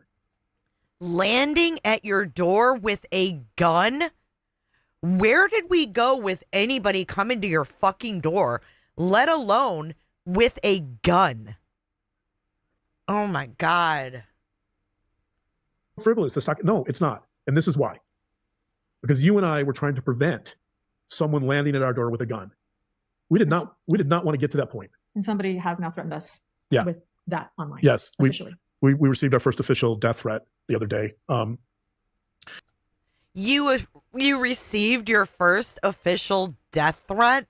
Prove it. Prove it. Let's see the police report. Prove you got a death threat. Come on. Look at Brad Pitt super chatted. Why are you stalking me? Salty, I know it's nuts. Threatened us with that online. Yes. Officially. We received our first official death threat the other day. Which again, not our first official, actually. Yeah, that's true. We've had Oh, it's not our first official. We've had plenty. I've sent plenty to ourselves from my Proton email. That's true. But it was very chill. It was chat the other day. Which again, not our first official, actually. That's true. We've had others. That's true. But it was very chill. It was chilling, and it shows you the extent to which, when you start framing things in terms of this moral crusade, this is what you get. What are some of the other risks? And we're going to define stalking in a second, but let's talk about some of the other risks involved here and why this is not just mean girl behavior. Okay. Number one, the obsessive nature of the posts. Everyone we talk about excessive this all the nature? time. The number of criminals engaged in murder or very violent acts, almost all of them have some type of obsessive qualities. They ruminate about the victim. They can't stop thinking about the victim. They obsess over the victim, right? That creates an attachment to the victim. Here you have that type of obsession. Another risk here. Months and months and months of posts, despite not communicating. Well, despite you saying you feel threatened. Yeah, starting it with I feel threatened, then the social media, the Instagram to Instagram and TikTok, and there's a YouTube I didn't know actually until after this, and months and months and months and months of it without any response from me. Escalating. Obsessive. There's also this inordinate rage and hatred towards you. And that's a risk. Because when people develop this intense rage towards another human being, and I think, by the way, intense rage with the TikToker, I think a lot of that is repressed. But you see it. The way you see that rage is by ignoring a stalking injunction. Right? The way you see that rage come out is by being oppositional. It's after our first hearing, it's going outside on the courtroom steps and doing a mic drop. That's taunting you. The stalker did that. On the day of our hearing in September, she went outside, she filmed herself doing a mic drop. That's harassment. What was supposed to it was supposed to be our evidentiary hearing, and the judge changed it to a later date, and the judge continued it and lessened the stalking injunction, and she went out and did a mic drop. Against Utah code, by the way. Utah code specifies quite clearly that you can't modify a stalking injunction without hearing evidence from the petitioner, from Lauren. And the injunction was modified without hearing a shred of evidence from us. Also, just so people know, you don't have evidence. Our lawyer tried to get the stalking injunction enforced. My lawyer, who's not my brother. P.S. Go ahead. Our lawyer, Daston, not her brother. Our lawyer, who one of four. Yeah, one of right. We have other lawyers too. None of them are my brother. Yeah. So whatever. Let the rumor mill. Our lawyer tried to argue correctly that because the rumor mill, our lawyer, who one of four. Yeah, one of four, which it's important to remember that they want all attorneys' fees or wanted from Christina to pay for 4 lawyers. Right. We have other lawyers too. None of them are my brother. Yeah. Our lawyer, Daston, not her brother. Our lawyer, who one of four. Yeah, right. We have other lawyers too. None of them are my brother. Yeah. So whatever. Let the rumor mill. Our lawyer tried to argue correctly that because there were multiple violations of a stalking injunction, which is a felony, that the stalking injunction should get automatically enforced. Guess what? And that is Utah code. That is if you violate it twice. Our lawyer made the point that hearing never should have even occurred. It shouldn't have even been an issue. It's black and white. Someone violated a stalking injunction. It's black and white. Why? Because you set it up so smoothly. It gets enforced. It should have been enforced. End of story. Let's move on. You and I have our privacy intact. Okay. That's all we wanted. We wanted this to be private. We wanted to move on with our lives without someone harassing us. All the time, bullying us, stalking us. Calling. Sorry, my stream glitched a little bit last night at this spot. It'll pick back up. Daston's filings were stupid. I'm not even a lawyer, and I thought they were stupid. And the social media. And another thing that people have pointed out that I totally agree with is several people that have looked at the TikTok have written and said, one person wrote, those are the most menacing TikToks I've ever seen. Somebody else wrote, it seems like she's taking pleasure in those. Oh, like you take pleasure in Brad Pitt? Those are the most menacing TikToks I've ever seen. Right? That suggests that if that's true, that suggests that there's a sadistic quality. That this is someone taking pleasure in harming you, taking pleasure in hurting you, taking pleasure in trying to ruin your character and your reputation and your livelihood and your life.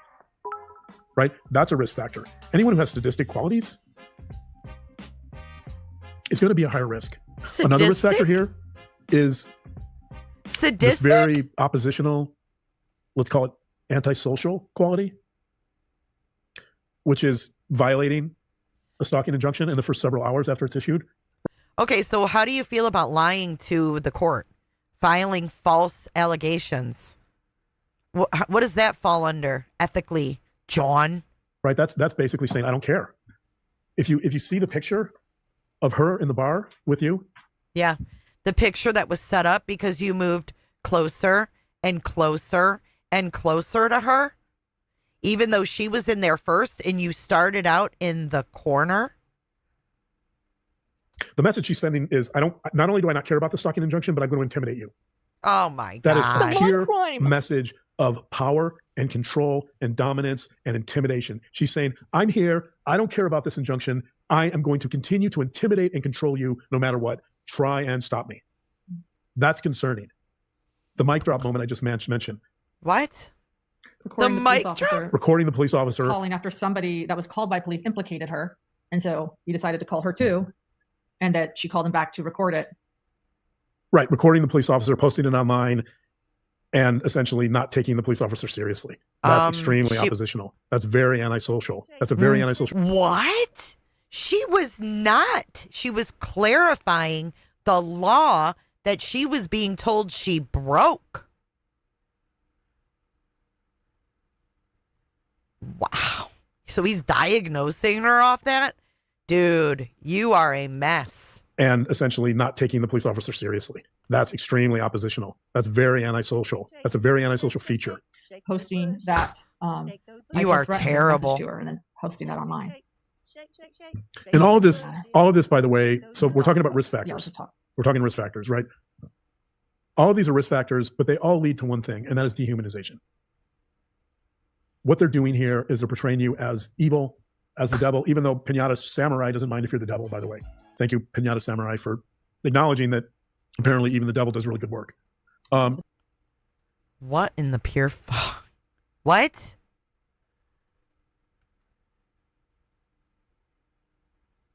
Dehumanization. I don't trust these. What they're doing here is they're portraying you as evil, as the devil, even though Pinata Samurai doesn't mind if you're the devil, by the way. Thank you, Pinata Samurai, for acknowledging that apparently even the devil does really good work. Acknowledging that the devil does good work. Really? Said no Christian ever. Thank you for acknowledging that the devil does good work.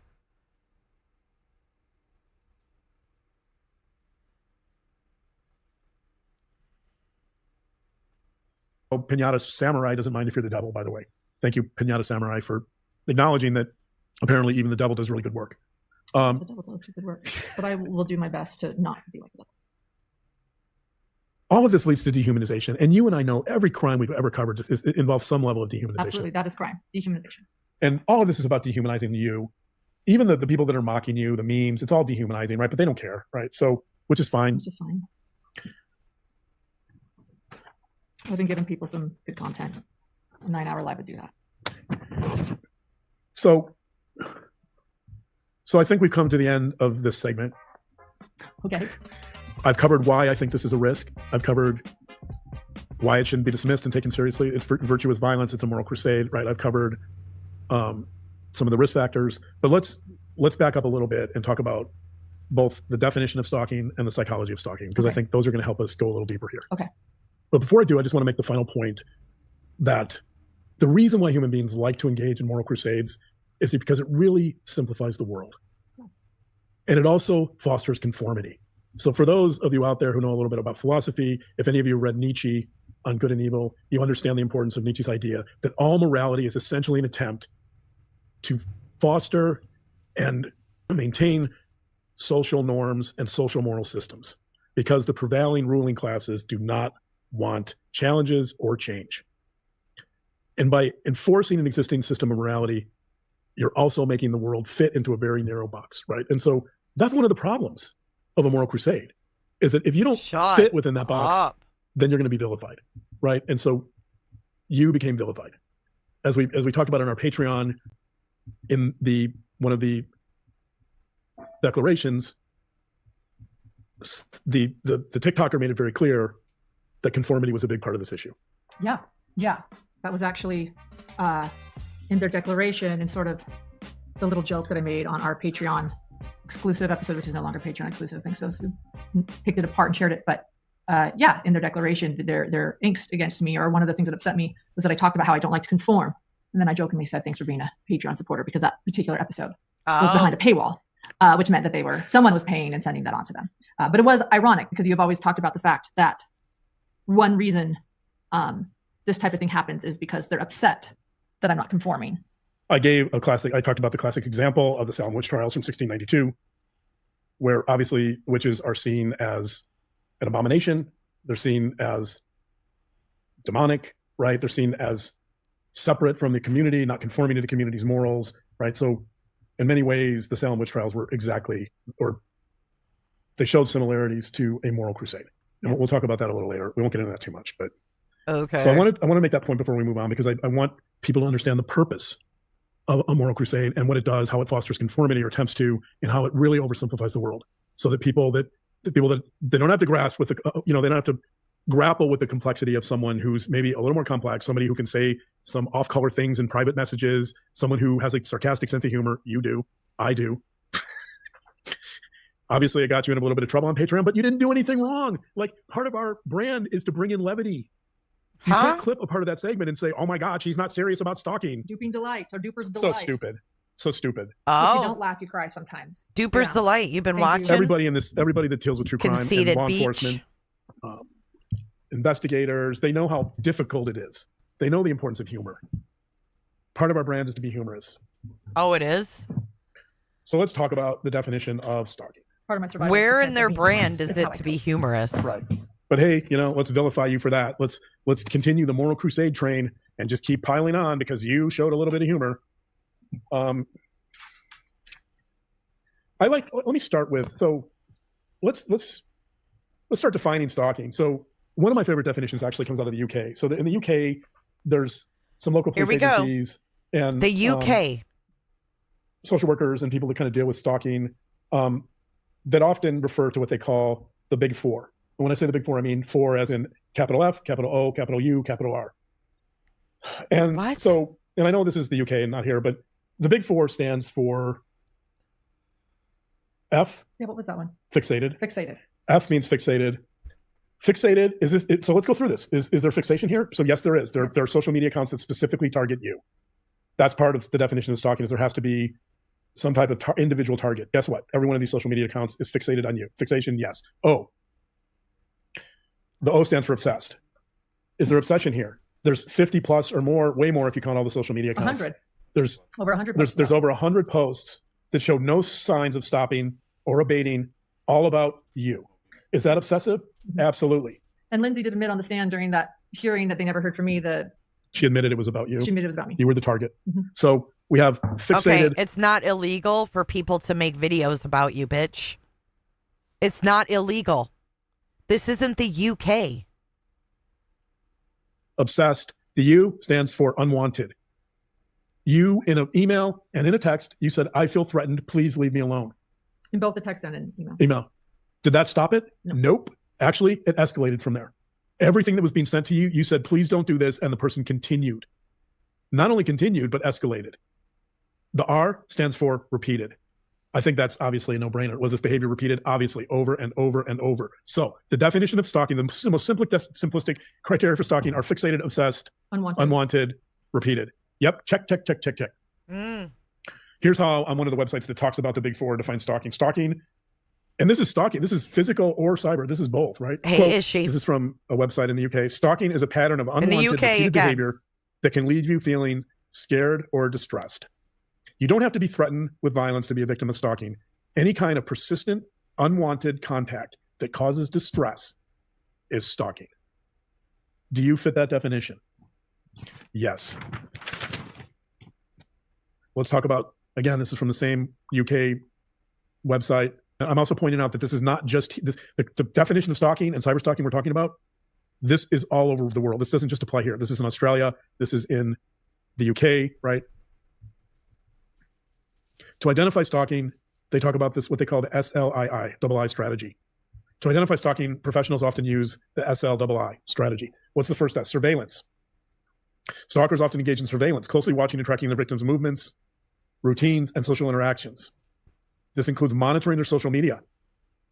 The goal is to gather personal information and maintain a sense of control over the victim. Irrelevant. And let's talk about recording when at trials or crime. Shut up. Interestingly enough, one of the people who wrote a declaration for the stalker, Janice, admitted to filming us multiple times and then even showed in evidence her filming both my producer Grayson and myself, even at CrimeCon after the stalking injunction was.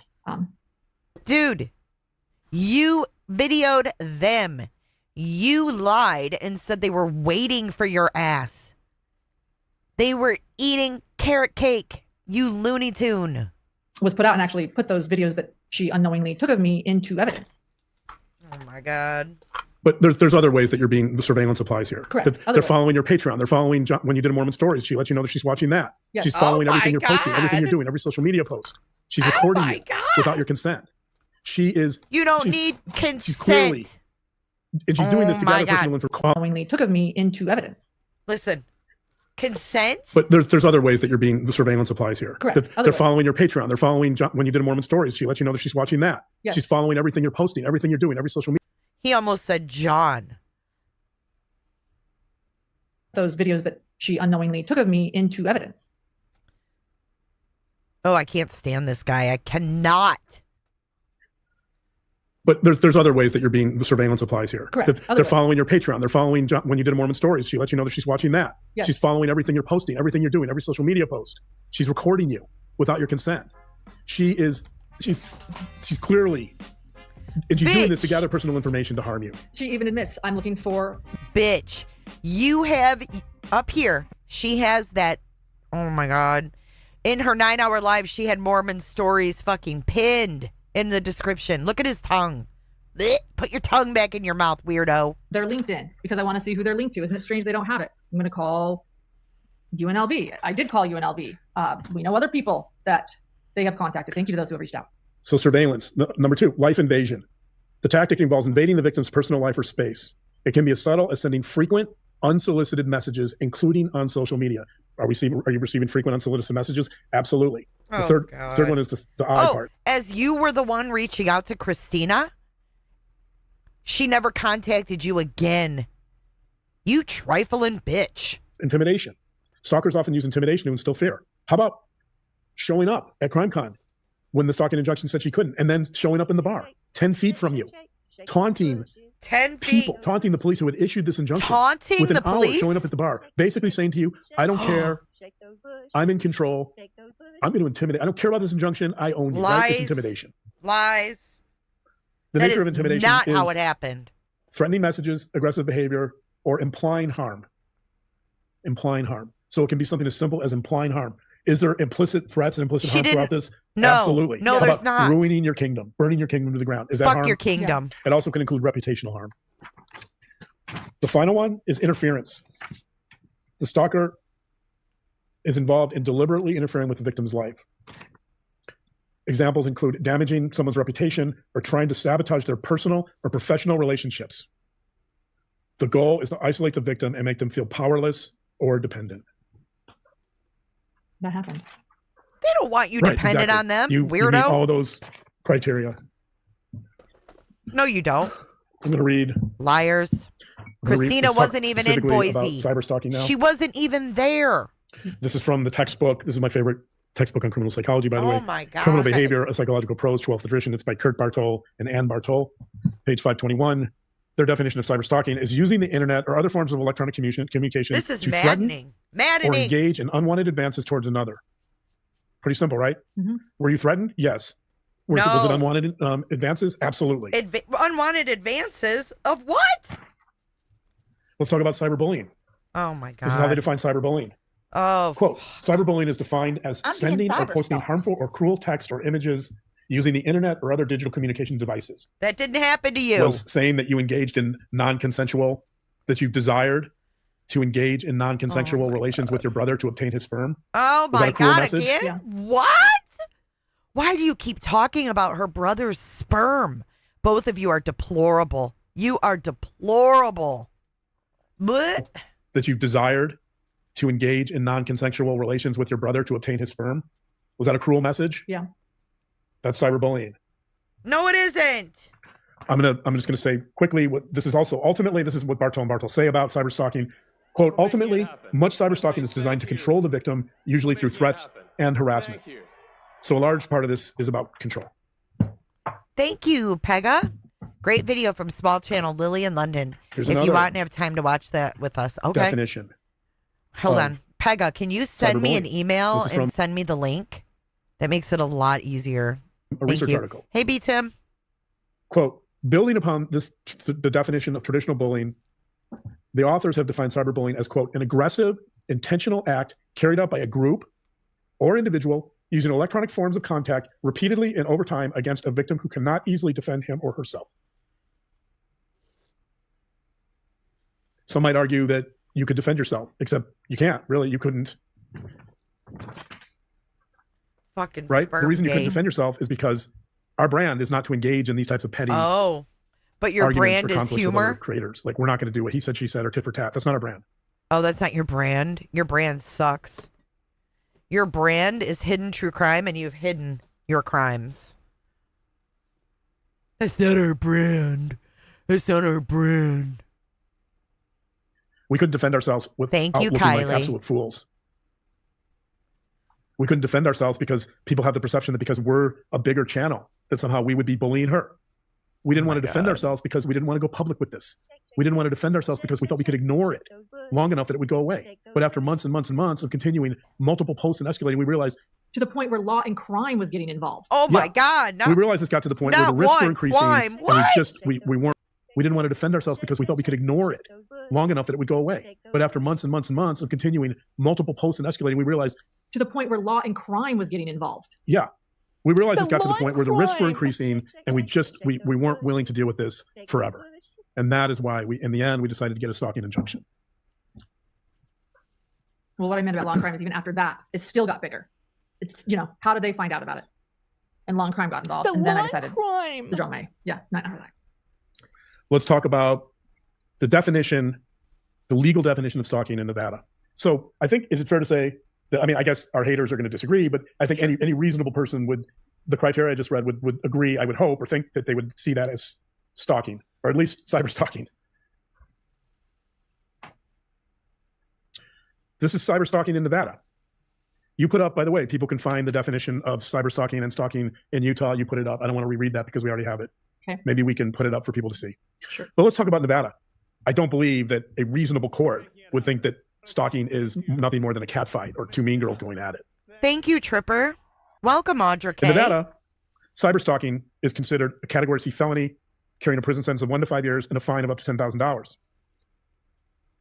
The following requirements must be met in Nevada for cyber stalking. The accused person must intentionally cause harm to the victim, even if it's just trying to scare them or make them afraid. So intentional harm, that's a big part of it. Obviously, there's a targeted social media account, multiple targeted social media accounts, only about you. Did that induce a certain amount of fear in you? Yes. Could you explain? Well, physical, multiple. I mean, the song lyrics that she was posting were very frightening. Crying about what I lose. What am I going to lose? Shut up. Burning my fucking kingdom to the ground. Her accomplices constantly egging her on and inciting Curvy this, and Barbie, yes, burn that welcome. kingdom to the ground. Calling workplaces. Oh. Other people coming forward and saying, I'm getting strange calls from this person saying Oh, you're bad, God. not to work with you.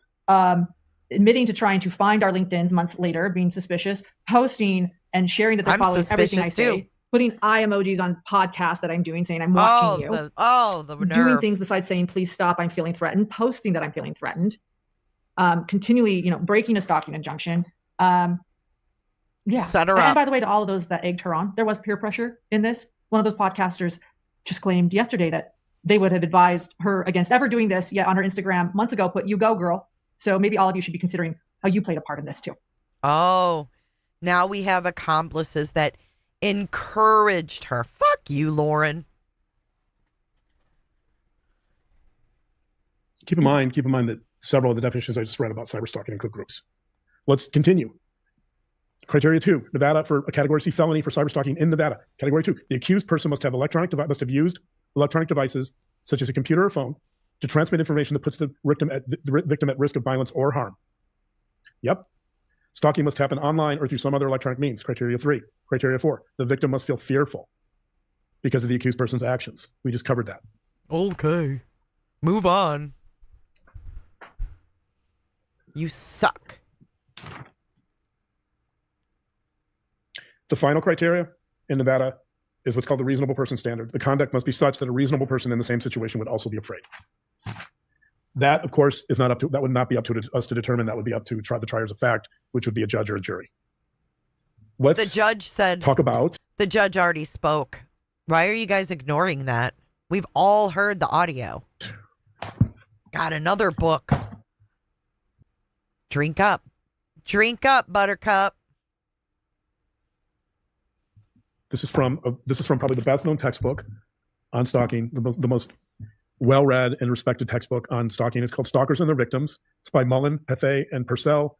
It's the second edition from 2009. It's published by Cambridge University Press. Stalkers and Their Victims.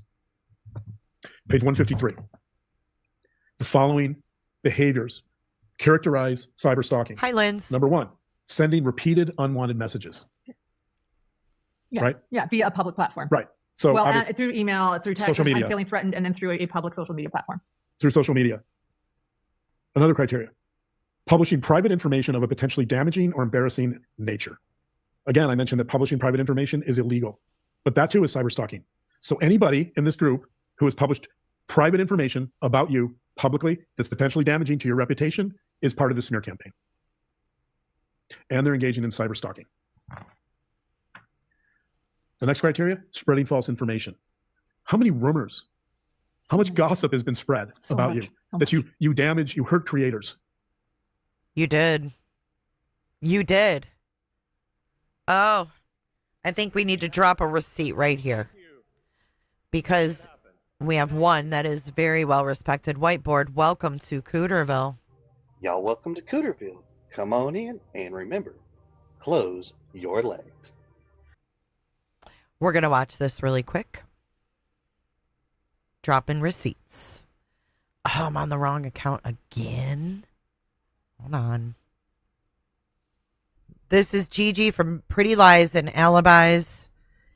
And she says, I posted on this thread, but let me copy and paste for you again. There's so much more, but I don't air dirty laundry.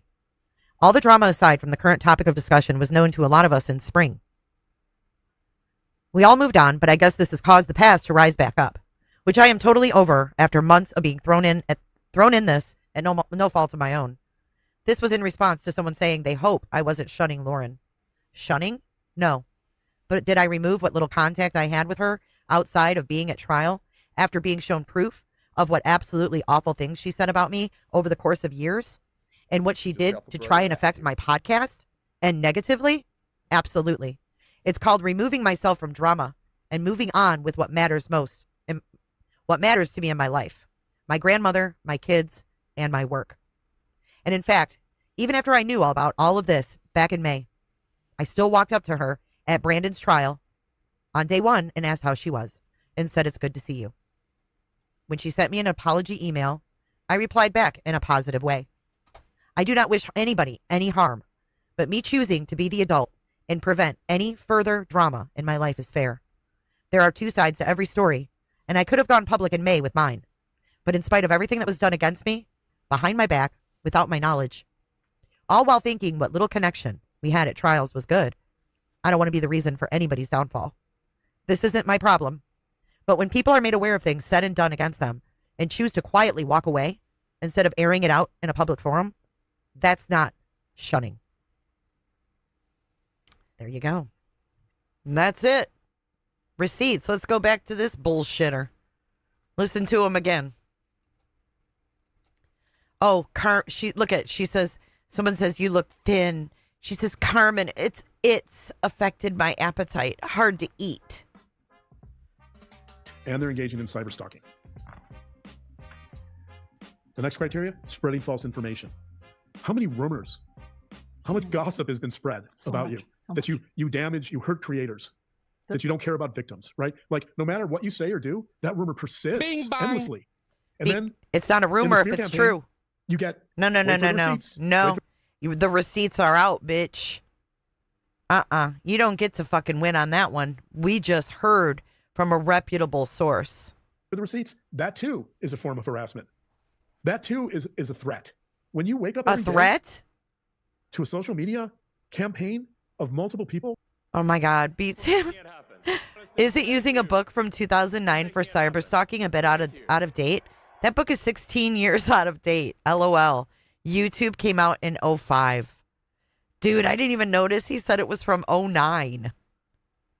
They didn't even know what cyber stalking even was then, really. Wow. Wow, Dr. John. Wow. That too is a threat. When you wake up every day to a social media campaign of multiple people constantly saying they're going to take you down. Of multiple people? In my professional contacts saying, oh, just wait for the receipts. Just wait. They're coming. So spreading false information, that's another criteria. Here's another criteria. Gathering information about a victim online. That's called doxing. Did we get doxed? Oh, we got doxed. We got so doxed. They were mad they had to work a little bit harder because we didn't have a LinkedIn, which is super sauce. It's like saying you don't have a face if you don't have a Facebook. You know, is anything we're saying true? So doxing, by the way, that's classic harassment. In fact, doxing is defined as harassment. Were we doxed? Yes, I was doxed. You were doxed. You know, I guess there was some good news that came out of it because she said, the TikToker said that she believed there was so little information on us because we curated our accounts. We have curated our Google search results. We've curated nothing. Curated a dang thing. I don't even know how I would curate. I don't know how to curate. I mean, maybe we should get something to do that. And here's the last cyber stalking behavior that defines cyber stalking. Ready for this one? Mm-hmm. Encouraging others to harass the victim. There's a lot of that, and a lot of that publicly. Exactly. Do we fit these criteria? Do we fit these definitions? All right. So I'm going to stay with the textbook, Stalkers and Their Victims, second edition. I'm going to use some of their definitions. Page 2, defining stalking. And again, this isn't cyber stalking. I'm defining stalking here, broadly speaking. Or they don't even call it stalking. They call it obsessional following. This is how they define obsessional following. Ready? Quote, an abnormal or long-term pattern of threat or harassment directed towards a specific individual. Yep. Here's how the authors define it. Stalking is, quote, a constellation of behaviors in which one individual inflicts on another repeated, unwanted intrusions and communications. Yep. So I've read a lot of definitions of stalking. I've read definitions of cyber stalking. Do they fit? Yes. Yet, of course, there's plenty of people apparently out there who no, argue they that do this not. wasn't stalking, this was catfighting, this was Real Housewife stuff, whatever. There was no harm involved. I would urge them to go look at the legal and academic definitions as I just defined. Make me one, Kate. Because stalking, I know. He has a tongue like a fucking lizard, man. Interesting things out there in terms of listening to some of this debate about what stalking is that almost all the people who would disagree with the academic criteria that I'm reading and the legal allegedly, criteria, they see stalking as like a 1930s phenomenon. where you follow someone around in your old Ford, I don't know, 1930s cars, your whatever, your old Ford Jalopy with a gun, right? They think stalking is physically following someone around with a gun, right? Guess what? It's not. We live in 2025. Stalking is fixated obsessional behavior that's unwanted and repeated that causes distress in the victim. That's precisely what's going on with you. So this idea that there's a team Lauren and a team, I mean, people can believe whatever they want, but like this idea of team. He said Christina and Grayson blanked it out. Did you catch that? Thank you so much, Nikki, for your super sticker. This idea that there's a team Lauren and a team, I mean, people can believe whatever they want, but like this idea of Did you see her look at Grayson like, oh, you're going to have to edit that out? Oh, dear Grayson, you're going to have to edit that out, baby. So this idea that there's a team Lauren and a team Christina. I mean, people can believe whatever they want. Oh, you're going to have to edit that out. But like this idea of Dude, I can read these people like a fucking book. Y'all are fake motherfuckers. Teams is absurd. If you look at the criteria for stalking. She made a little note. We need to edit that. That's probably what her notes are. What Grayson needs to edit. Can you imagine her list of edit requests? I could never work for this bitch ever. I mean, I hate editing as it is, but I'm better at it than Grayson. As he talks about a 2009 book where people still use Windows 7 and misquotes UK laws to support his position, this man is a joke and a fool. Agreed. 100%. But Tim. How it's defined legally and academically. There's two teams. There's team Lauren, who fits all the criteria of stalking and cyber stalking, every one of them. And then there's the stalking team, who doesn't fit, who meets all the criteria of someone who's stalking. Liar. I mean, have we litigated that in court yet? Nope. But I feel very confident that if and when we do, if we re-up this case and re-up it? If we re-up this case, you dropped it. You're going to re-up it, what, to the federal level? Hear that again. We litigated that in court yet? Nope. But I feel very confident that if and when we do, if we re-up this case and litigate it in another state that's not Provo, Utah. And litigate it in another state that's not Provo, Utah. You think that's going to work? I would like to see Dunkelberger wipe your asses on the court floor. If that even makes sense. That if and when we do. Leakage. If we re-up this case and litigate it in another state that's not Provo, Utah. That we're going to show quite clearly that you meet the criteria for stalking. Look at her. We're dead serious, too. Me, him, and Grayson are dead ass serious. Provo, Utah. That we're going to show quite clearly that you meet the criteria for stalking and that you need protection. And to the media who thinks that filming civil stalking injunctions is okay. By the way, I hope that you can reconsider that position and wonder if this is maybe why people that are being abused can't escape their abusers. Or shut up, Lauren. Beats him. Good point. So he just self-snitched. If she had to withdraw because of law and crime, why would he have to go to another state to file unless he was going to lose? Right? Because the law and crime can go to any state. Good point. I hope law and crime is there, and I hope that Jesse Weber puts her on prime crime. I'm here for it. Law and crime, get her. Get her.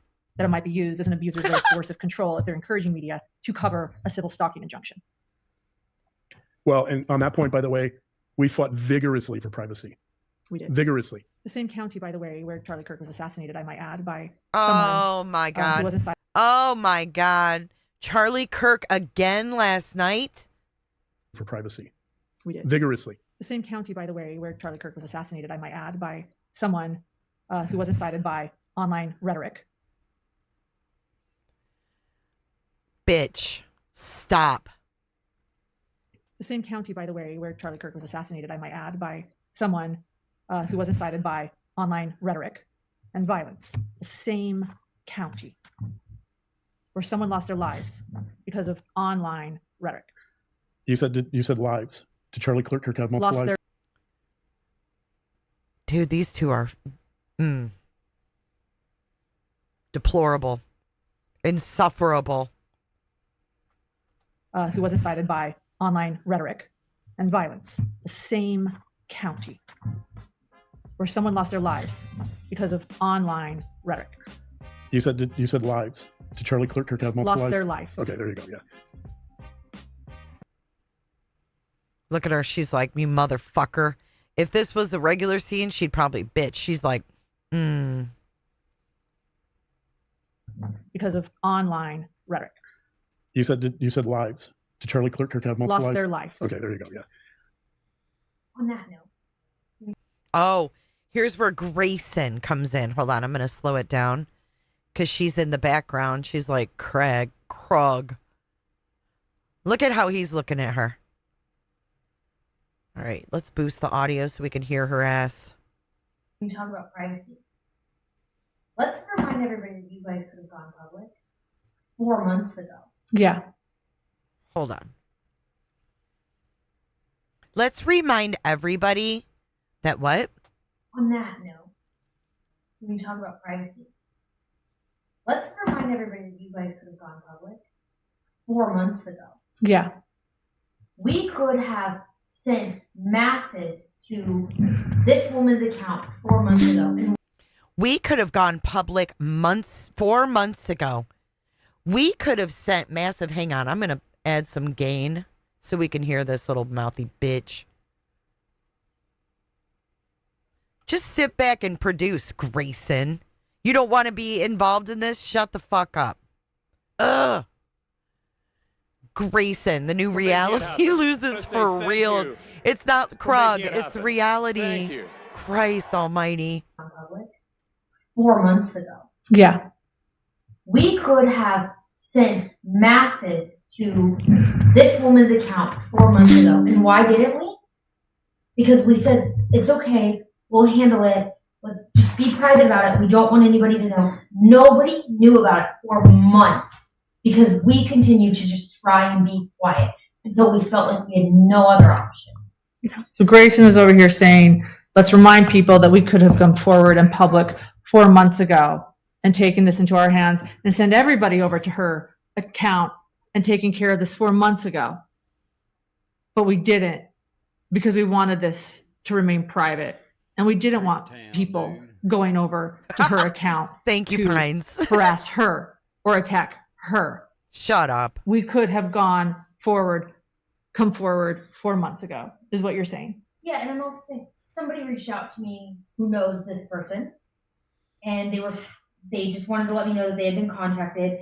And I told them I find myself having a lot of empathy for her right now, regardless of what she's done, because I see the hate that she's getting, and I would never want somebody to feel that way. And I would never want somebody to consider maybe doing something to themselves, or maybe, like, I actually don't believe, I don't think that oh God, the way you get somebody to have remorse and to change their behavior is by screaming at them. Yeah. I actually feel like that incites anger and that makes them more vengeful.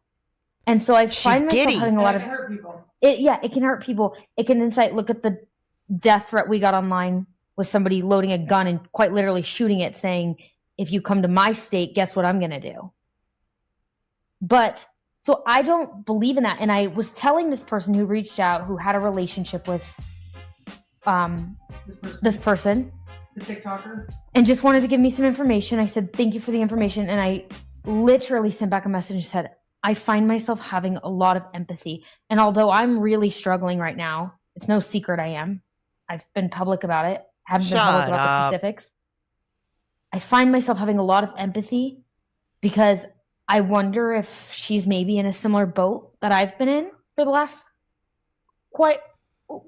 while. What? The last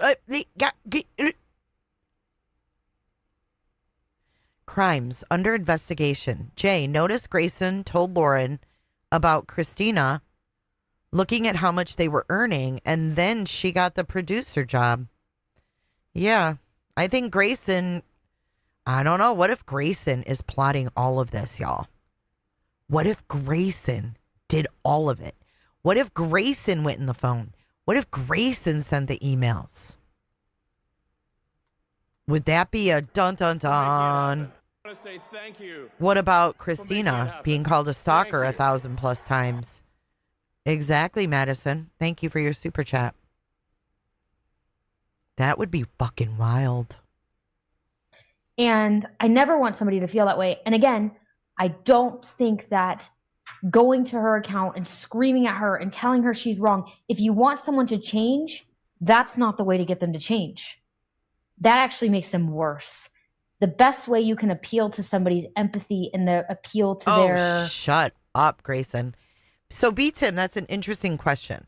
So I was saying earlier, and I don't think you were here yet, I got an email from someone that is involved in this mess.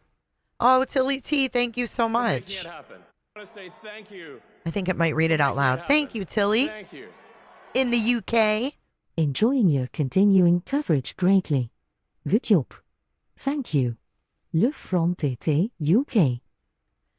Thank you so much. That's so nice of you. So, B-Tim, to answer your question, thank you for subbing up, Karen Reed. Do you think Grayson is the ex-employee of 10 to Life? So someone close to this case, I can't say who, emailed me to tell me, because they heard me talking about it, that it is not Annie Elise and that Annie Elise was lied to.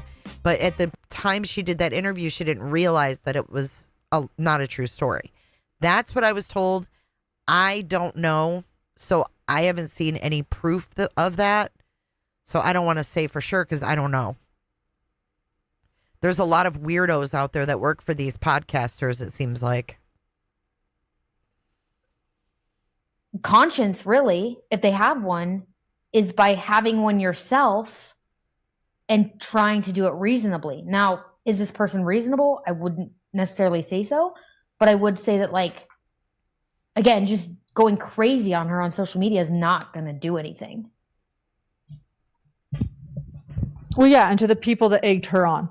That's my point too, the peer pressure. To every one of those commenters egging her on and continuing to tell her to do this, you also, hold some responsibility. That's mobbing. It's group bullying. And you didn't help her either. So I've gone through the criteria for stalking, both legal and academic definitions. To me, it seems pretty clear cut that you meet those criteria. Let's move on to different types of stalkers. So Lord. I'm going to refer to the same textbook, Stalkers and Their Victims, second edition. Why are we in textbooks? What? Published in 2009. I got to speed this back up. There are two different typologies. There's actually multiple Chug-a-lug. typologies. There's like 4 typologies of stalkers that they identify, 4 or 5. But I only want to focus on the ones that apply here. So they actually lump them together because there's a lot of overlap, but they refer to this type of stalking as the rejected stalker and the resentful stalker. So what is the rejected stalker? The rejected stalker is, the rejected stalker occurs as a consequence of the breakdown of a close relationship. So in other words, with you, you had a friendship with a person or a perceived friendship. For you, it was much of a more of a parasocial relationship rather than a close relationship, but that's not how she perceived it. You have the breakdown of a relationship. You have Wait, the desire what? to Hold on. What the fuck did he just say? relationship. So in other words, with you, you had a friendship with the person or a perceived friendship. For you, it was much of a more of a parasocial relationship rather than a close relationship, but that's not how she perceived it. You have the breakdown of a relationship. You have the desire to exact revenge for the rejection. And then, you ready for this? The stalking substitutes for the lost intimacy of the friendship by creating the semblance of closeness that's now gone. She's taking notes. I'm just going to read a little bit from the text about rejected stalkers because they're going to explain it better than me. Mm-hmm. Page 69 in the rejected stalker in the Mullen textbook. Quote, the rejected can be among the most persistent and intrusive of stalkers. Once established, their pattern of harassment is very difficult to alter. It's not always immediately obvious why these men and women continue so Yes, Christina has been there and they went to the pool together. tenaciously to pursue their erstwhile victim. Further down the page, quote, for those stalkers who cannot abandon the hope of restoring the relationship, the harassment at least provides some semblance of connectedness to the lost friend. For the rejected stalker who is predominantly angry and vengeful, the stalking seems aimed, in part, at continuing a relationship in which, for all their raging, they remain enmeshed. The stalking, in a sense, is a continuation of a relationship, the loss of which is too threatening or which they remain bound by unresolved emotions and desires, made all the more compelling by their ambivalent nature. So in other words, for the rejected stalker, a part of the stalking is to maintain the sense of connection and closeness with the victim, you. Let's talk about some of the psychopathology behind rejected stalkers. According to the research, quote, this type of stalker had high rates of personality problems with antisocial and narcissistic traits being particularly prominent. There was also a small but significant cluster with marked dependency traits. So those are rejected stalkers. Let's move on to what they call the resentful stalker. So the rejected stalker part of this is the rejection of your friendship. Okay. Let's talk about the resentful stalker. Okay. The resentful stalker emerges where the stalker feels that they have been exposed to an injustice or humiliation. That was you calling her annoying in a private text. Yeah. So she is both a rejected and a resentful stalker. Oh my God. The victim of the resentful stalker is someone who has attracted the stalker's enmity by their own actions or by seen as representative of an oppressing group. The desire is for revenge, sometimes of a surreptitious nature. The sustaining motivation of the resentful stalker Look at the chat. is satisfying the sense of power and control. Look at Mr. Puddin said, passing notes to Grayson. Passing notes to Grayson. Control that comes from harassing the victim. The resentful stalker almost invariably feels justified in their actions, that's the moral part, and presents. Lauren says, I can only imagine the private chat of the 7 gatherers. LOL. I assume they don't want it public. Themselves as a victim, fighting back against a more powerful oppressor. That, by the way, is a narrative that many people have picked up on because you're the big creator. Yeah. She must be the victim. Right. Right? That's a common theme that seems to be out there, that somehow you're harassing her because she's the poor victim, right? That's what's resentful. She's not a creator. She's just a person that is a tourist at trials, and I'm the big podcaster. What? Let's dig a little bit deeper into the resentful stalker. Here are some clinical features of the resentful stalker. Again, I'm reading from the textbook Stalkers and Their Victims, second edition. This is page 76. Quote, a context of conflict in which one party experiences themselves as a victim of injustice can give rise to stalking. Oh, Dreamscape. This type of stalking is initially motivated by desire. Can we tear that comment apart? Dreamscape says, she married him for the doctor title. If he had shown up and not had the title, she would have kicked him to the curb. Can we also tie that in her 9-hour live? Or I can't even remember which one it was now. It could have been Duty Ron. But she said that the guy that she was saying, oh, I didn't even kiss him or whatever. I didn't even kiss the guy. He was her doctor at age 29. And now we know that she was in his bed at 29 and he was a doctor. So my question is, has she always been seeking a doctor to marry? And this is what she landed.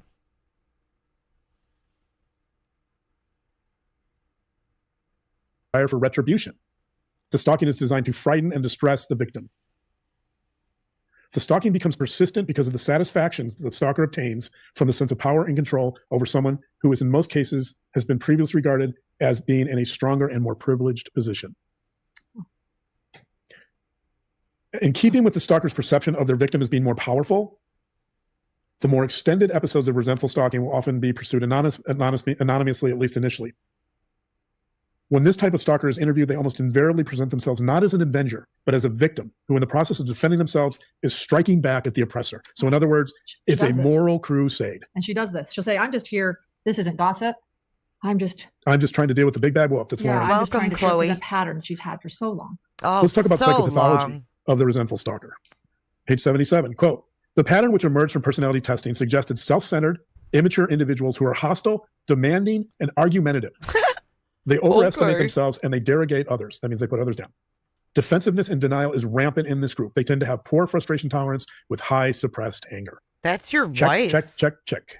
Yeah, it sure is. Yeah. That's your wife. Oh, let me say on that issue, like, I don't know, do I know for sure that she fits this category? No, I don't. Like, just looking at her behaviors, it seems like she fits some of this, but you are very I'm not diagnosing irresponsible. Here.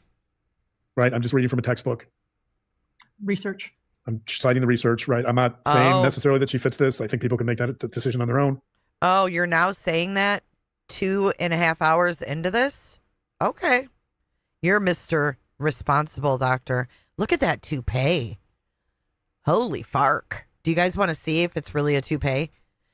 Do you want to see how I can check? I think. Let's check. Watch this. I need a little break from his fucking voice anyways.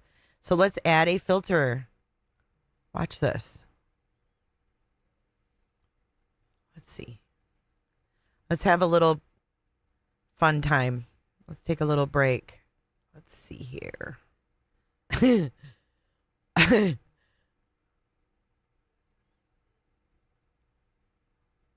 You can really see if you change the contrast that it doesn't fit, right? See that? You can really see it if you change the colors. See how it's just like plopped right on top there? The lawn crime. It is Love Heals. It is. Get rid of, black and white. Hold on. How do I do that? Hold on. There's black and white. Oh, you can really tell there. Sorry. He's going to sit here and label people sociopaths. I can pick on his fucking toupee. God. These people have gone real life on this girl, called her a stalker over 1,000 times. Come on. I can make fun of his stupid toupee. Trying to be cute for his wife. They're fake. They're fake. Oh, there. You can see it real good there. Yeah, he needs a lot more gray in it. Oh, look. There it is inverted. We can watch them like that for a minute. Let's go on. Page 77, next paragraph, quote, resentful stalkers as a group showed a marked tendency to consciously attempt to present themselves in a socially desirable light. Perhaps fitting with our view that these people attempt to project themselves as good victims battling the forces of evil. Let me repeat that because... Yeah, you should repeat it because you already told us basically you're the devil.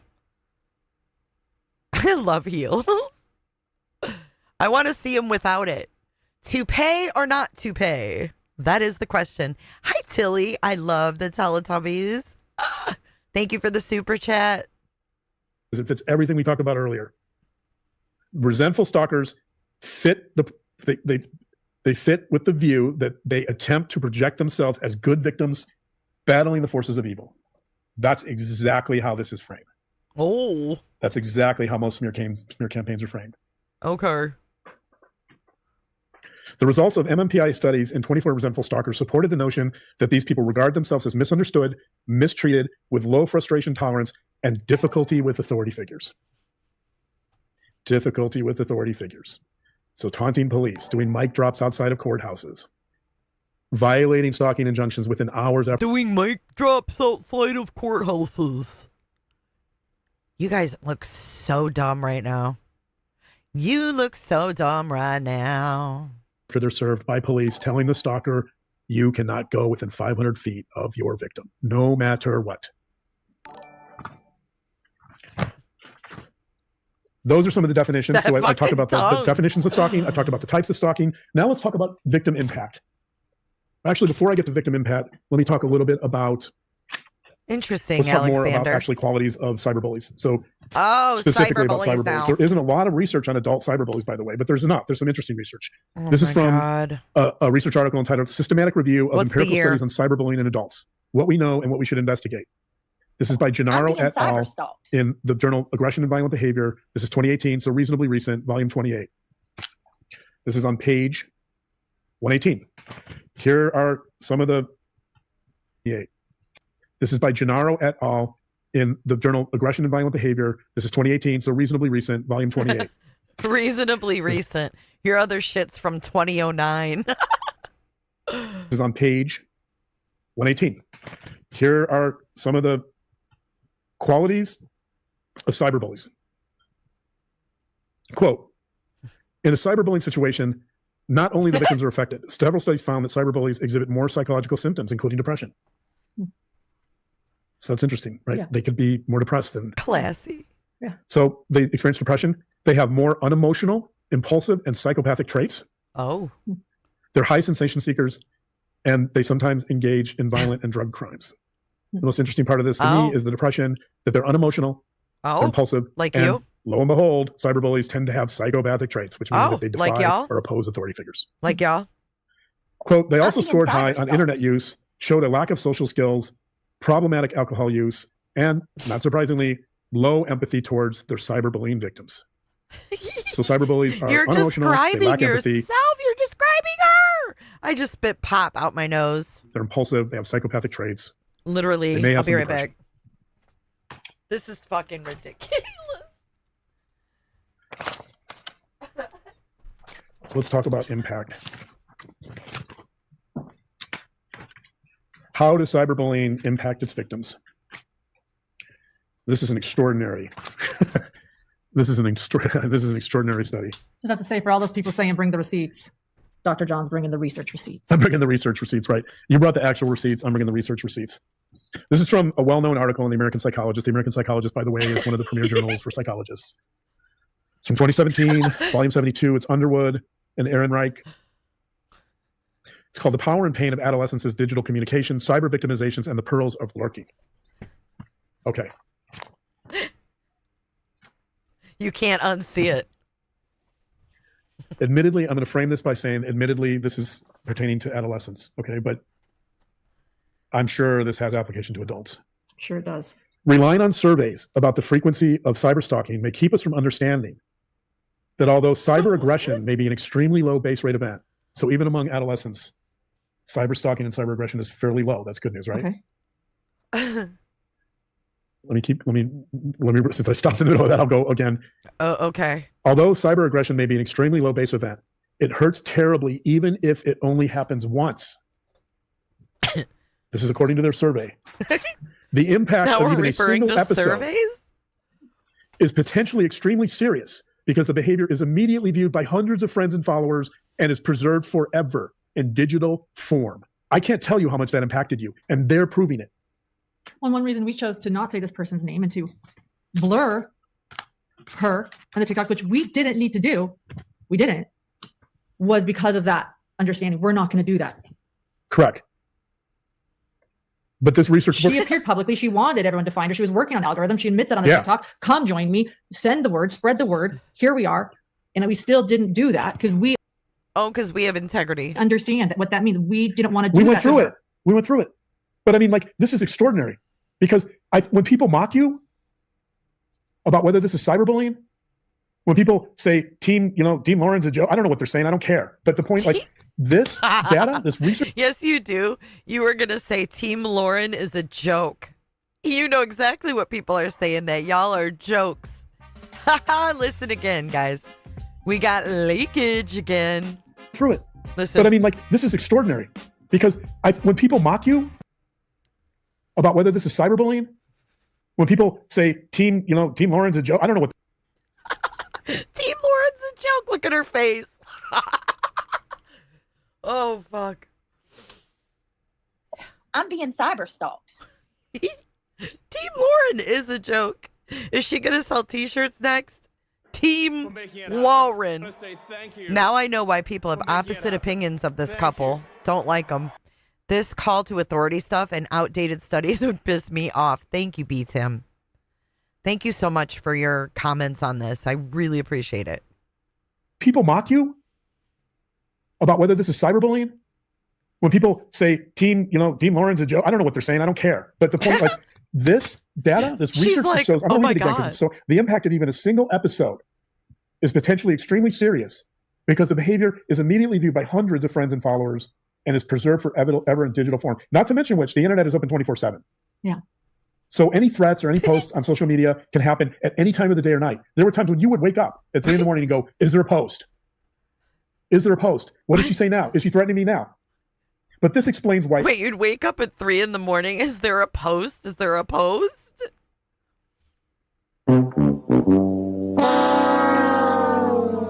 And the survey says y'all are fucking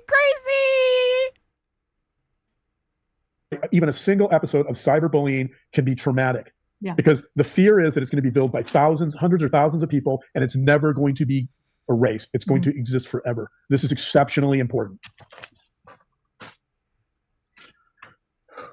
Let's talk about more victim impact. I'm going to read from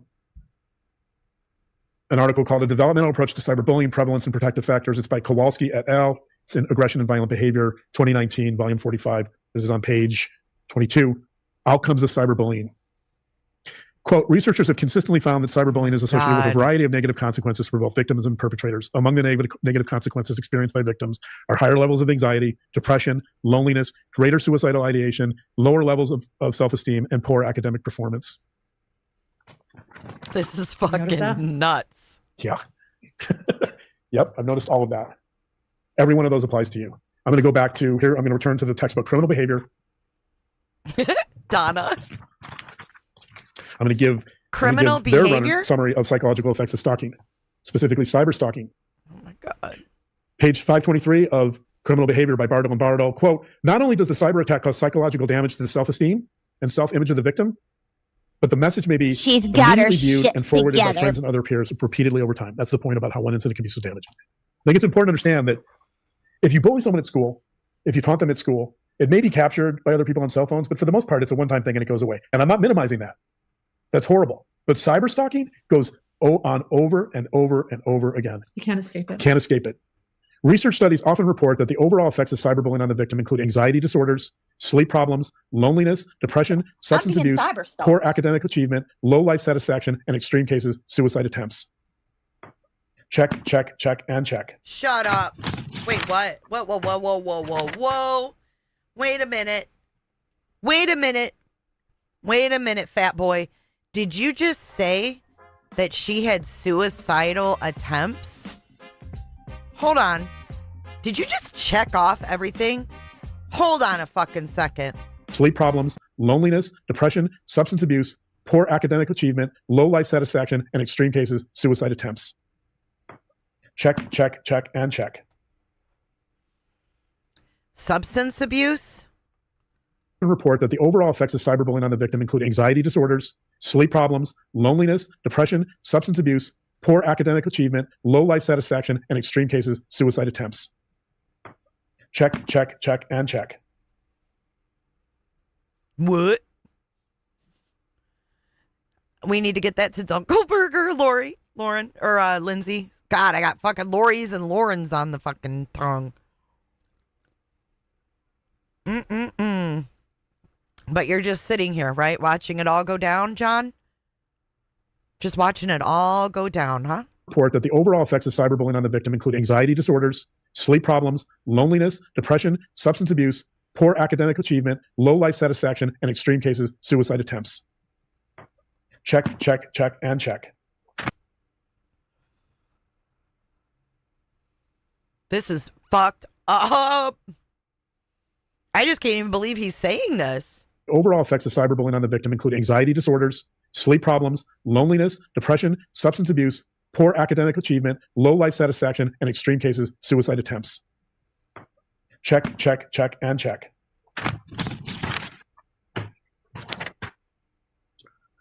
So I've covered the definitions and criteria of stalking. I've covered the types of stalking. I've covered victim impact. I've covered What the hell? some of the psychological characteristics of the stalker, especially resentful and rejected stalkers. Let's move on to what I think is really critically important in understanding stalking, and that's the psychology of stalking. We're just getting started, guys. We're just getting started, guys. Yep, that's your duper's delight. He just basically talked about you having suicide attempts. And your bitch ass is smiling, saying we're just getting started, guys. Thanks for the sub, Mads. What the actual fuck? He's looking at his watch. She's smiling.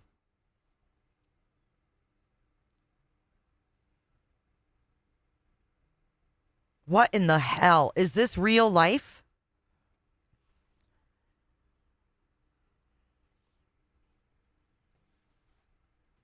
This is crazy. Lana K. Sipping scissor in my ride. Like 3-6. I'm looking at told you. this, and you told me about this part, and this is important. I told So you this is going to take a long time. yeah, and you guys are making fun of my 9-hour live. Dr. John is ready. Oh my God, you are a bitch, man. I'm looking at told you. this, and you told me about this part, and this is important. I told So you this is going to take a long time. yeah, and you guys are making fun of my 9-hour live. Dr. John is ready. He's like, hold my Coca-Cola. Here we go. His Coca-Cola, huh? Hold my Coca-Cola.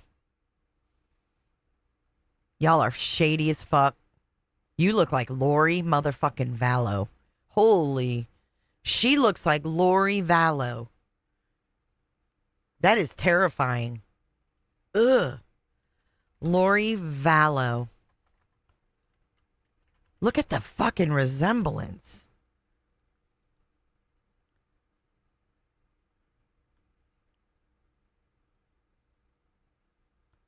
I'm trying to find a picture of Lori that's not so fucking recent. Look at this. This is Lori back in the day with Charles. Oh, you guys can't fucking see it. Look at this one. Right here. Right here. Boom. Boom. Boom. Boom. Oh my God. It is scary. I'm scared. I don't drink Coke. Hold my iced tea. So I put up a diagram from a book called The Psychology of Stalking, Clinical and Forensic Perspectives. It's edited by J. Reed Malloy. This happens to be from his chapter in the book, from the chapter by J. Reed Malloy. J. Reed Malloy is one of my psychologist heroes. He's brilliant. He's done a tremendous amount of research on psychopaths, early research on psychopaths. He's done a lot of research on the psychology of stalking. Let's check it out. He's a brilliant guy. Now we're showing graphs. I'm going to, if you look at the schematic I put up, I'm going to talk about his theory borne out by research and evidence of stalking. So for Malloy, stalking begins with what he calls a narcissistic linking fantasy. This is so interesting to me. Say thank you. Oh my God. Guys, she was explaining this to me, and I was like, oh, okay. You're like, oh crap. Okay, here we go. Narcissistic linking. A narcissistic linking my own character. You'll see on the schematic that under the narcissist, it says narcissistic linking fantasy, and some of the typical narcissistic linking fantasies are they're listed by Malloy. Special, loved, idealized, admired by, superior to, destined to be with the object. Hold on, I gotta pause his ass. Jesus Christ. I couldn't find it. Mom interrupted. Thank you for your super chat. Lauren, I just did a 9-hour live stream, utterly destroying my own character and reputation, delegitimizing my own credibility, and destroying any semblance of professionalism. John, hold my beer. Summed up perfectly. Summed up perfectly. Let's check out Lori Hellis's community post. I hear we've got some receipts. Here is the post I had trouble with on my live. It is a screenshot of Lauren asking a Facebook group if anyone wants a copy of my book.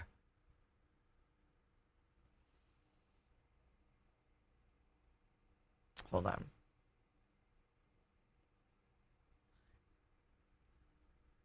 This is a Facebook group. Says Lauren Matthias. Thanks to Nate Eaton, I have Hellis's book. Anyone want a copy? Someone laughs. This person who's grayed out says, that was nice of him to gift you something, ... Lauren, it really was, ... He was excited to tell me this morning he has a copy. Laughing face. Sent to him by Lori's publisher. There you go. Thanks to Nate Eaton, I have Hellis's book. She is a snake. Do you need any more proof? Do you need any more proof?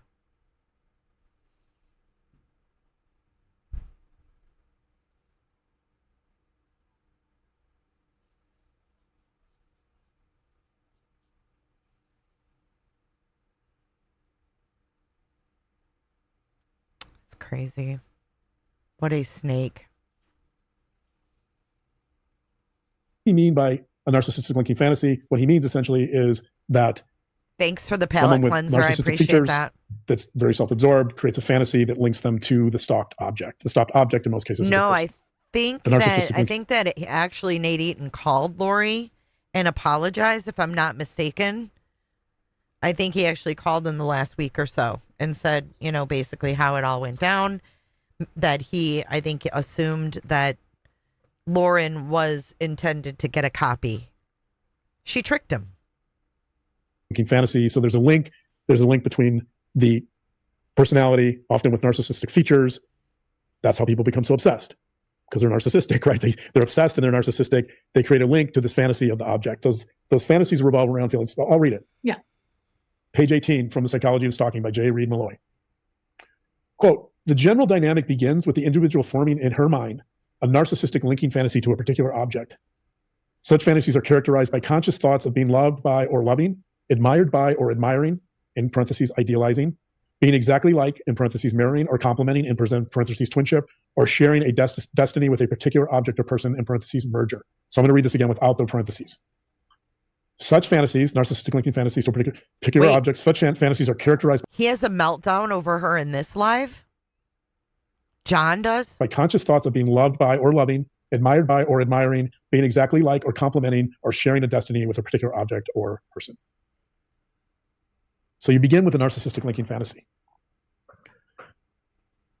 I'm going to start with that, okay? Because that's the basis of stalking. Yeah. But I'm going to switch lanes a little bit here because I'm going to come back to this, but I'm going to switch lanes. So I'm going to swerve a little bit here, and I'm going to talk about an Eminem song from 2000 called Stan. Oh, a Stan is basically a combination of a fan and a stalker, and the song. Dude, you're talking about Eminem. You guys are fucking dorks. You're a fucking dork. Song is specifically about a fan who becomes a stalker shit. Because presumably Eminem or a celebrity Clown. won't respond to this person's emails.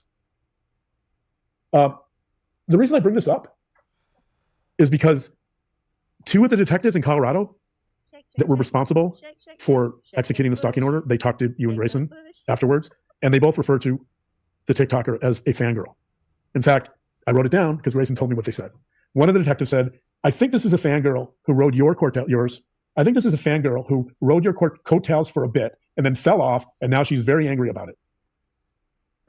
For making it happen. Wow. Thank you. Whiteboard, thank you for the super chat. Thank you. Buy you a 12-pack of Coke Zero. Don't want that sticky mouth. Thank you, Whiteboard. I will do. Well, I'm here to announce that I requested via FOIA all of the body cam from the Gaylord, from the Aurora Police Department. All of it from the whole weekend. So you're telling me a detective said that Christina must have fallen off your bitchy ass coattails? I guess we'll find out. If they release it to me.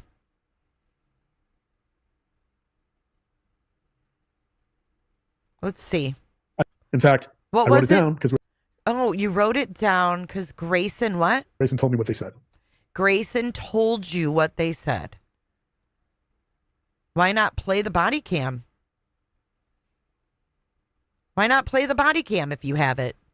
Let's hear the detective saying that.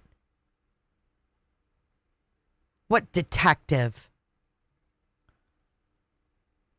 Afterwards, and they both referred to the TikToker as a fangirl. In fact, I wrote it down because Grayson told me what they said.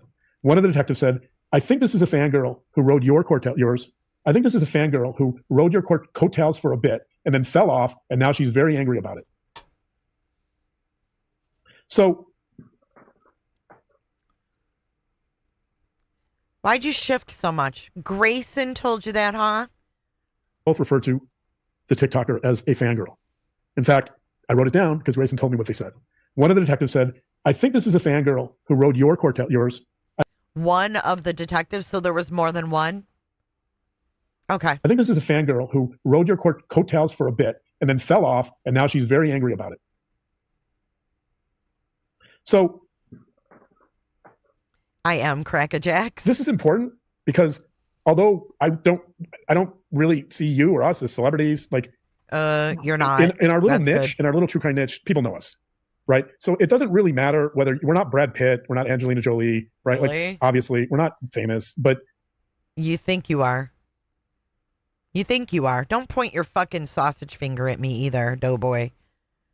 Put your finger down. Stop treating the audience like we're fucking stupid. in our little niche, people know us. And that, by the way, is sufficient. That's sufficient to have someone fangirl you. I want to say thank you. Or me, I guess, to some degree. By the way, you get recognized all the time in public. Last week was the first time somebody recognized. I was at a Trader Joe's.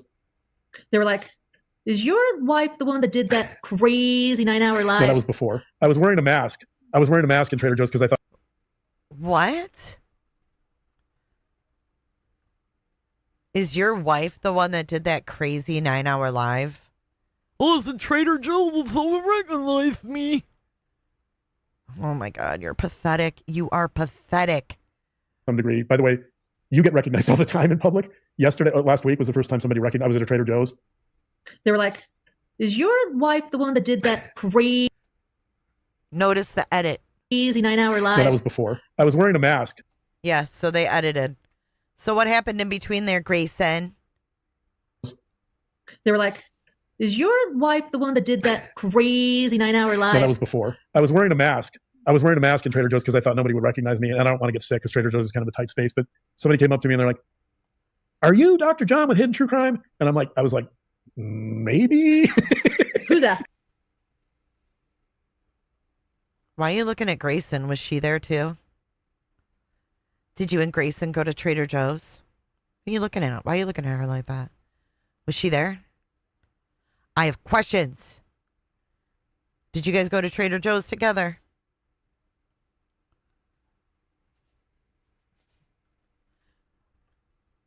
Up to me and they're like, "Are you Dr. John with Hidden True Crime?" And I was like, maybe. Who's asking? Oh, because he was with the girl. Weird.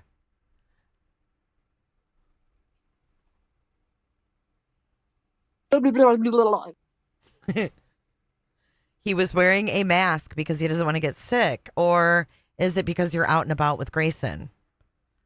I'm asking for a friend. You were wearing a mask because Trader Joe's is small and you didn't want to get sick.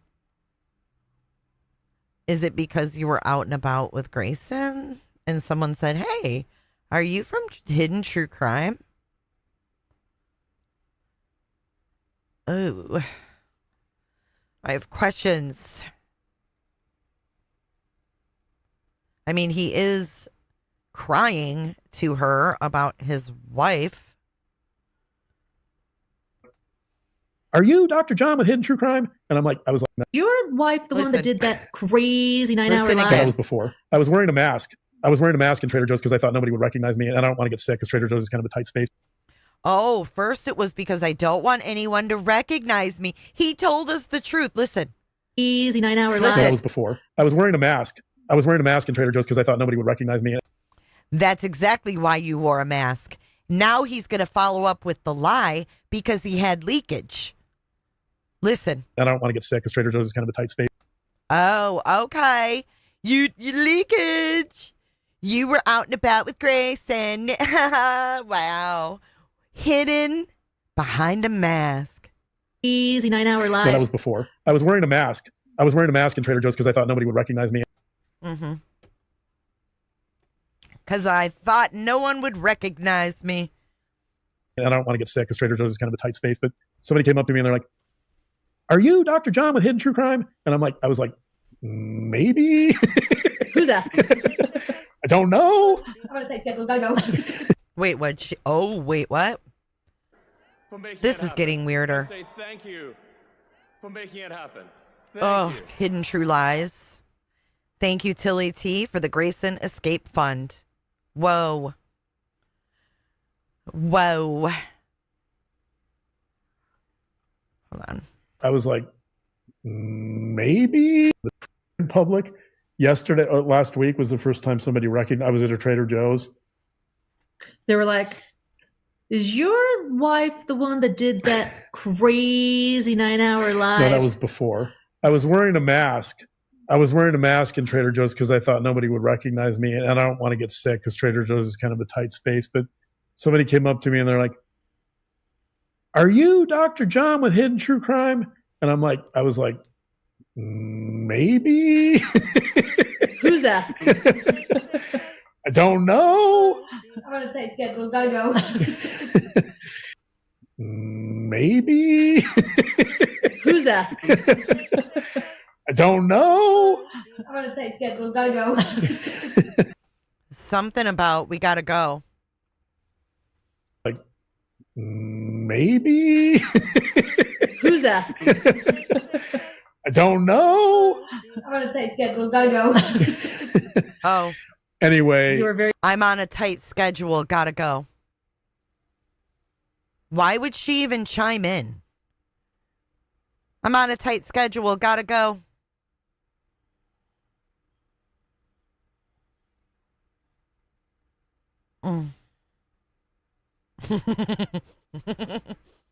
This is weird shit. That crazy 9-hour live. No, that was before. I was wearing a mask. I was wearing a mask in Trader Joe's because I thought nobody would recognize me, and I don't want to get sick because Trader Joe's is kind of a tight space. But somebody came up to me and they're like, "Are you Dr. John with Hidden True Crime?" And I was like, maybe. Who's asking? I don't know. I'm on a tight schedule. Gotta go. Anyway. You were very flattered. I was flattered. She was very kind. I just thanked her for watching us. I told her I was very appreciative that she recognized me and watched us. But it doesn't happen a lot. It doesn't happen a lot. It happened once with me. My point is, why are you worried about being recognized, and why do you have lipstick on? I have no filter on. I turned it off. Something ain't right here. This is fucking weird, dude. This is fucking weird. though, that although you're not a celebrity at a major level, you're a celebrity enough to the TikToker that detectives are applying this label fangirl. So the detectives what? Celebrity enough to the TikToker that detectives are applying this label fangirl. The detectives have labeled her a fangirl. Stop it.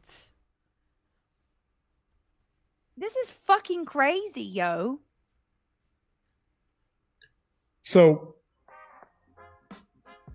that brings me to, I talked earlier about psychological essentialism as a category. Thank you for the sub up, now I'm going to talk about Amanda. something called life force essentialism.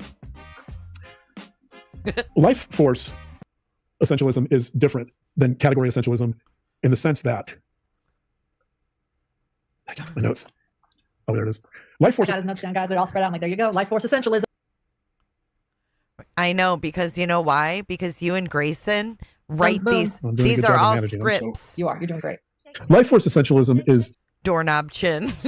Listen, you know exactly where it is because it's written. None of this is authentic. God, you guys are so transparent. I can't find my notes. Oh, there it is. Life force. I got his notes down, guys. They're all spread out. I'm like, there you go. Life force essentialism. Boom. I'm doing a good job of managing them. So You are. You're doing great. life force essentialism is different than category essentialism in the sense that with life force essentialism, people see things and objects as having an underlying essence. And oftentimes that underlying essence might be seen as having special properties. So like an example of that would be, let's say that Ohtani, who plays for the Dodgers, hits the game-winning home run in the World Series that's coming up. Thank you, Nina. The baseball Doesn't that he appear hits- scared at the- all. the- hypothetically, right? I don't because the World Series doesn't play. The baseball that he hits, let's say the baseball he hits to win the World Series in 2025. Thank you, Nina. Is caught by a fan, right? Let's say it's caught by a kid. A kid? That baseball now has a lot of value. That's a baseball. Why do you keep talking about kids, dude? Stop it. Ugh. That if you just bought it off the shelf would be like $5, right? But because Ohtani hit it, It now acquires what's called life force essentialism. It requires a special property, this almost magical property of having been hit by Ohtani to win the World Series, right? Hey, swimming it lessons. requires this life force quality that people want and they're willing to pay for. It's So baseball. It's baseball. it's a baseball. It's a baseball. It's just a that's baseball, special. right? Yes, Tammy. But it's now worth millions of dollars because people attribute these magical properties to it, or these special properties to it, right? The same thing is true of celebrities. So When I was a teen, I saved the pen that a singer signed with backstage. right, because you thought it had special qualities. And Right. so this is one of the reasons why people A want to associate singer? with celebrities. So for example, What singer, I remember Lauren? years ago, there was some celebrity auction where I think George Clooney was like auctioning off one of his sweaters or something. And so, and somebody paid like $250,000 for that. The sweater by itself. Would you pay that for Brad Pitt's underwear, John? What would you pay for Brad Pitt's underwear, John? Was probably worth $100, $150. I don't know. Maybe it's George Clooney. Yeah, Maybe but- $500, right? But because George Clooney wore it, people perceived that it had special properties, and they bought it for $250,000. And guess what? The person who bought it said, "I will never wash this sweater," because the idea somehow is that even though it's the same damn sweater, George Clooney might have sweating it that right? way, you know. Because George Clooney's DNA is on this thing, the person's never going to wash it because they feel like they have some connection to. Did he say DNA? Did he just say DNA? Dude, why'd you say DNA, man? I'm going to throw up. Because his DNA is on it. God almighty.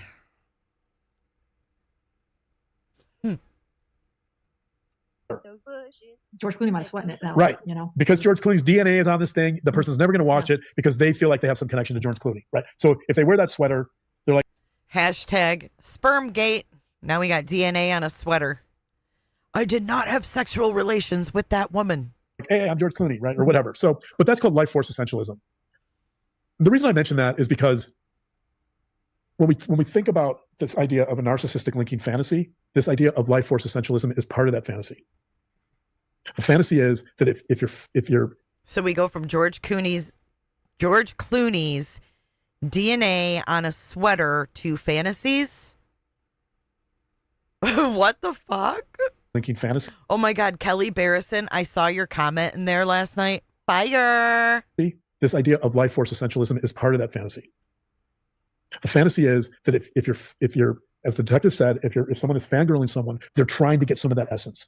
So I think there's the part of this narcissistic linking fantasy for the TikToker here has to do with this idea of being let's call it a pseudo stan or a semi stan, right? It has to do with the fact that all the detectives in Colorado that talked to you about the situation, they saw the TikToker as a fangirl. That's how they defined her, right? And so it's interesting that there's this fantasy here about whatever the special quality you have, it's going to rub off on her.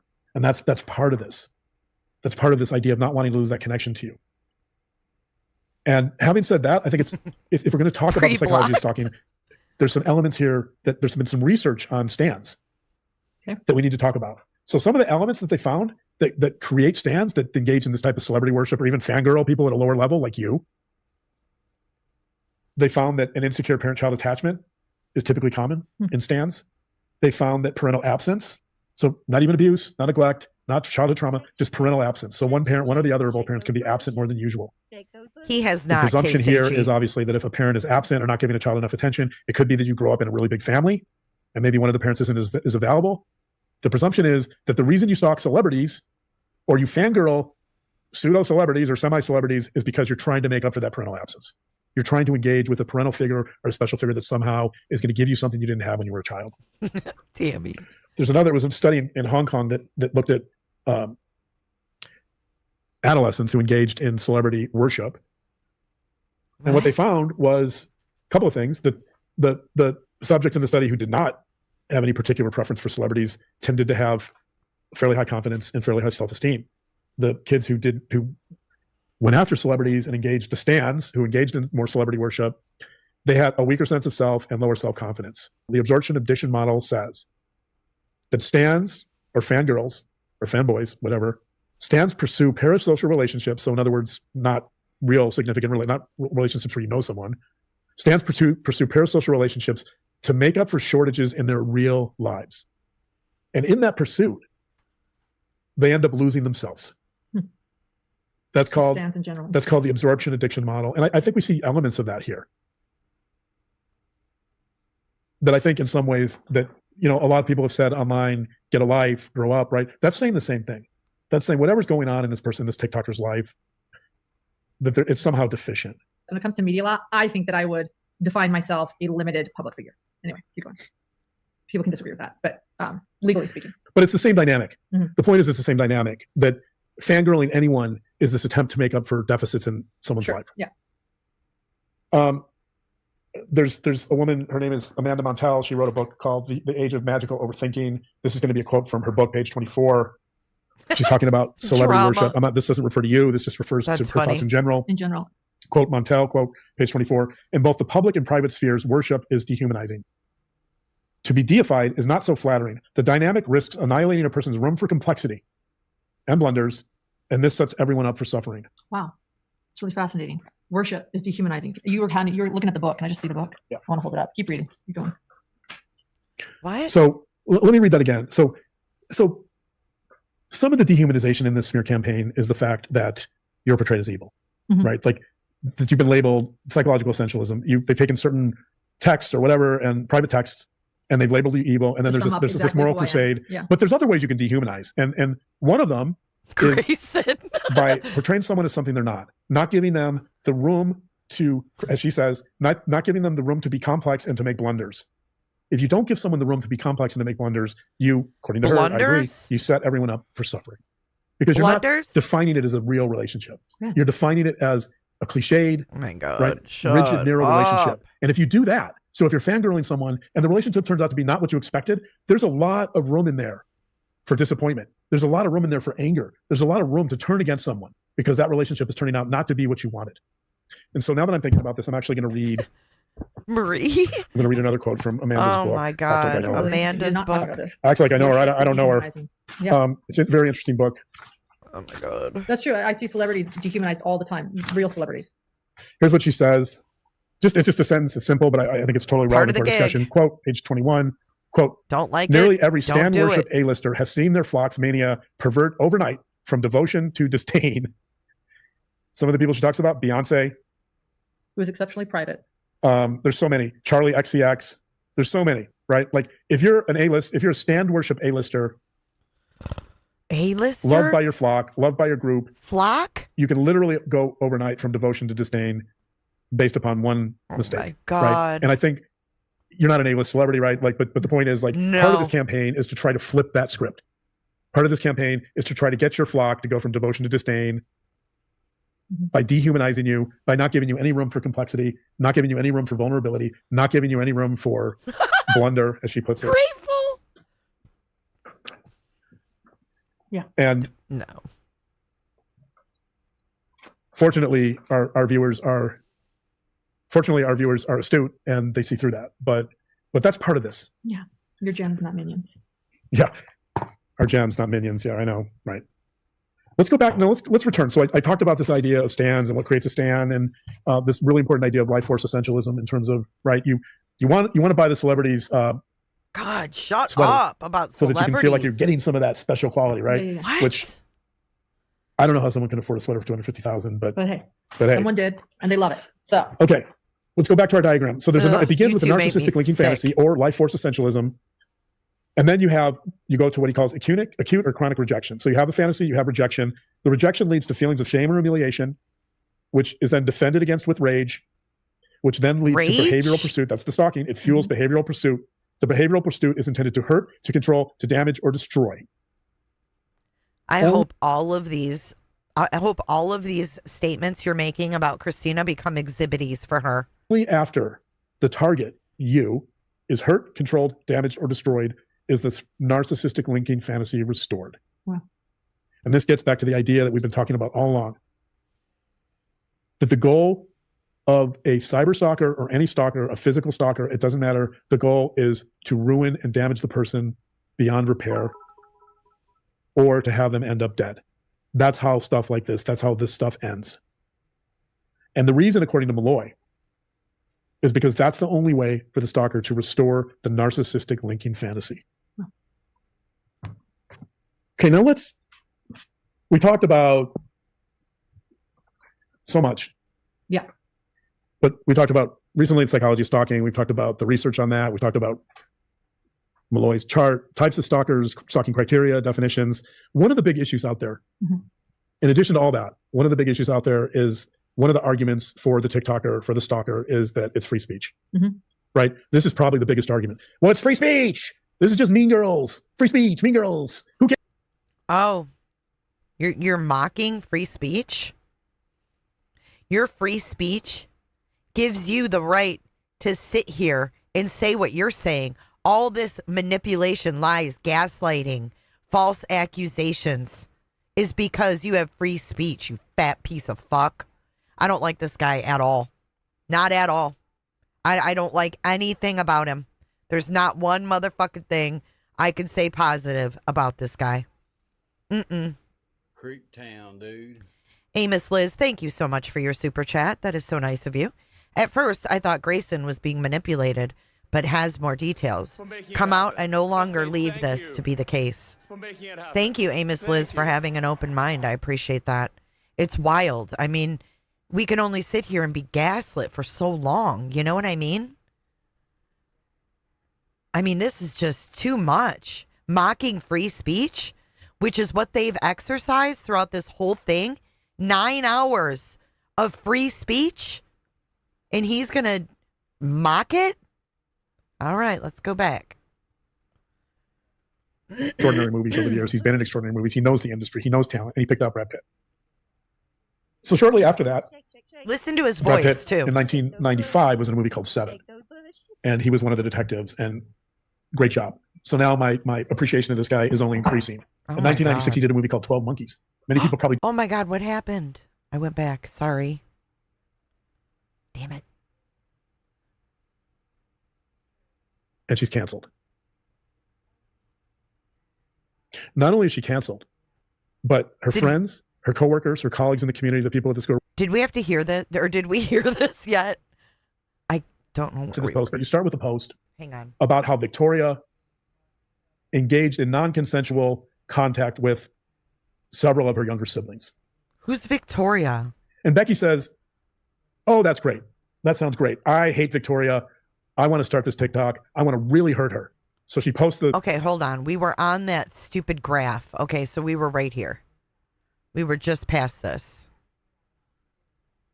Hurt, controlled, damaged, or destroyed. That's how stuff like this, that's how... And damage the person. Goal of a cyber stalker or any stalker, a physical stalker, it doesn't matter. The goal is to ruin and damage the person beyond repair or to have them end up dead. That's how stuff like this, that's how this stuff ends. There we go again. End up dead. Of a cyber stalker or any stalker, a physical stalker, it doesn't matter. The goal is to ruin and damage the person beyond repair or to have them end up dead. That's how stuff like this, that's how this stuff ends. And the reason, according to one, is this attempt to make up for deficits in someone's life. Yeah. There's a woman, her name is Amanda Montel. She wrote a book called The Age of Magical Overthinking. This is going to be a quote from her book, page 24. She's talking about celebrity worship. This doesn't refer to you. This just refers to her thoughts in general. In general. Quote Montel, quote, page 24. In both the public and private spheres, worship is dehumanizing. To be deified is not so flattering. The dynamic risks annihilating a person's room for complexity and blunders, and this sets everyone up for suffering. Wow. It's Wow. fascinating. Worship is Fascinating. dehumanizing. You were looking at the book. Can I just see the book? Yeah. I want to hold it up. Keep reading. Keep going. So let me read that again. So some of the dehumanization in this smear campaign is the fact that you're portrayed as evil, right? Like that you've been labeled psychological essentialism. They've taken certain text or whatever and private text, and they've labeled you evil. And then there's this moral crusade. Yeah. But there's other ways you can dehumanize, and one of them is by portraying someone as something they're not giving them the room to, as she says, not giving them the room to be complex and to make blunders. If you don't give someone the room, there's a lot from devotion to disdain, and they see through that. But that's part of this. Yeah. Your gems, not minions. Yeah. Our gems, not minions. Yeah, I know. Right. Let's go back. No, let's return. So I talked about this idea of stands and what creates a stand, and this really important idea of life there, or to have them end up dead. That's how stuff. Recently in psychology of stalking, we've talked about the research on that. We talked girls. That doesn't mean you should get a stalking injunction. There What's we free are. speech? This is just Mean Girls. Free speech. There it is. I found it. Here's the asshole. Here's the asshole mocking free speech. The Hindenburg of gaslighting. I agree, DB. Ugh, the stands. Oh, grr. For the stalker is that it's free speech. Mm-hmm. Right? This is probably the biggest argument. Well, it's free speech. This is just mean girls. Free speech, mean girls. Who cares? Mean girls are mean girls. That doesn't mean you should get a stalking injunction. Don't weaponize the legal system. Ah, stupid. Cat fight. Cat fight.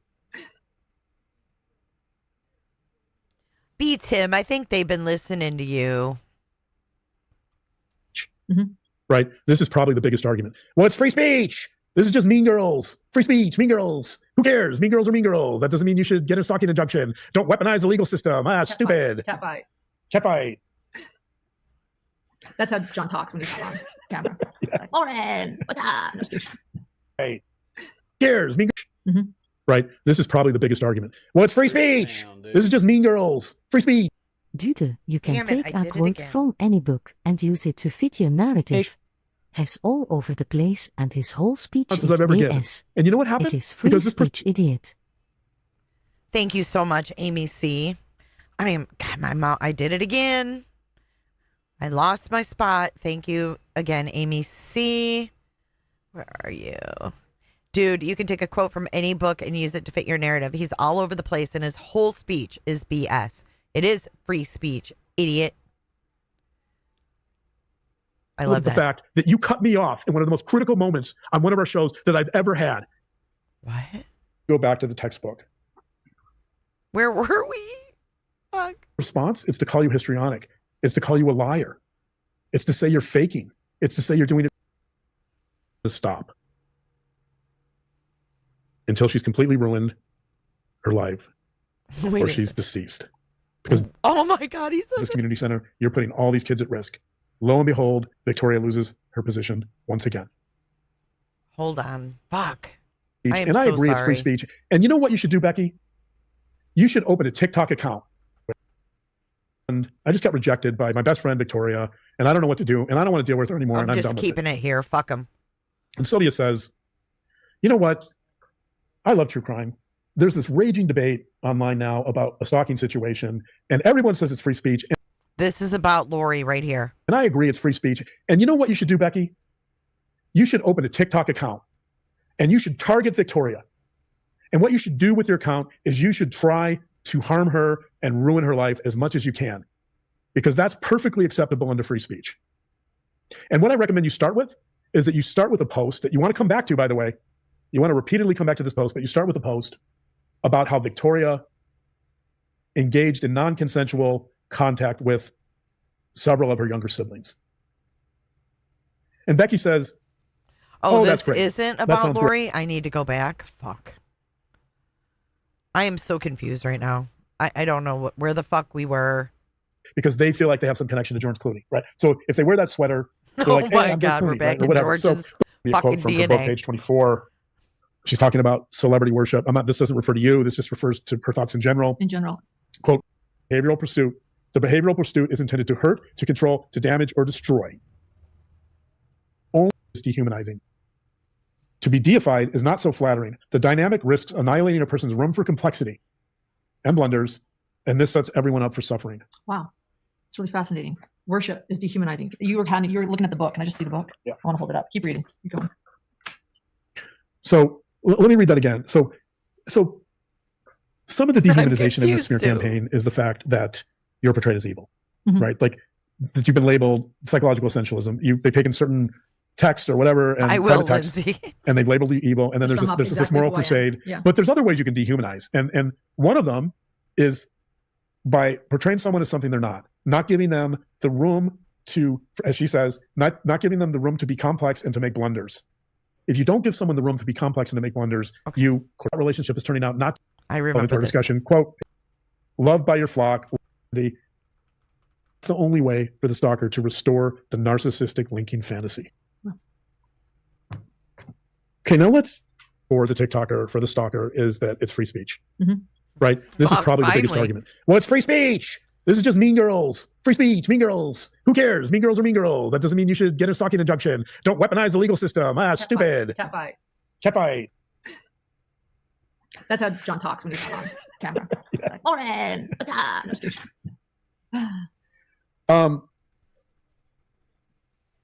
One thing that philosophers do, that, since I was majored in philosophy as an undergrad, one of the things I always loved about philosophy, even back when I was an undergrad, which getting his undergrad at Princeton, might I add, winning the thesis award. I know that you always underplay. And at this moment, now that people are trying to mock your education, I'm going to own it. He's brilliant. Scholarship. Valedictorian. Go ahead. There's this argument about free speech. And as a matter of fact, in the TikToker's attorney's objection, that was the heart of it. Yeah. This is free speech. Who cares if she says that you want to have non-consensual relations with your brother, right? Who cares if she's threatening to harm your business? Who cares if she's reaching out to ruin your business contacts and trying to ruin you and damage you? None of that matters because this is free speech. So, one of the things philosophers like to do is we like to think about thought experiments. And I came up with one. Okay, a thought experiment. Okay. For all of us at home, including me, I'm at home. A thought experiment with Dr. John Matthias. Thought experiment. PhD. All right. And the reason we present thought experiments is because the reason philosophers do thought experiments is because they're trying to figure out kind of the boundary. God. She says in chat, my John didn't even tell me about all the schools he was accepted to. I had to find them in his childhood memorabilia box I was unpacking. Fuck you. You think we're all stupid? Oh, God, I can't stand these people. People over there need to wake up. Psychopathy? Around an issue, right? And whether, by going through a thought experiment, you can ask questions about whether this is free speech, whether it's not, right? I'm presenting a hypothetical, but I think you could see this easily as being real. So in my thought experiment, there's a woman, Sylvia, and Sylvia has a daughter named Becky. Okay. Sylvia has a daughter named Becky, and she's writing this down. Look he was accepted to Columbia, Harvard, Yale, Princeton, Dartmouth, and more. Okay, and that doesn't give him integrity or make him a good person. Okay. And Becky's best friend is someone in school. They're adolescents. Okay. They're both 16 years old. Becky's best friend is Victoria. Okay, Becky and Victoria. Yeah, and Victoria happens to be the captain of the volleyball team. She's very well liked. She's considered to be one of the more attractive girls in her class, which is, I think, sophomore, junior years in high school. Huh? But Becky and Victoria have a falling out, girls in her class, which is, I think, sophomore, junior years in high school. He licks his lips after saying that. But Becky and Victoria have a falling out. And Becky's very angry at Victoria because Becky wanted Victoria to help her join the in crowd, and Victoria was kind of on the fence. She didn't really know how to do it, but she was happy to help her. But Becky thought it wasn't enough. Okay. Becky felt like that she was being shunned by Victoria in certain areas, and that Victoria could have helped her more to become more popular. Okay. So Becky goes home to her mother, Sylvia, and Becky says, Mom, I'm really hurt. I just got shunned. I just got rejected by my best friend, Victoria, and I don't know what to do, and I don't want to deal with her anymore, and I'm done with it. And Sylvia says, you know what? I love true crime. There's this raging debate online now about a stalking situation, and everyone says it's free speech, and I agree it's free speech. And you know what you should do, Becky? You should open a TikTok account, and you should target Victoria. And what you should do with your account is you should try to harm her and ruin her life as much as you can, because that's perfectly acceptable under free speech. And what I recommend you start with is that you start with a post that you want to come back to, by the way. You want to repeatedly come back to this post, but you start with a post about how Victoria engaged in non-consensual contact with several of her younger siblings. And Becky says, oh, that's great. That sounds great. I hate Victoria. I want to start this TikTok. I want to really hurt her. So she posts the first TikTok in a video of Victoria engaging in non-consensual relations with This is fucking weird. Non-consensual relations? Her younger siblings. What? Of Victoria engaging in non-consensual relations with her younger siblings. What? Did I just fucking hear that right? What? We just talked about a 4-year-old with the fucking... Oh my God, what? Of Victoria engaging in non-consensual relations with her younger siblings. What in the pure fuck? This is an example he's using? Dude, I'd be questioning his fucking integrity and his credentials too. Of Victoria engaging in non-consensual relations with her younger siblings. Look at both of them with their lips. No, there's potato. There's definitely something wrong with this motherfucker. As if that would ever be a consensual act. Huh? Siblings, plural? How did he segue into this? Hold on. About how Victoria engaged in non-consensual contact with several of her younger siblings. And Becky says, oh, that's great. That sounds great. I hate Victoria. I want to start this TikTok. I want to really hurt her. So she posts the first TikTok in a video of Victoria engaging in non-consensual relations with her younger siblings. You're saying that she has a video of someone molesting their siblings and they're putting it on TikTok? What? Huh? So you're saying that someone is putting CSAM material on TikTok?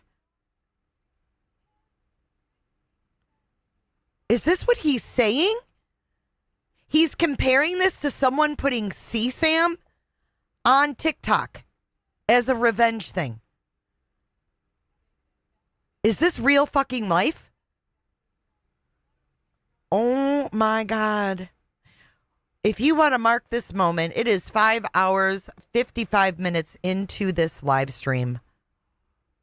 There's something wrong with this motherfucker. He supposedly, what do you call it? Examines sex offenders? No. There's something wrong here. Let's take a look at his services. We're going to do a palate cleanser because that's fucking sick. You are fucking sick, John. John. If that's even your name, John.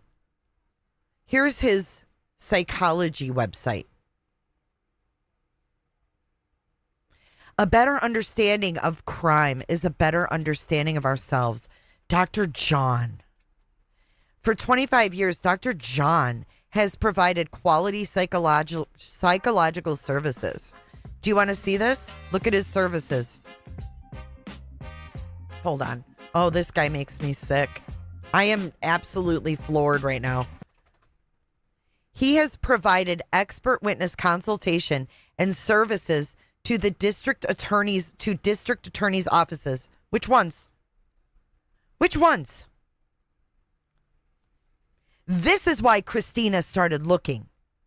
This is why Christina called UNLV. Can you imagine what he says in private? If he will do this in a recorded video that was edited and reviewed before premiering, this wasn't even live. A thought experiment. For prosecutors and defense attorneys, he's become a highly sought after expert and consultant on high profile cases. Which ones? Which ones?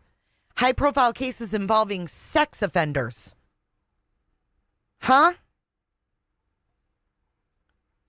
Okay. Training. He has provided training and consultation to mental health professionals, law enforcement, and attorneys on criminal psychology. Really? You provided training on criminal psychology? Domestic violence, forensic interviewing, and victim impact. He has also spoken at numerous conferences over the years on trauma.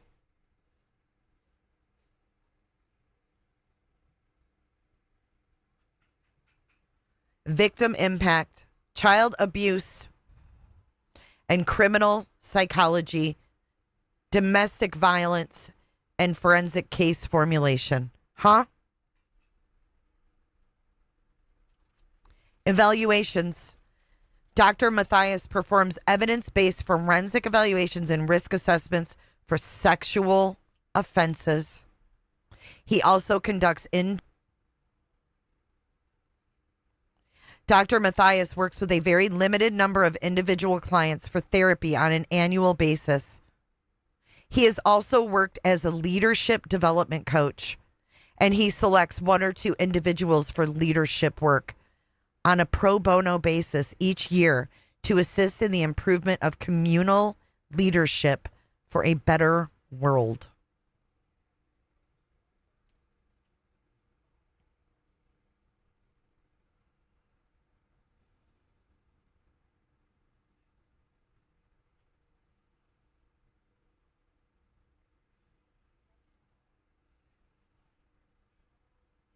Graduated with honors. He won the prestigious McCosh Thesis Prize while there.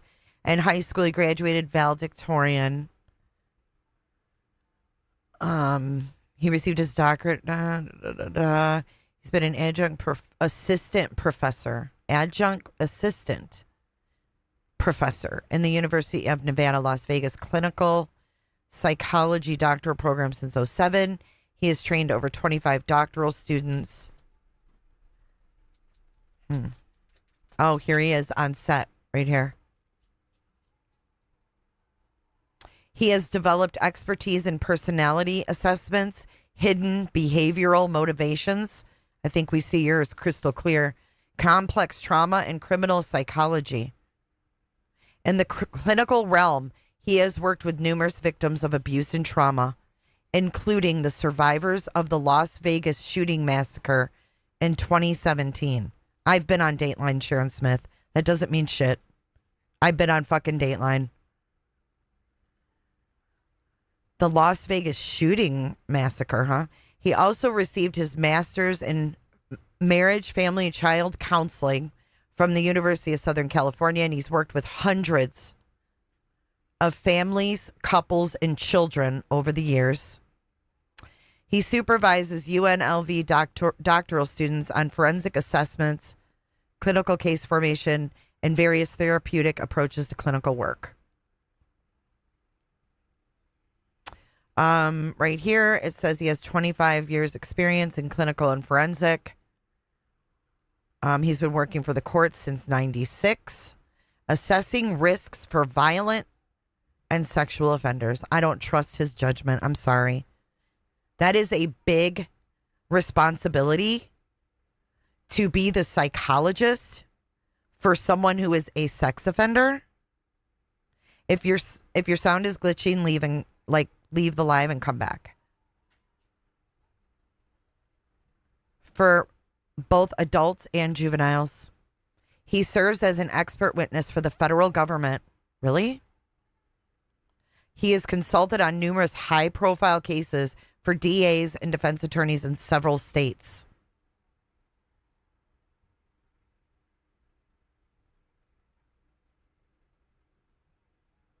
All right, back to the live. About how Victoria engaged in non-consensual contact with several of her younger siblings. Several of them, huh? Thank you for the And sub, Becky Gigi. says, "Oh, that's great. That sounds great. I hate Victoria. I want to start this TikTok. I want to really hurt her." So she posts the first TikTok in a video of Victoria engaging in non-consensual relations with her younger siblings. Goes viral. Victoria is really hurt. People believe it. That person would be posting CSAM, you sick fucker. They would be in jail. Trip, I am absolutely disgusted that these people are on YouTube in the same quote unquote genre, reporting on true crime and child crimes. I'm disgusted. I'm disgusted that this woman has child victims' names in her mouth. Same goes for him. I haven't heard this yet. People start shunning Victoria. People start avoiding her. None of it's true, by the way. But none of it's true, but she posted a video of it? What are you talking about? You just said this woman posted a video essaying her siblings, but none of it's true. Okay. Victoria becomes a bit of a laughingstock. People are talking endlessly behind her back about the supposed non-consensual contact that Victoria had with her younger siblings. Quit saying it. And quit saying it and licking your weird lips. About the supposed non-consensual contact that Victoria had with her younger siblings. Watch his tongue. Ugh. Victoria is so upset by this, and she's receiving so much mockery at school that she has to, within a year, she has to leave the volleyball team and she leaves school to be homeschooled by her mother. Becky continues because Sylvia, her mother, says, you know what? You should post as much as you can. Post every day. Go back to the post about non-consensual contact, about Victoria being an abuser. Go back to that regularly, but post other stuff. But now post her dropping out of school to be homeschooled and how only losers do that. Now post that she wasn't strong enough to stay in school. This is fucking weird. Now post her dropping out of school to be homeschooled and how only losers do that.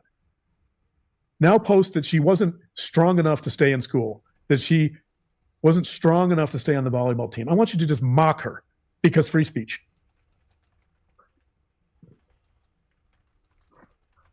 They graduate from high school.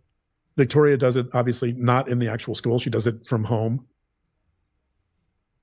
And when she graduates, Becky posts that homeschool doesn't really count, that even though she passed all the accreditation exams and did what she needed to do, that Victoria's a loser because she had to be homeschooled and she couldn't stand the fact that she couldn't deal with the truth that she was in fact an abuser. But of course, Becky's posting all kinds of other things, like she's this is saying, twisted, man. She says, I'm going to burn your flipping kingdom to the ground. She's saying she's going to expose her, that because she was her best friend, she has all these private text messages and emails that she's going to put out there to harm her. She continues posting every day. Years pass, still posting. Victoria gets married. Years? She sees that Becky sees that Victoria's posted photos of her marriage. So she mocks her marriage. She mocks her husband. She talks about how ugly he is, what a loser he is, how he has no future, what a loser she is. She continues to say that whatever Victoria has in her life, she's going to take it away and she's going to burn her kingdom to the ground. Victoria finally has kids. When her first child is born, Becky posts that she believes Victoria is now going to abuse her child. She posts that her children are losers. She posts that CPS should become involved because, of course, she's an abuser and the child are going to be taken away. So why doesn't CPS jump in now? Now we're at CPS? Oh my God. I cannot. And she can do all this because, of course, free speech. She can say whatever she damn well pleases, right? Free speech. Victoria has another child a couple years later. Same thing. She has another child. Same thing. Becky keeps posting that her children are going to be sexually abused. She keeps posting that Victoria is an abuser, that CPS should get involved, take her kids. She won't stop with that theme. Neither will the fuck you. Why are you using this theme, dude? There is something fucking wrong with you. Victoria's struggling. This is taking a toll on her. It's taking an immense toll on her. So finally, Victoria and her husband decide that they're going to pursue a stalking injunction with the court.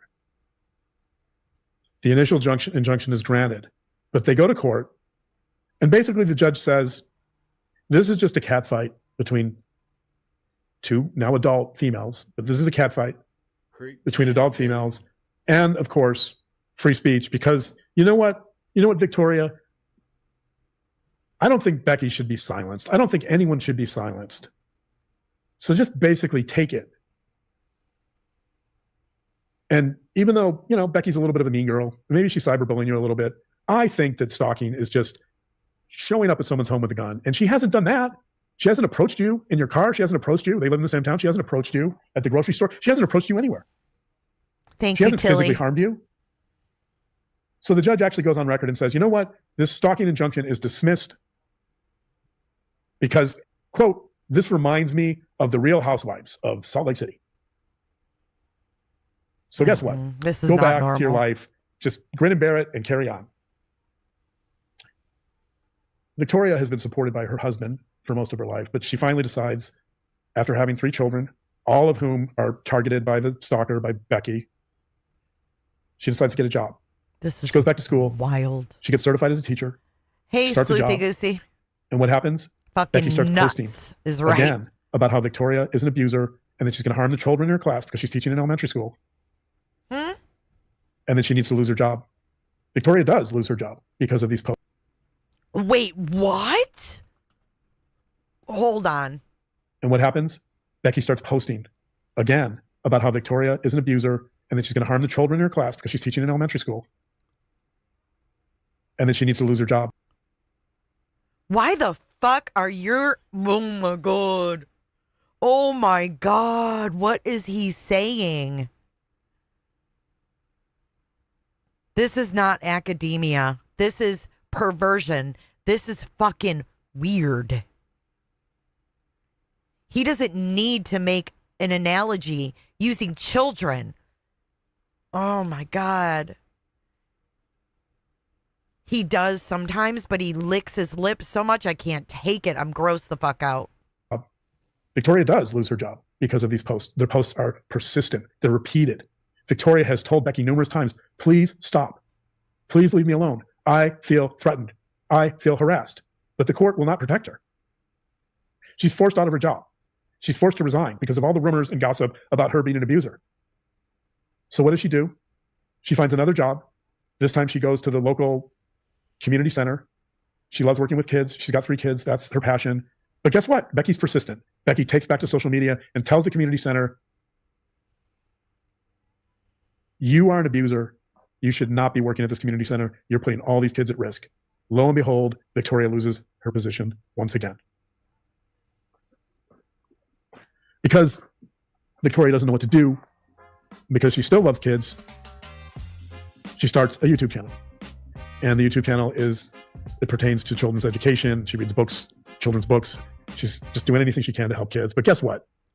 Becky thinks that's absurd because there's no proof of this whatsoever. But Becky decides, of course, that she shouldn't have her YouTube channel or any way to make a living because she's an abuser. So she starts posting relentlessly on her TikTok, again, about Victoria and her abuse. An online mob flocks to her channel, which is starting to get some momentum finally. And she's canceled. Not only is she canceled, but her friends, her coworkers, her colleagues in the community, the people at the school where she taught, they all turn against her. They're telling her to pet the fucking dog, is what they're telling her in chat. So finally, after all these losses and all this trauma and this rumor that she can't dispel, even though she said repeatedly, I did not do that. Even her siblings have said, she did not do that. It doesn't matter. She's continued with this lie over and over again. It's called the sleeper effect. If you tell a lie enough, over and over again, people believe it. People start to believe it, which is actually what's happened. That's what's happening with you. People are telling lies over and over, and people are believing it. So finally, after years, and by the way, so Becky meets with her mother for lunch. Too long, monkey. And hey, John Gone Girl. She tells her mom, Sylvia, she said, Mom, that was great. You know, you allowed me to see quite clearly that because of free speech, I have a lifetime pass.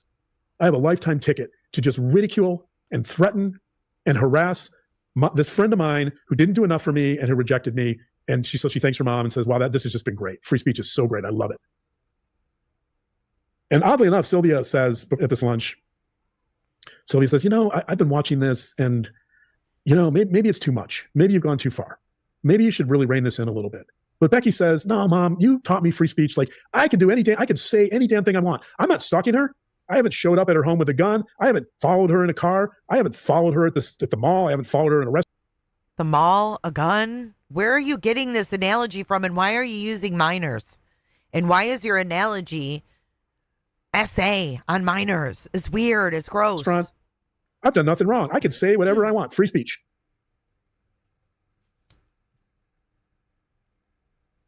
So the way this ends, and I don't know the final ending, but the way this story ends, the way this thought experiment ends, is that she wakes up one morning in her bed. In her bed? Yeah. Distraught. Okay.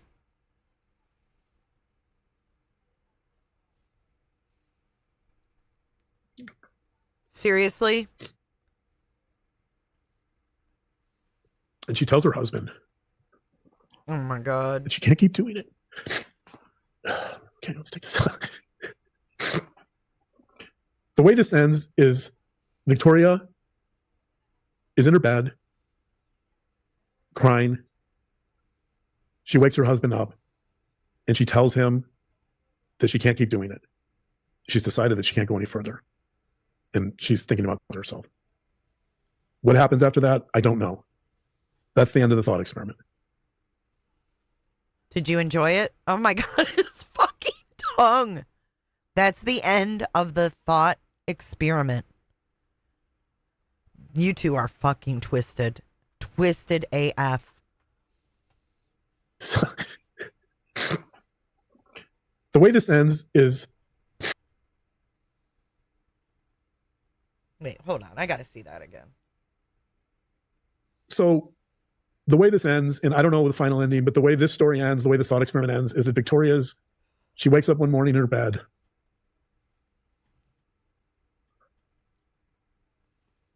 Distraught.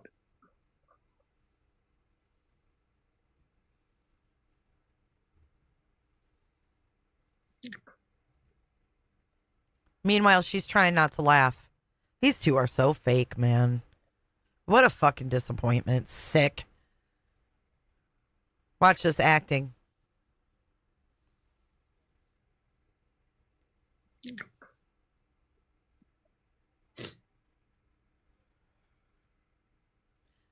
Eye contact prior to crying. Watch. That's your cue. Watch the eye contact. Then watch her try not to smile.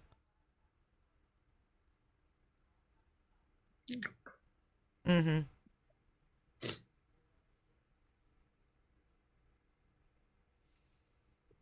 And she tells her husband. Stop it. That she can't keep doing it. Okay, let's take this out. The way this ends is Victoria is in her bed. This is fucking wild.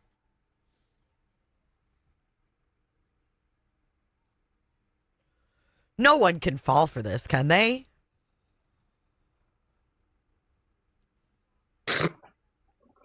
The way this ends is Victoria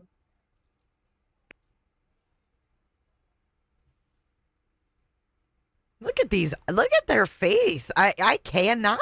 is in her bed, crying. She wakes her husband up and she tells him that she can't keep doing it. She's decided that she can't go any further. And she's thinking about herself. What happens after that? I don't know.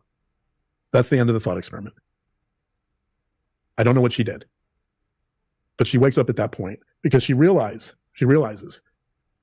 that Becky's not going to stop until she's completely ruined her life or she's deceased. Because Becky understands that by hiding behind this argument of free speech, that she has a lifetime ticket to target and arrest any person she wants over anything without any repercussions because of free speech. So my challenge to people with this thought experience, my challenge to anyone is to say to them, if you're a mother of someone, a daughter or a son, if you're a mother, would you recommend that one of your sons or daughters engages in this type of behavior? And if you do, I guess that's your choice. She didn't even do what you're right? saying. Free speech. Stop it. But I'm curious, I'm curious. Is that a reasonable course of action for a parent to say to their child, or for an adult to say to themselves, I have an issue with this person. I'm going to set up a targeted social media account to harm them. And I will spend the rest of my life engaged in this campaign of harm until I ruin this human being. And even if you argue that that's free speech, that doesn't even consider, because this is a philosophical thought experiment, you have to consider the ethical and moral implications of that behavior. We're not even addressing that. Are there ethical and moral implications to letting your child set up such an account under the auspices of free speech to harm someone else? That's my question. I do want to return to a part of that thought experiment, by the way. And it has to do with the part about going into court and being told essentially that this is just nothing but mean girl stuff. Even though Victoria, in this thought experiment, Victoria has never responded online. Never. She's never said anything about Becky. She's never fought back, right? I'm going to go back to the textbook. Oh my God. Stalkers and Their Victims, second edition. Let's consider this whole idea of a cat fight. This is a joke. This has got to be a joke. Here's Are what we Mullen, in it- are we a part of an 11 is on female experiment? stalkers. Here's what Mullen et al. Say about female stalking. Victimization studies, quote, Well, this is on page 136. hold on. Victimization studies indicate Love always. I'd like to know where their YouTube plaque is. Where's their 100K plaque? If they earned it legitimately, YouTube would have sent one. Where is it? You don't think that bitch would have that shit hanging on the wall? that females are seldom prosecuted for stalking offenses, with criminal justice intervention most likely to proceed in those cases involving a male accused of stalking a woman. So this is persistent. Mm-hmm. That many people, including some law enforcement, judges, you name it, they don't see stalking as stalking unless it involves a male. Females are just not prosecuted as much. And that speaks to this issue of the mean girl catfight thing, right? Mm-hmm. This stereotype Mm-hmm. that stalking is chasing someone with a gun, and specifically you better be a male, otherwise you're not going to be prosecuted, because if you're a female doing it, it's not serious. Yeah. It's a catfight, right? I'll go on. Quote, put simply, stalking by females is yet to be afforded the same degree of seriousness attached to males who harass. This despite empirical evidence that females are no less intrusive or persistent in their stalking, and that they are no less a threat to their victims.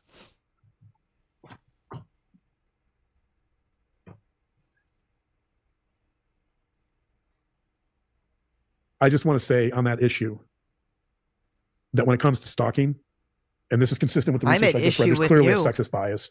Males are prosecuted, females aren't. When females engage in this type of behavior, even though they're equally dangerous. What? The research shows. Wait, what?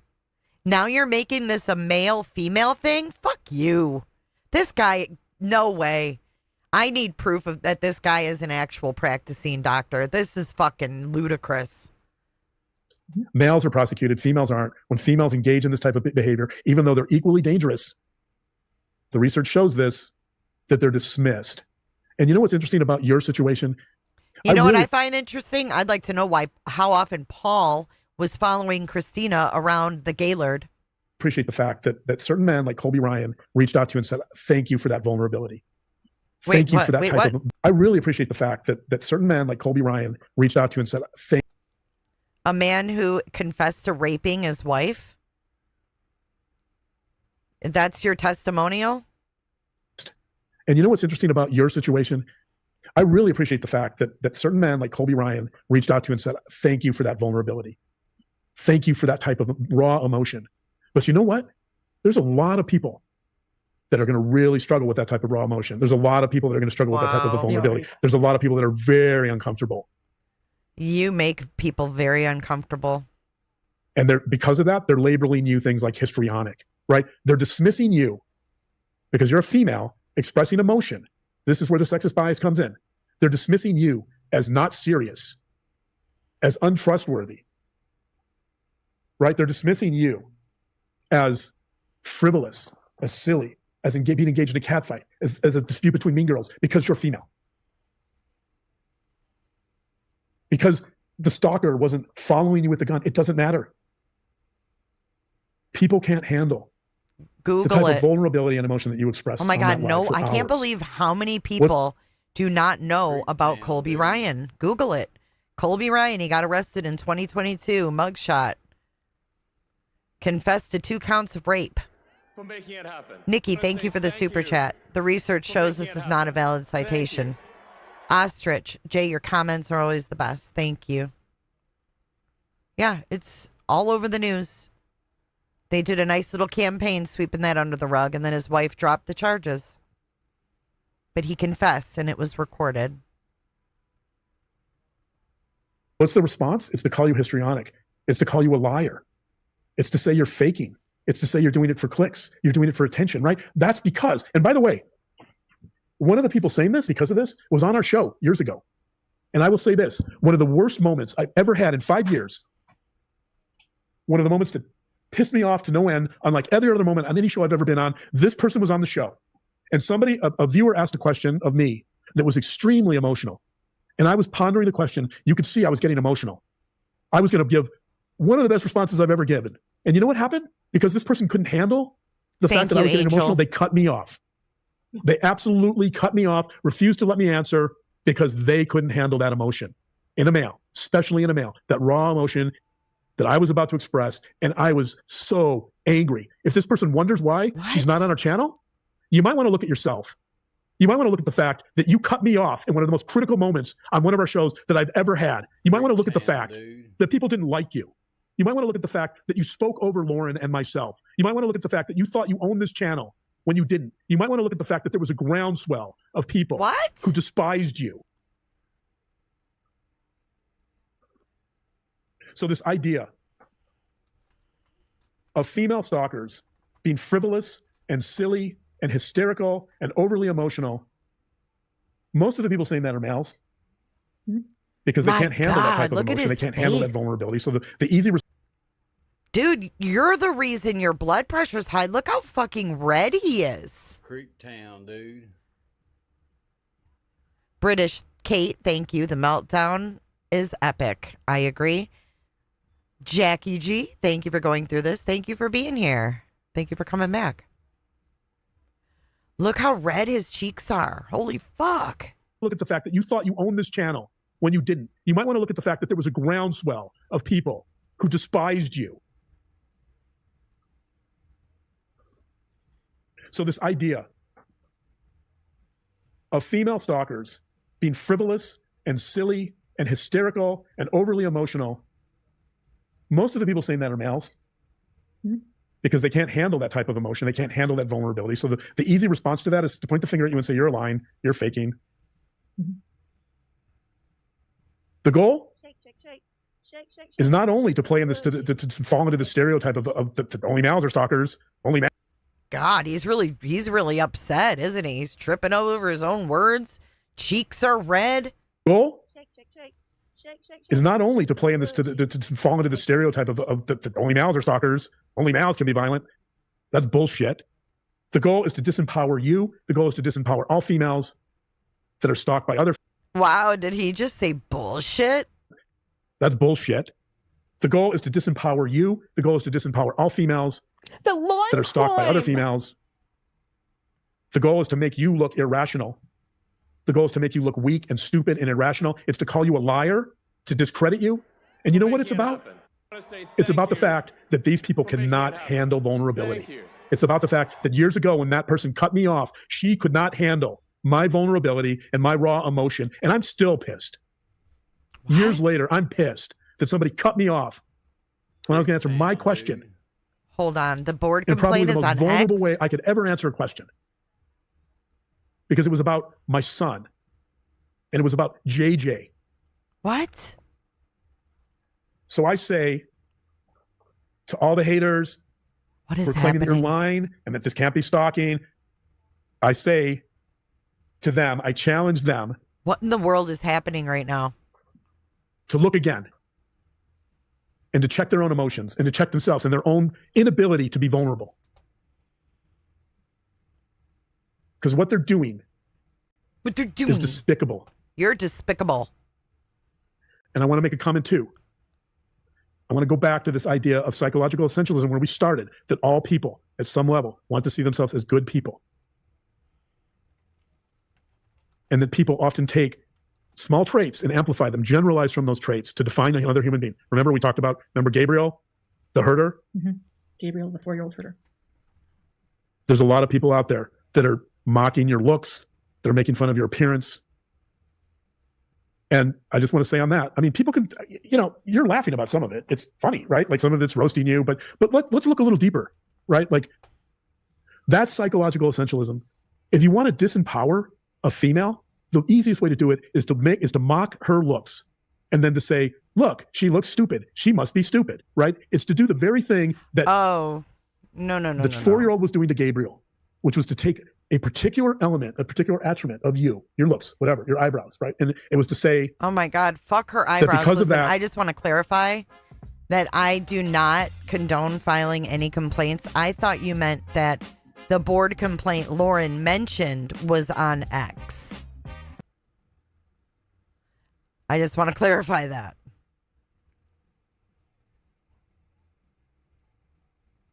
Oh my God, what did I do?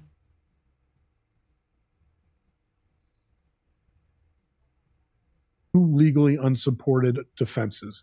Number one, the petitioner's social media presence somehow diminishes her protection from stalking. Think about in a mail, especially in a mail, that raw emotion that I was about to express, and I was so angry. If this, my vulnerability and my raw emotion, and I'm still pissed.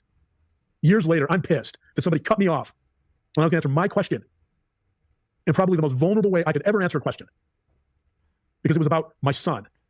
And it was about JJ.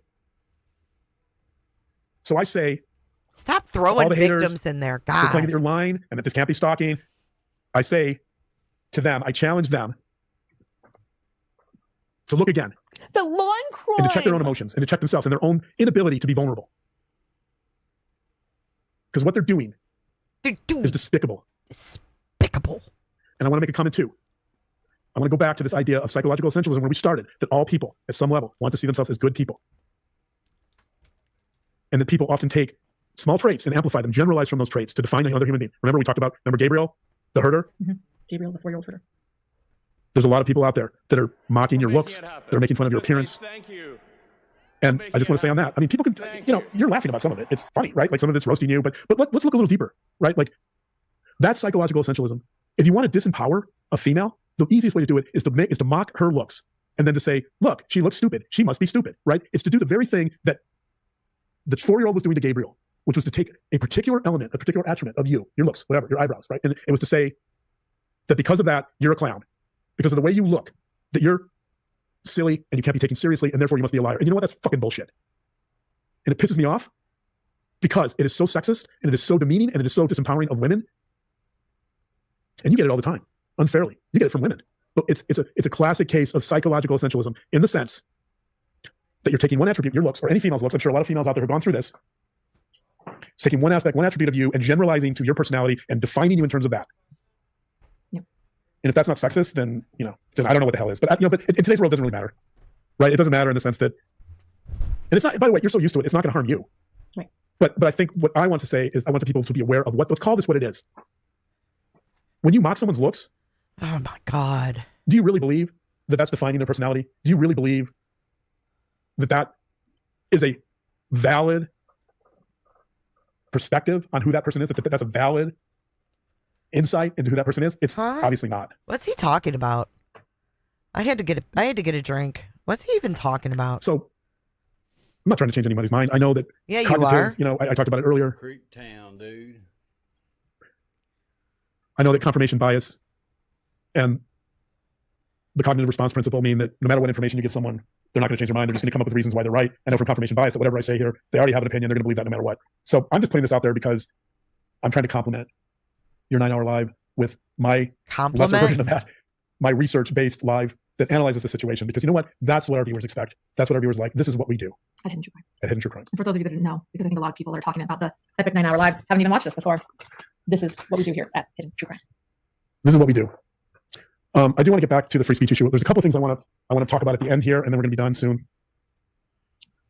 Hold on. You read this on your live? This is the. Do you think this guy's a LARPer?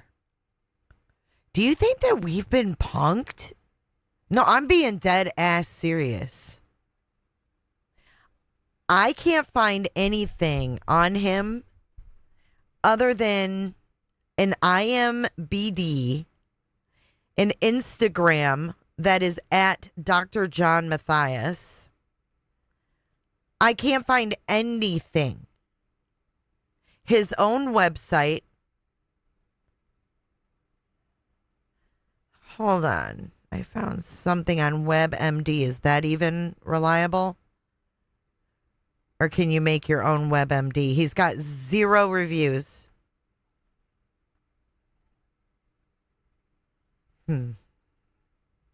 I don't see anything that legitimizes him. Especially after seeing... I'm not going to lie, dude. This looks photoshopped. Oh, God, this is weird. All right, we're going to have to do a deep dive another day. We've been live too long. Memorandum? Yes. By our attorney, Daston? This is his reply. This is his reply to their free speech argument. The reply memorandum in support of request for civil stalking and petitioner's pretrial brief. So they showed their wedding certificate, right? And his middle initial is C. At least on their wedding certificate. This is fucking weird. You guys think he's LARPing?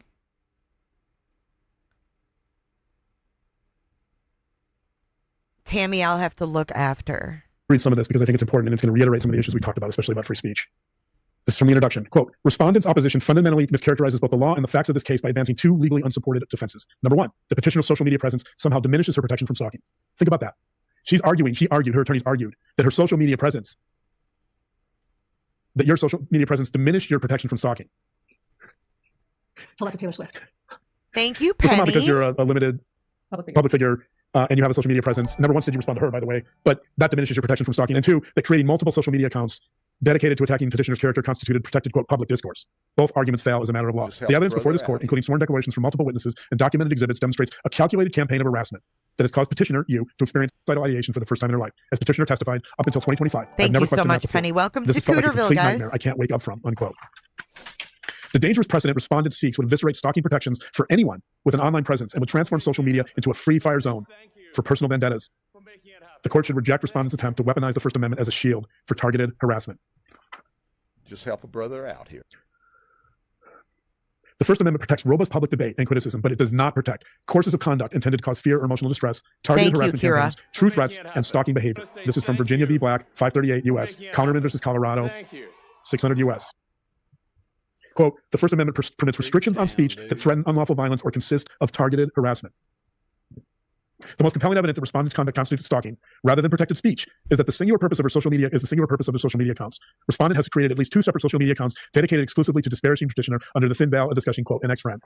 This is not a case where respondent maintains general social media accounts that occasionally reference petitioner while discussing various topics. These accounts were created for one purpose only, to conduct a sustained campaign attacking the petitioner's moral character. When 100% of an account's content targets a single individual, it cannot be characterized as public discourse. It is a harassment campaign. My attorney is Daston Dow, by the way. Many people asked. They thought this was really well done. Thank you, Daston. The Supreme Court has long distinguished between speech on matters of public concern and purely private disputes. See Snyder versus Phelps. Personal grievances between former friends do not constitute matters of public concern that warrant First Amendment protection when used as weapons for harassment. This is revenge masquerading as free speech. Yes, he's I'm skipping around, by the way. Yeah. I read the whole thing on my 9-hour live. You're making your point. The clear intent is to damage the petitioner's reputation and cause emotional distress. Each account creation, each post, and each attempt to expand the audience for these attacks constitutes a separate act in the stalking pattern. He's reading their court documents. The use of multiple platforms demonstrates escalation and obsessive behavior, not legitimate commentary. Here, the numbers speak for themselves. 50 plus posts and videos about you, petitioner, over a 6-month period across multiple platforms. This far exceeds the statutory minimum of, quote, 2 or more acts required by Utah law. Each of these 50 plus posts represents a deliberate choice to continue the harassment campaign. This is not a case of 1 or 2 ill-considered posts in a moment of anger. This is a sustained, deliberate campaign spanning half a year. Thank you, Tilly T. and duration demonstrate the Help a obsessive brother nature of out respondent's conduct and her intent to cause ongoing distress. Thank you, Tilly T. You guys are so generous. Thank you. The Ragsdale Court emphasized examining the brother cumulative out effect of conduct. A social media harassment campaign creates unique cumulative harm. We talked about this in the research. Permanent digital footprint of attacks, viral potential of expanding the audience, 24/7 accessibility to harassing content, and recruitment of others to participate in the harassment, which she did. Also, the ongoing nature creates the fear of escalation. Respondent's opposition states it is simply not reasonable that Matthias would expect to continually engage in public discussion without encountering speech he disagrees with. This fundamentally misunderstands the reasonable person analysis under Utah Code 776-5-106.5. The proper inquiry is whether a reasonable person in particular circumstances would experience fear or emotional distress from the specific conduct alleged, not whether public figures should generally expect criticism. The Supreme Court in Counterman v. Colorado recently reaffirmed that states may constitutionally prohibit true threats and stalking conduct, requiring only a showing of recklessness regarding the threatening nature of communications. There's a compelling government interest that includes protecting citizens from fear, targeted harassment, and stalking of a compelling nature. The requested injunction seeks only to prevent stalking conduct, not legitimate criticism or protected speech. It is narrowly tailored to serve the government's interest in protecting petitioner from targeted harassment online. Thank you so much, Bindi. I don't think so. The evidence establishes that respondent created a systematic harassment campaign across multiple platforms, producing 53 plus documented videos and 33 plus Instagram posts dedicated exclusively to targeting the petitioner, which I understand I use LARPing out of context for him, but I don't know what else to call it. Like, is he a fake doctor? Like, on YouTube, does he just play a doctor? I mean, people do that, you know? was confirmed by one of the witnesses. This unprecedented volume of content, combined with witness testimony, established the clear intent to harass rather than to engage in protected speech. Respondent published a video with caption, "Without his consent," falsely insinuating the sexual assault of the petitioner's dying brother, who just passed away in March of 2025. The psychological cruelty of this course cannot be overstated, attacking a grieving sister with false sexual assault allegations about her deceased brother. Why do you keep bringing SA into this? That was not what she said. Your wife said they were going to extract it. Christina repeated the words of your wife. No one said anything about SA, you weirdo. Except you. He's the only one that's mentioned SA. The respondent posted recordings of petitioner's voice comparing her murderer to murderer Jodi Arias, garnering 33,000 plus views. Jodi Arias? Is Lauren going to start doing handstands against the wall? The events in Boise, Idaho also demonstrate how the respondent's online campaign translated into real-world stalking involving multiple accomplices. He lists those. I'm not going to go over those. You've covered all these. I'm just covering the main points. What Trisha Griffith said was really good. You mentioned her. It is good. I'm just going to finish with this, and then I'm going to finish up with some final thoughts. Jack, each where's post, the each proof? confrontation, each violation represents a separate act. Jack, I'm not saying he's not a licensed psychologist, but where's the proof? I mean, I'm looking at a person with his name, who is Dr. John at strivepsychology.com, that has been actively licensed in Nevada since 2006. But I don't know if that's him.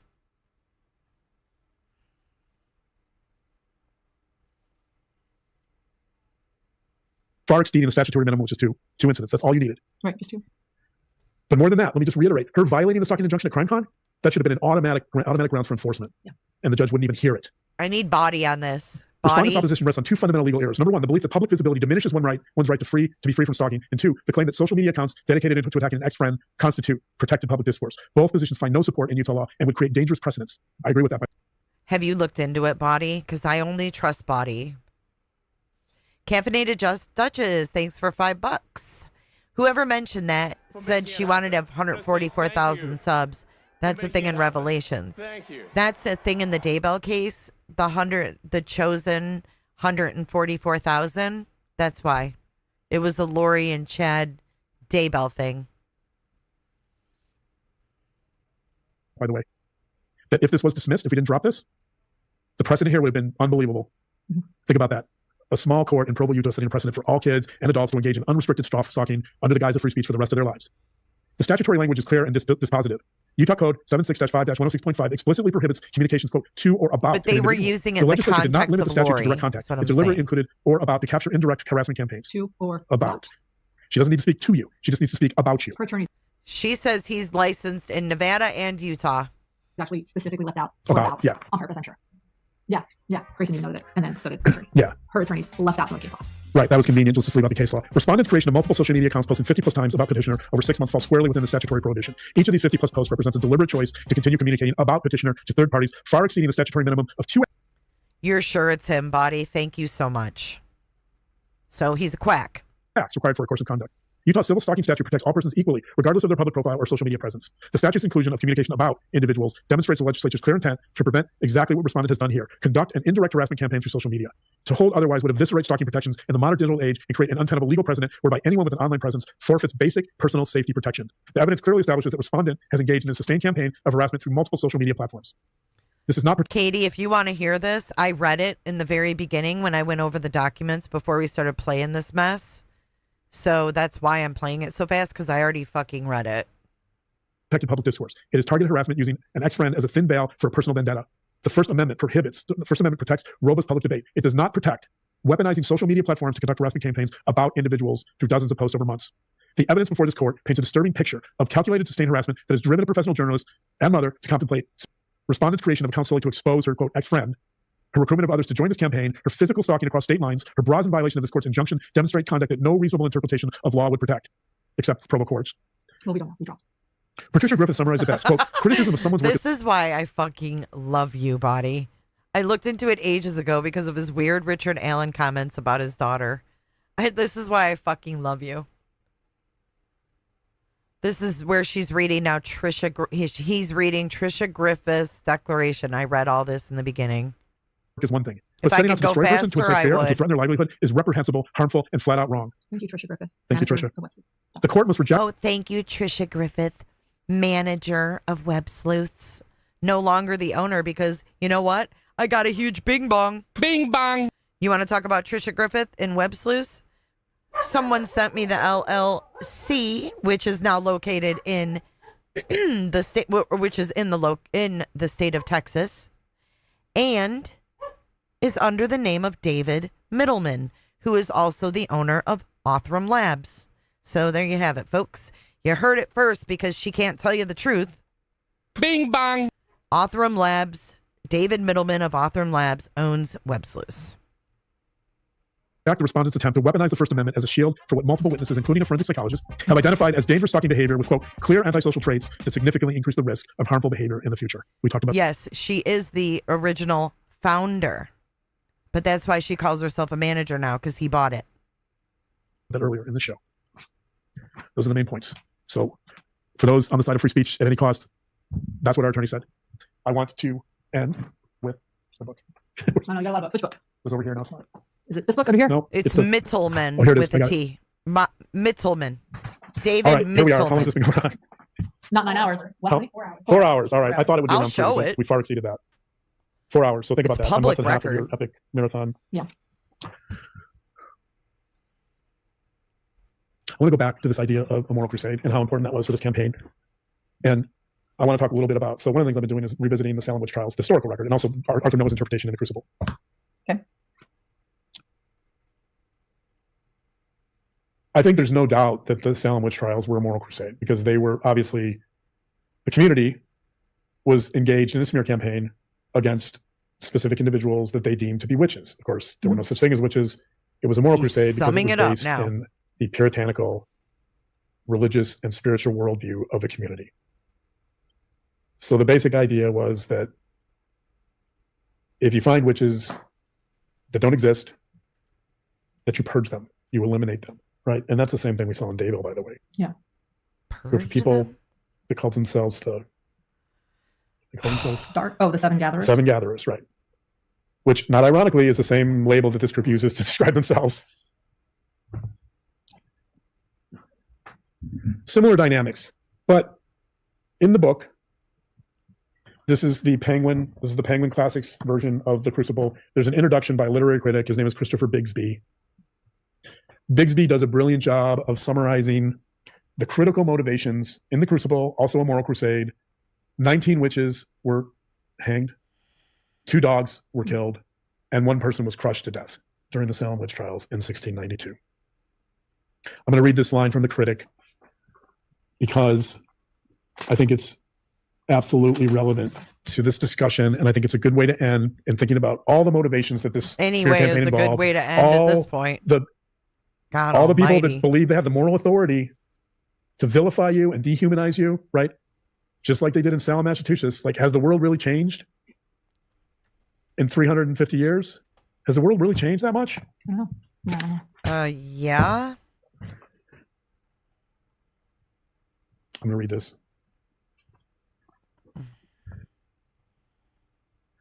In his hands, meaning Arthur Miller's hands, quote, this is from the introduction, quote, in Arthur Miller's hands, the ghosts of those who died have proved real enough. Even if the witches they were presumed to be were little more than fantasies, conjured by a mixture of fear, ambition, frustration, jealousy, and perverted pride. Jealousy, of course. That's exactly. Everybody's jealous. Couldn't say it better. Of y'all. Those are exactly the motivations that fueled this smear campaign. No one's jealous of Those you are the guys. motivations Sorry. that fueled vilifying you, dehumanizing you. Let me read it again. The witches were presumed to be little more than fantasies conjured by a mixture of fear, ambition, frustration, jealousy, and perverted pride. Why fear? Why fear?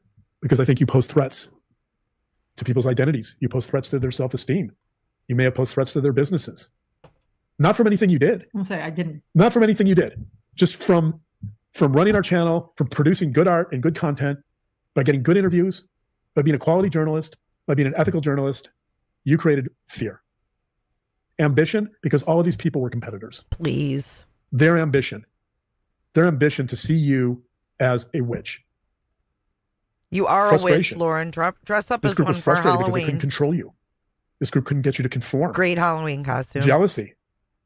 Jealousy. Jealousy over the quality of your work. Oh my God, Nothing your more. work. Jealousy over the fact that you were growing so rapidly. Oh my God. Perverted pride. This is great. That's the pride to control the world. The pride to dominate the world. The pride to control other people. The pride to harass other people, to control them, to intimidate them. And most importantly, I'm going to add with this final thought. The pride to engage in a self-righteous moral crusade against you. Self-righteous. For no reason other than pure fantasy. That's it. That's all you got? No, I don't have to watch on. Thank you. It wasn't 9 hours. You did pretty good. It's a lot. Yeah, it was a lot. You didn't have to take a bathroom break. I did. That's true. No, I took one. Okay, you did. Oh, so did I. Oh, so they ended with telling us they took bathroom breaks? What in the hell? Y'all. Whew, thank God that's over. Let's hope they just don't ever release another video. Don't go anywhere yet, though. I've got one more thing to show you, because when I tell you something, I bring receipts. I don't just make shit up. So thank you so much, Bites. Thank you guys for your support. But listen, I got to show you something before we go. For making it happen. I want to say thank you. Holy fuck. Thank you. I hope they just don't do anything anymore, because this is horrible. I don't ever want him to make another analogy again publicly. Why can't you guys see that? It's really weird. I gotta do it a different way. Hold on. I want to show this. Hold on. See if I can just drag it. I'm still getting used to using Windows again after using Mac for years. Okay. So what you see here is a screenshot from Bizipedia. And it's for WebSleuth TCN LLC. It's a Texas Foreign Limited Liability Company. In existence. Filing date, November 16th, 2023. Company age, 1 year, 11 months. Registered agent solutions, blah, blah, blah. Company contacts. Owner, CEO, David Middleman. Director, David Middleman. I mean, it is what it is. Why wouldn't she just be honest? The company has one contact, David Middleman from the Woodlands, Texas. So why lie? I just don't understand the lack of transparency. It's weird. I do not represent. It's like, okay, why don't you clarify your role? That's what makes people think you're sus. You know what I mean? When you don't clarify things. Well, I think what they did was they bought a gold mine of cold cases, which is smart on their part. That's why I don't understand why she wouldn't just say it. Like, they're solving cold cases left and right, this Othram company. And she has all this information right there. It's like a little library for them, which seems to me like perfect. You know? She trying to hold on to that clout. Now she says, I'm the manager and I'm the original founder. So there's always truth in the words, but like, just be honest. Just be honest. Honesty is the best policy. If the board is good with this conduct, he'll be fine. He won't, but it is what it is. Professionals have a standard, and this isn't meeting it.